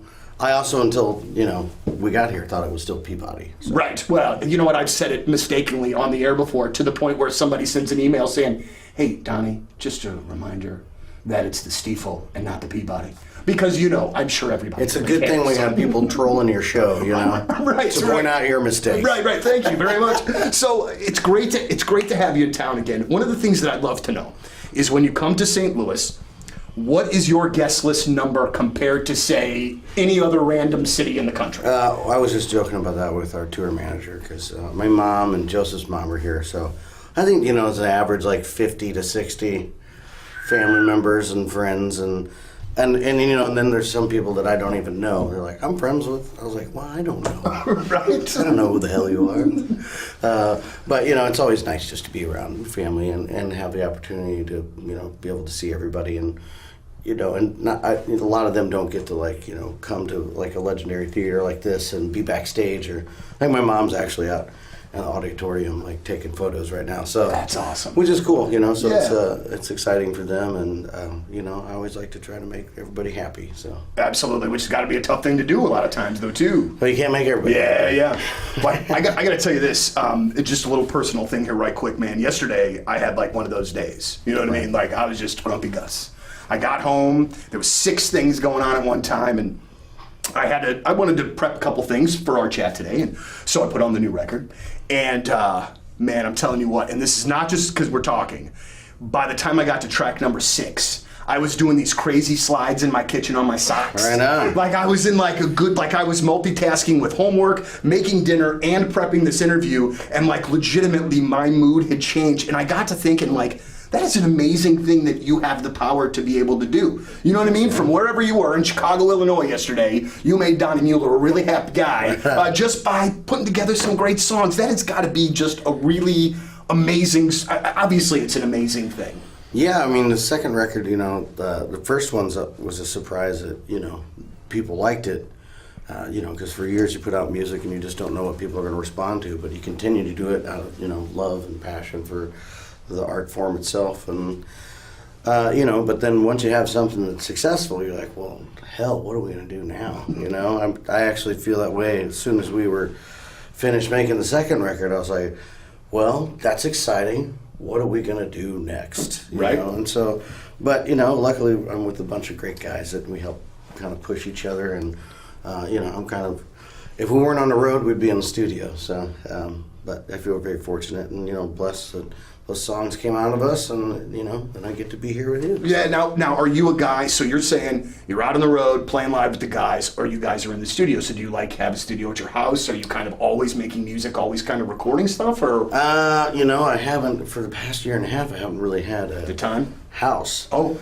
So I've just kind of been living out of the suitcase. But I'm trying to find a good spot, and, you know, hoping that I have like a little bit of a sanctuary there to make music. And you know, Pat has a pretty good place in the back of his house, and I've actually was living in his basement. So, you know, we have, you know, different. I think Joseph has a little spot, and but yeah, I mean, most of what we've been doing since the spring is just nonstop on the road. So, Yeah. Very good. I want to talk to you about Project Marigold. Yeah. I am, you know, I'm sure that you were one of those guys that when you had the ability, when you got the success and were able to kind of do some positive things with it, this type of thing is one of the first things you wanted to do. So can you talk a bit about it? I know it's made to help with social programs and things like that, but I want to hear from your mouth what it's all about. Well, it originally started, one of my best friends and sort of mentor, who's still here in Rhineland, Missouri. He was injured in a construction accident, and his wife is a teacher. And then after that injury, you know, he had to try to reevaluate what he was going to do.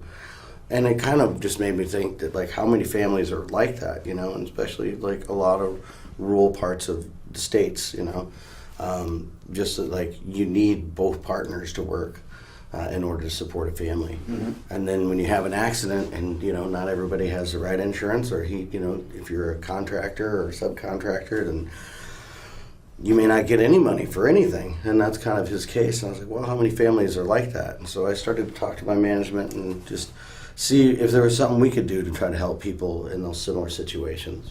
Raining outside, maybe you're thinking to yourself, you know what? I don't feel like going out in this rain. I want to order something online and tip somebody else really well to bring my lunch to me later. Good plan. And let me tell you something. If you go to Sauce on the Side and you order from them, because you're shopping locally, this is going to be a person in your community that's delivering it to you. And by the way, you can get free delivery if you enter promo code LERN, L-E-R-N, at sauceontheside.com. But please tip well, all right? Obviously, the weather sucks, and they're doing you a solid for bringing you some delicious calzones for lunch. Or maybe you want to stop by there for dinner. Handcrafted calzones, a couple more days of the July special with that all-American seasoned ground beef, applewood bacon, American cheese, house-made pickled cucumbers and onions. They got the bacon cheeseburger all in this calzone, and then that sauce on the side, BBQ aioli dip, is super good. And that's the sauce, right? And by the way, if you love the special and then maybe you don't get there in the month and time, you can always customize your own calzone to be exactly what you want, which is just one of the better reasons to eat locally and support this delicious business, Sauce on the Side. They're open 7 days a week, beer and wine served at all locations. When it's not nasty like it is outside today, they have a patio that's dog-friendly, stuff for the kids, things for your gluten-free friends. They literally have the best food. SauceOnTheSide.com. Oh, let's do it now. Let's do it now. Let's do it now. Let's do it now. Okay, so wait, and Clovis, I don't think you have a clue how bad this this gun hurts. Would you like an example? Would you like to try? Would you put your butt on the line and? You guys can shoot me. Yeah. Have Scott. How about you shoot Clovis first? Can I take one shot in the Can I tush. take one of his shots and give him 4? Was that What? No. Oh, that's happened. I'd like to. I mean, just as a gesture. I mean, of that's a pretty. goodwill. That's a pretty amazing friend right there. In tribute? Or I'll take one put and my I'll ass still on the shoot line. him 5 times. I had 4 last week. Hey, if you're watching the Olympics, here are some terms you may hear. Sound kind of dirty, but they're not. Okay. Shuttlecock, we know what that is, right? Badminton. Mm-hmm. Yeah, I was just watching a clip of badminton. Man, it looks amazing. It looks exciting. Yeah, this is not your backyard. So this is good mitten? Yes, definitely Scott. good mitten. Okay. Yeah, it takes some real skill there, huh? Quick moving. Remember playing badminton in PE in grade school or whatever and Yeah, middle you hit school? the ball over once. Oh, no, you hit the thing over once. Shuttlecock. The shuttlecock over once or Yeah. twice, and that's it. You guys got to play that in elementary school? I still don't think I've ever played it in my Maybe life. high school or junior high. Wow, you guys went to cool schools. The old clean and jerk. We know what that is, right, Lern? No, Yeah. what is that? Clean and jerk. UrbanDictionary.com. That's a weightlifting thing. It's A like- weightlifting, yes. Oh, yeah, to jerk it. Yeah, of course. 2-part lift where the weight is first lifted to the shoulders and then overhead. She goes, oh yeah, to jerk it. What about snatch? We can't talk about that. It's another weightlifting move where the Oh. barbell is lifted from the ground to overhead in one smooth motion. Well, sometimes it can be a real hairy motion as well, you know? Hooking is weightlifting again, known as the hook grip, when a lifter covers their thumb with the other fingers when they grip the bar, and then the breaststroke, one of the 4 types of strokes in swimming. So, I don't know. I hear this stuff, I still chuckle. Thank you. Yeah. Because I like inside, I'm still 7. Hey, 7 aren't years we old. all? Yeah. Yeah. Yeah. Yeah, when I hear shuttlecock, what are you, 5? Yeah. You didn't What? mention the rowing crew, right? Like the person that heads up the boat when they're rowing. What's that called? That one's coxswain. Oh, coxswain. Whoa, you Yes. watch your mouth in there. Sorry Yeah, about bro. that. Just watched a movie about this. Yes. All right, let's do sports. All right, what do we got? Hey, sports brought to you by Jack and Coke, the popular cocktail now available in ready-to-drink cans. I'll start with this. It's positive. We got a couple positives here. St. Louis City SC won their first Leagues Cup game 2-1 against FC Dallas at City Park on Saturday night, so yay. All right. The Cardinals started off a little rough, and then they looked like they might get swept by the Washington Nationals until bang, the 356th blast from Paul Goldschmidt gave the Cards a walk-off win and avoided the sweep. And I think Polo had something to say about it. Here's Polo's call. Vamos, vamos, se acabó. Profundo. Se acabó. Patín izquierdo, la pelota se va. La pelota. Yes. La historia.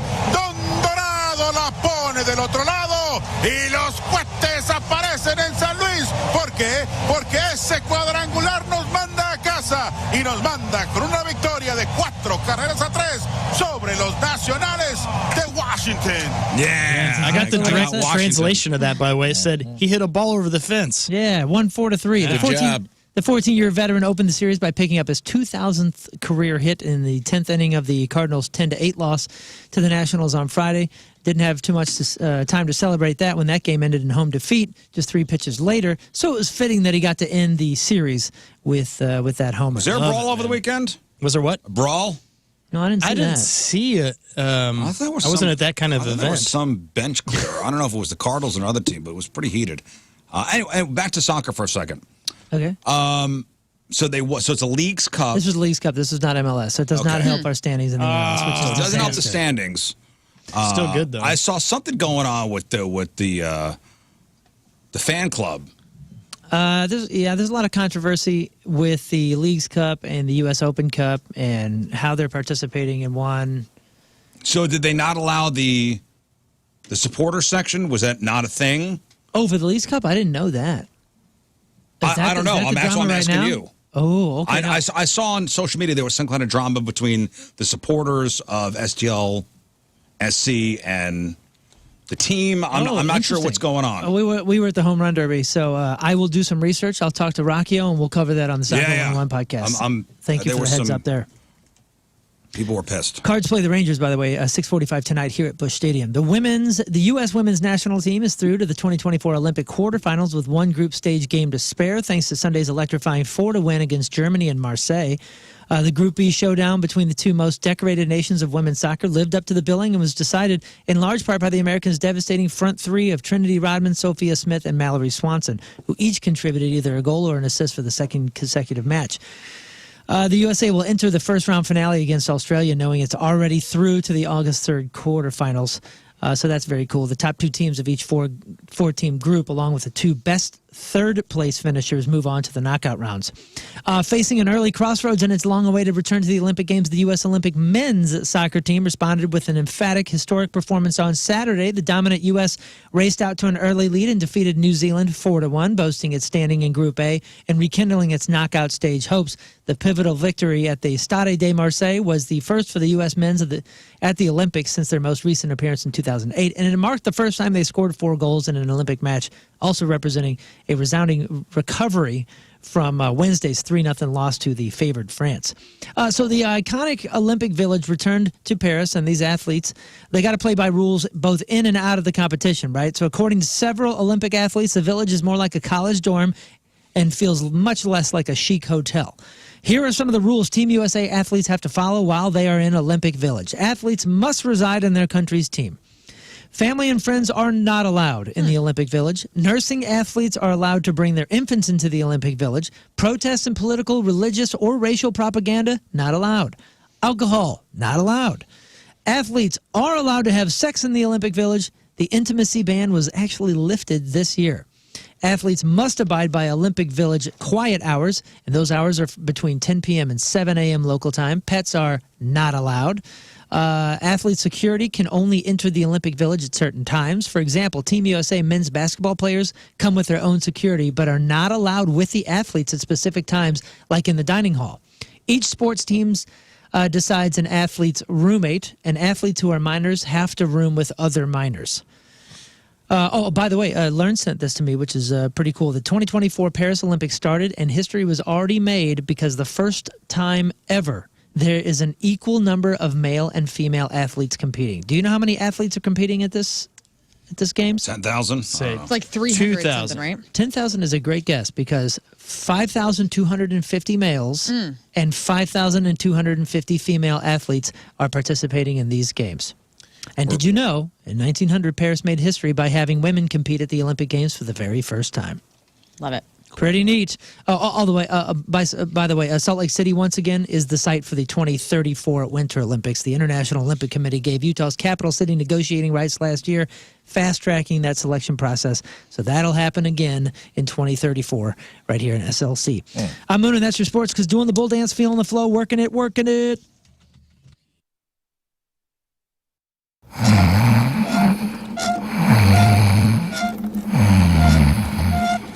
Bum, bum, bum. Hi from the outside. And fantasy football season is back, and Hot Shot Sports Bar and Grill is your ultimate destination to host your fantasy football draft party this season. Sign up now and score incredible specials and rewards just for drafting with Hot Shots. That's right. Forget about that. Sorry, Rafe. That's okay. You can include me. It's that time of year again, as he said. So forget the basement drafts and experience the best draft party atmosphere at Hot Shots, complete with amazing specials and unbeatable views. When you book a fantasy football draft party with 8 or more guests, you'll receive, check this out, 1 large one-topping pizza, order mini tacos and toasted wraps, domestic beer and shot specials, special gift for every player who drafts the team with Hot Shots, an extra special gift for the league commissioner who books the party, preferred seating for your draft party, and free Wi-Fi, baby. And booking is simple. You fill out a form, and a manager will be in touch to confirm your reservation and details, and boom, it's free. It's easy to sign up. Get in the game and draft a champion this year at Hot Shot Sports Bar and Grill, hotshotsnet.com.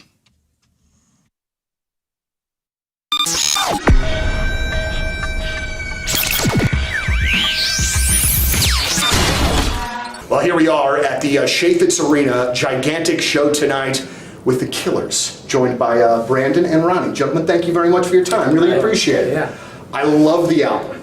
Wonderful, Wonderful is out now. It is it's such a great record. I think very much worth the wait. I want to know first things first about Jackknife Lee. That produced this record for you. I know there were a couple of other guys as well that did a track, but I want to know about a producer and what his role is with you guys and how you know he's the right one to work with you guys on something like this.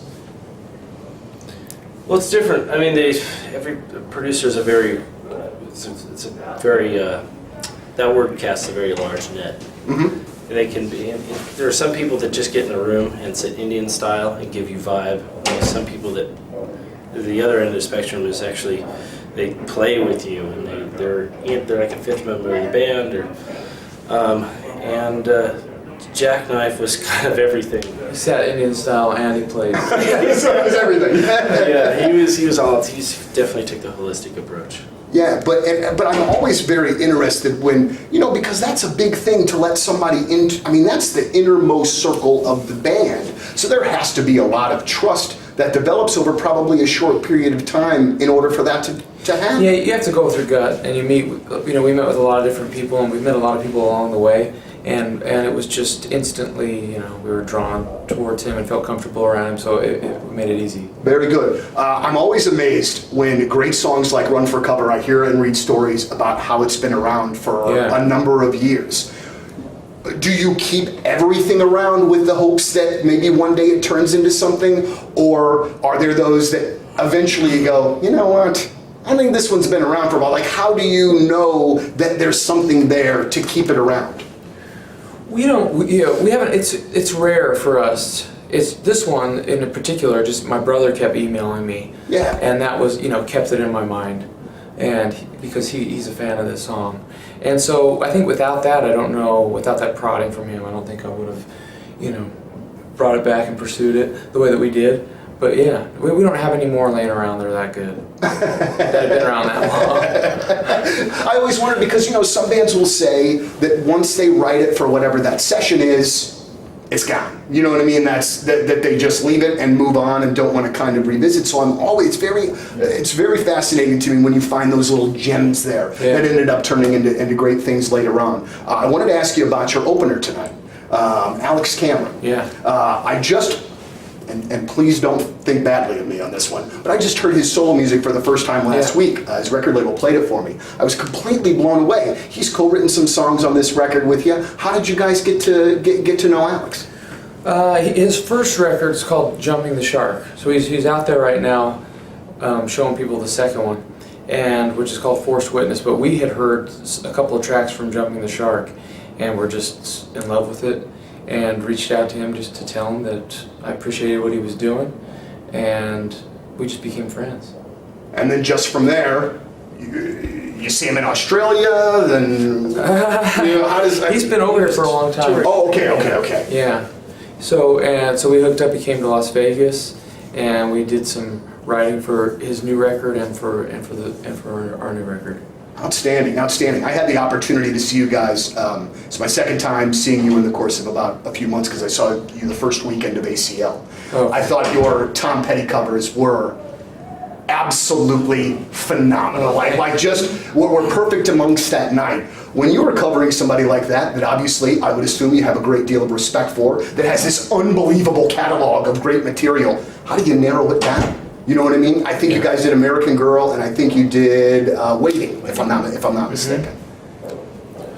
Yeah, well, we had to take into consideration that you're playing at a festival, and you don't know how many of these people are Tom Petty fans, and so we wanted to pay tribute and have them be able to recognize it. Sure. So American Girl. So you got to take advantage of this special July deal they're having at Zero Res. You know, the month of July, it's a true thing, is National Carpet Cleaning Month. And because of that, and it's the month where the 4th of July resides in, Zero Res is offering 3 rooms, zero resified, starting at just $129, and get a 4th room for free.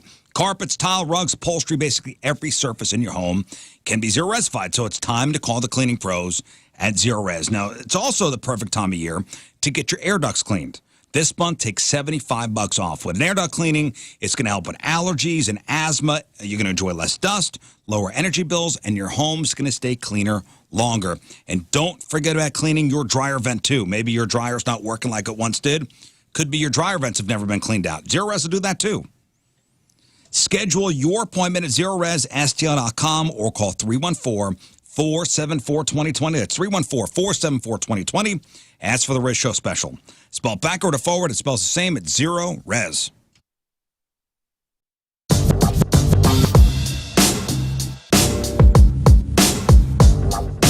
Joined by Seether. Gentlemen, how are you? It's great to see you, and thank you for being here with us.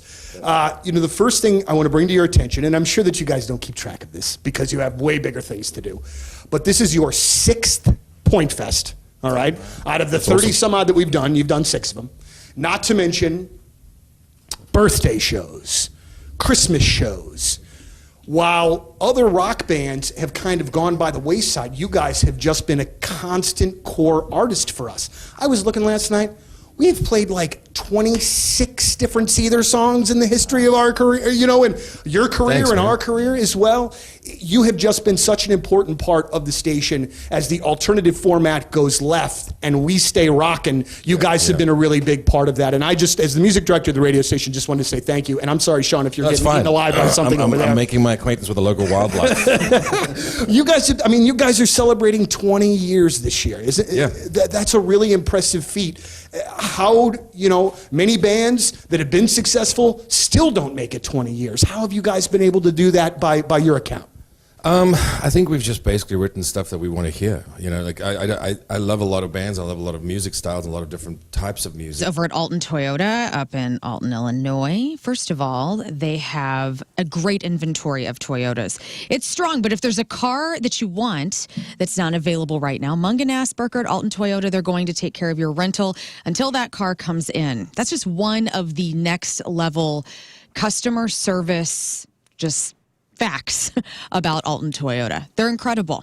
And their service department, too. You don't have to have a Toyota to go up there. Maybe you live in the area and you're thinking, okay, I need to get some new tires. I need to get my oil changed. Maybe there's something going on with your brakes. The service department's excellent. And you can take it up there. They'll cover all of your needs for auto repair to car services. And they are experts in car service and maintenance. So everything that you need to be done will be done at Alton Toyota. And the best thing about it is they have a VIP weirdo line for us, those of us who listen to this radio station.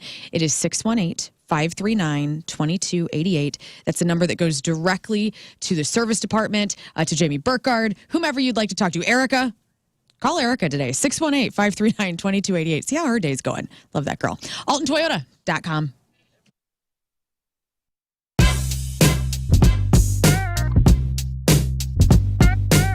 .7 The Point. AO. Let's go. It's Liv Maddox, broadcasting live from the Hollywood Casino Amphitheater, and I am joined now by the one, the only, Jelly Roll. Yeah, baby. How are you, sir? I feel like I'm back home, man. I love St. Louis. It's one of my favorite cities in America for dozens of reasons. Mm-hmm. And then the last time I was here was just sheer disappointment because Pointfest got rained out that day. And Yeah. We're still mourning that. And the crazy thing is that, I wasn't here yet when that happened, but I keep hearing that when that announcement came out that it had to be pushed out and then you couldn't make the scheduled show, people were so upset. You've got St. Louis in the palm of your hand, man. How does that feel? No. I just love St. Louis and they love me. I've been coming here for years. We used to play Pops. Yep. I probably played Pops 30 times in my life. And now here you are at the Hollywood Casino Amphitheater. Awesome. Yes. with know. limited tickets. You're like limited as in get in your car and come on and grab 'em. Exactly. Got to get here, box office. The music doesn't start till 7. You still got time to settle in before Jelly Roll hits the stage. Now, what's really cool about you, Jelly Roll, is that, and I promise you this isn't a commentary on your size, is that you don't fit into a box musically. Right. You got the hip-hop, you got the country, you got the rock all in one. So if somebody comes up and they're like, Liv, what kind of musician is Jelly Roll? What do I say? He's a music man. He's a music man. Right, listen, so in the 90s, I was listening to Korn. Okay. But I also knew every single word of Gin and Juice. Okay. And secretly, as a Southern boy, I knew every single word of Time Marches On by Tracy Lawrence, right? So that was the 90s country music era. And this is stuff I've just known since I was a kid. So it wasn't, I don't know, I just always judged music on whether it was good or it sucked. And a lot of music has sucked over the years. So anytime we get something that's pretty good, we should hang on to it, not categorize it and alienate it. We should embrace it, you know? Sure. So what music doesn't suck right now? What are you listening to? It depends. Across the board, I'm still listening. I'm stuck in the 70s. Okay. Right? Because I have a rule when I record, I don't listen to much current music because I don't want to be influenced. Okay. I hate that when the sounds become, so I'm really weird about that. But I do love Crown the Empire on the rock side. I don't know why, they just do it for me. I've always thought a lot of that band. Listening to a lot of Greta Van Fleet still. Yes. There's a kid named Bailey Zimmerman on the countryside that's just absolutely insane. Just young, raspy. Pretty wicked weather roll through here. And listen, your head's dry, you're thinking everything's all good up there. The roof's fine, but maybe it's not fine. And maybe you should have the Happy Roof Company to your house to do an inspection. You should have your roof inspected every year or so. Maybe you've never even thought of doing it. If you have a leaky roof, an old roof, a damaged roof, an ugly roof, the Happy Roof Company should be your first call. If you call today, they can have somebody out to look at your issue within 24 hours. They're a local company. Over 50 years combined experience roofing, siding, gutters. They're not storm chasers. 100% of the market is in the St. Louis and surrounding areas. They're headquartered in Sunset Hills. They do residential roofing, of course. They do commercial roofing. If you have a damaged roof, you need insurance help, call the Happy Roof Company. 314-665-3001. That's 314-665-3001. Online at thehappyroof.com. It's the Happy Roof Company. They put the happy in happy endings.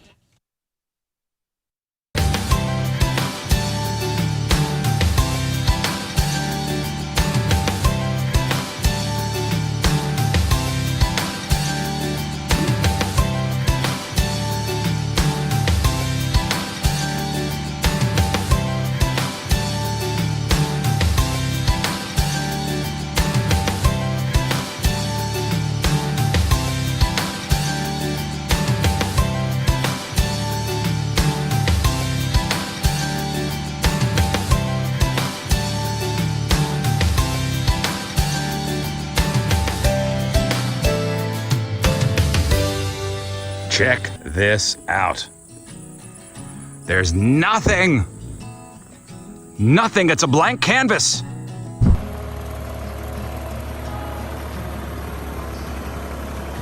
You see that? The plants are coming in nicely. Come a long way since last year.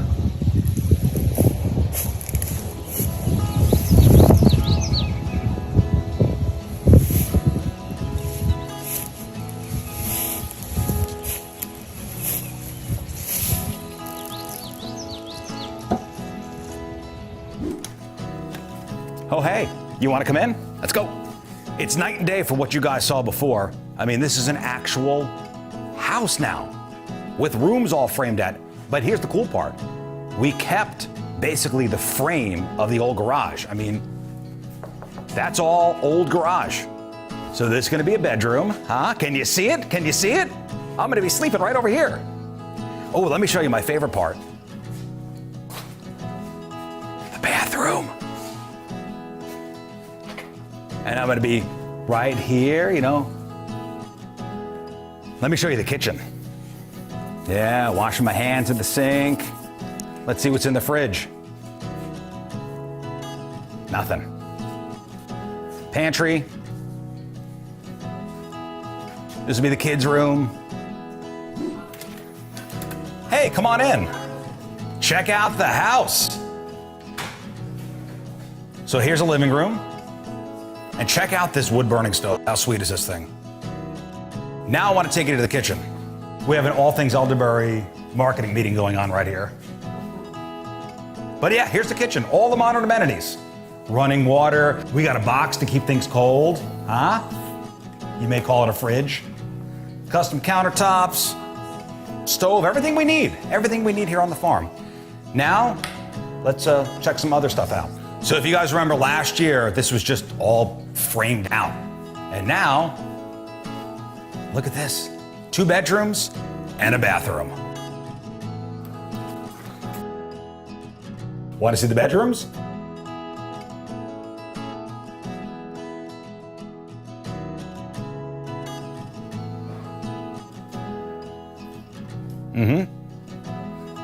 Bunk beds. Now you've seen inside the house, let's go check out the porch. So we got a carport and check out the porch. So when it's hot out, we've been working in the field all day, we are protected. Some reviews from guys just like you, guys just like me, guys just like Riz, from right here in St. Louis when it comes to mentality health. Since I started this, I feel like I'm a kid again. It's amazing. People ask about it constantly, and I preach to them about mentality. If somebody had told me earlier, before I was 50, that anything could make me feel 15 to 20 years younger, ask me where to sign right away.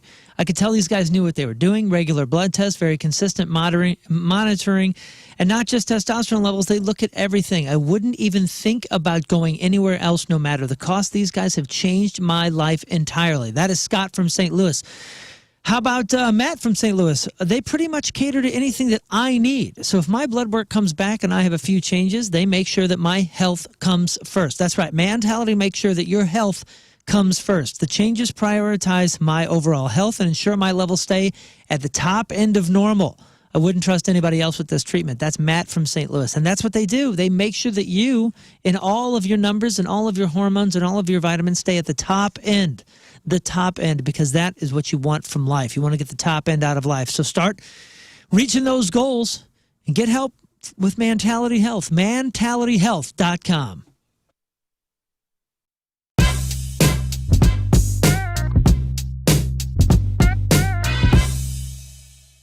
Well, big things happening in the 21 Pilots camp. And you know what? If you are going to talk about 21 Pilots, there are legitimately no better 2 people in which that you could call to talk about said band than our guys. Gentlemen, it's wonderful to see you again. Hello, and it's been a while. Hello from St. Louis. Thanks for having us. Yeah, it has been We're a excited. while. Man, it's really great to see you guys again. And the first thing that we want to talk about is the 21 Pilots Cinema Experience. Now, it's coming out on May the 19th. There'll be a special encore on May the 22nd. But I want to know, this experience came about a year or so ago during the pandemic. And I'm curious, the show was so well done, so well produced. How long did it take you guys to put that whole thing even together in the first place for it to run? I think it was probably, I guess we were talking about it was probably like 7 or 8 months from the very beginning. And it was, the way that we sort of had to go about doing it, we just kind of knew that because our live show is so reliant on people, that and once all that stripped away, that we couldn't just perform the way that we normally do. So we kind of had to just go and reinvent the entire thing and sort of start from scratch. And once we did that, then it kind of just we knew it was going to take a while to pull off. And so it took a good probably 8 months to get all the logistics coordinated and together and make everything happen. So then for you guys, as far as the day-to-day goes during that 6-7 months time span, so you guys are finishing the record or it's already done, but then the pandemic's going on. So there's a lot of things that are happening while you're putting this together. Was it something that you were working on every day for those 6-7 months? Yeah, I mean, pretty much. There was a lot of video conference calls and passing back and forth ideas, and looking back on it, I think it's still, I would say, is the hardest thing we've ever done. So we released this last year with the release of our latest record, and it was a one-time thing, just live that evening. And we haven't really put it anywhere since. It hasn't lived anywhere else. And so we've been holding on to it.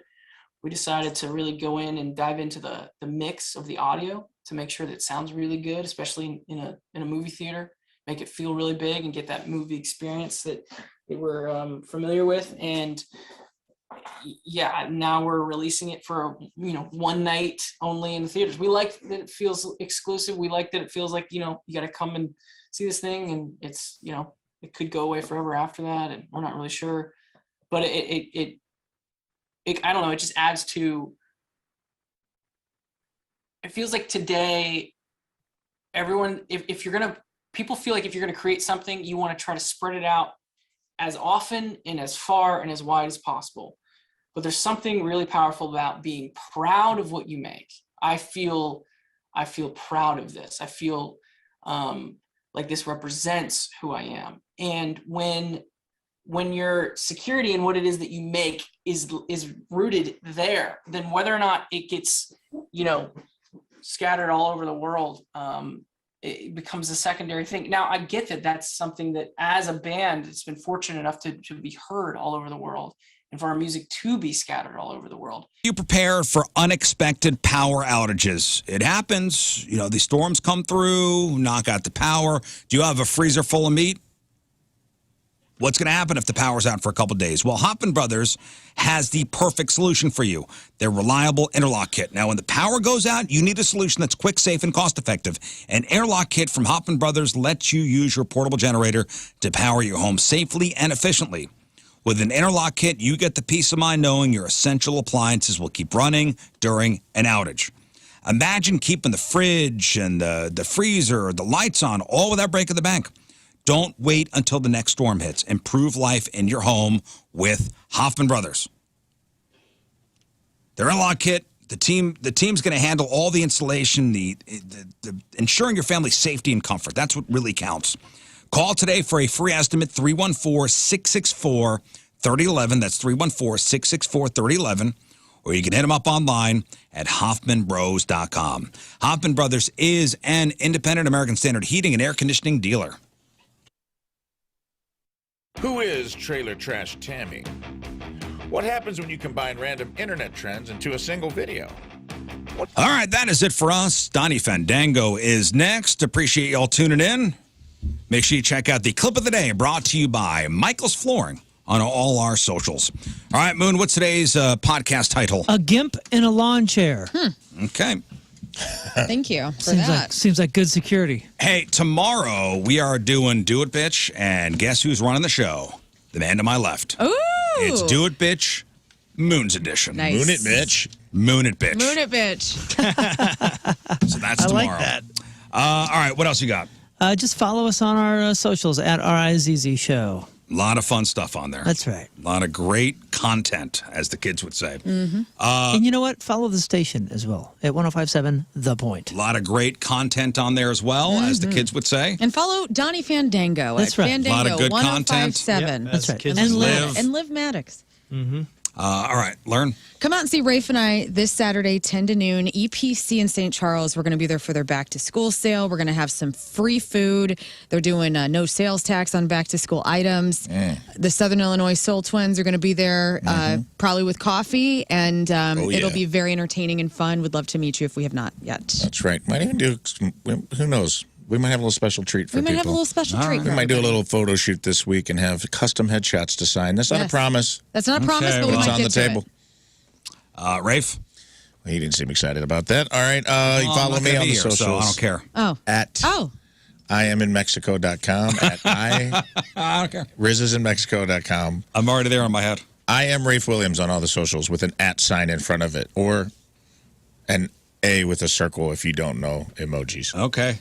Scott? Yeah, you can follow me at King Scott Rules and stay up to date on all my Olympic achievements this week. Are you still doing Olympic achievements on the weekends? Yep, Wow. still doing it. All right. A new episode of my podcast with Tim McKernan and Stu Piercy out today. The title is Kings Sleeping Together to Show Unity. Hell yeah. It was a whole thing back back then. All right, if that's it, we leave you with a selection from our Teamers Member today, brought to you by Hot Shots. Swing by Hot Shots for a Stella Artois and the all-new Reaper Madness swings available for a limited time from Imperial, Missouri. Timothy Allen is our Teamers Member today. Timothy Allen. If you want to hear this song, here it is. We will see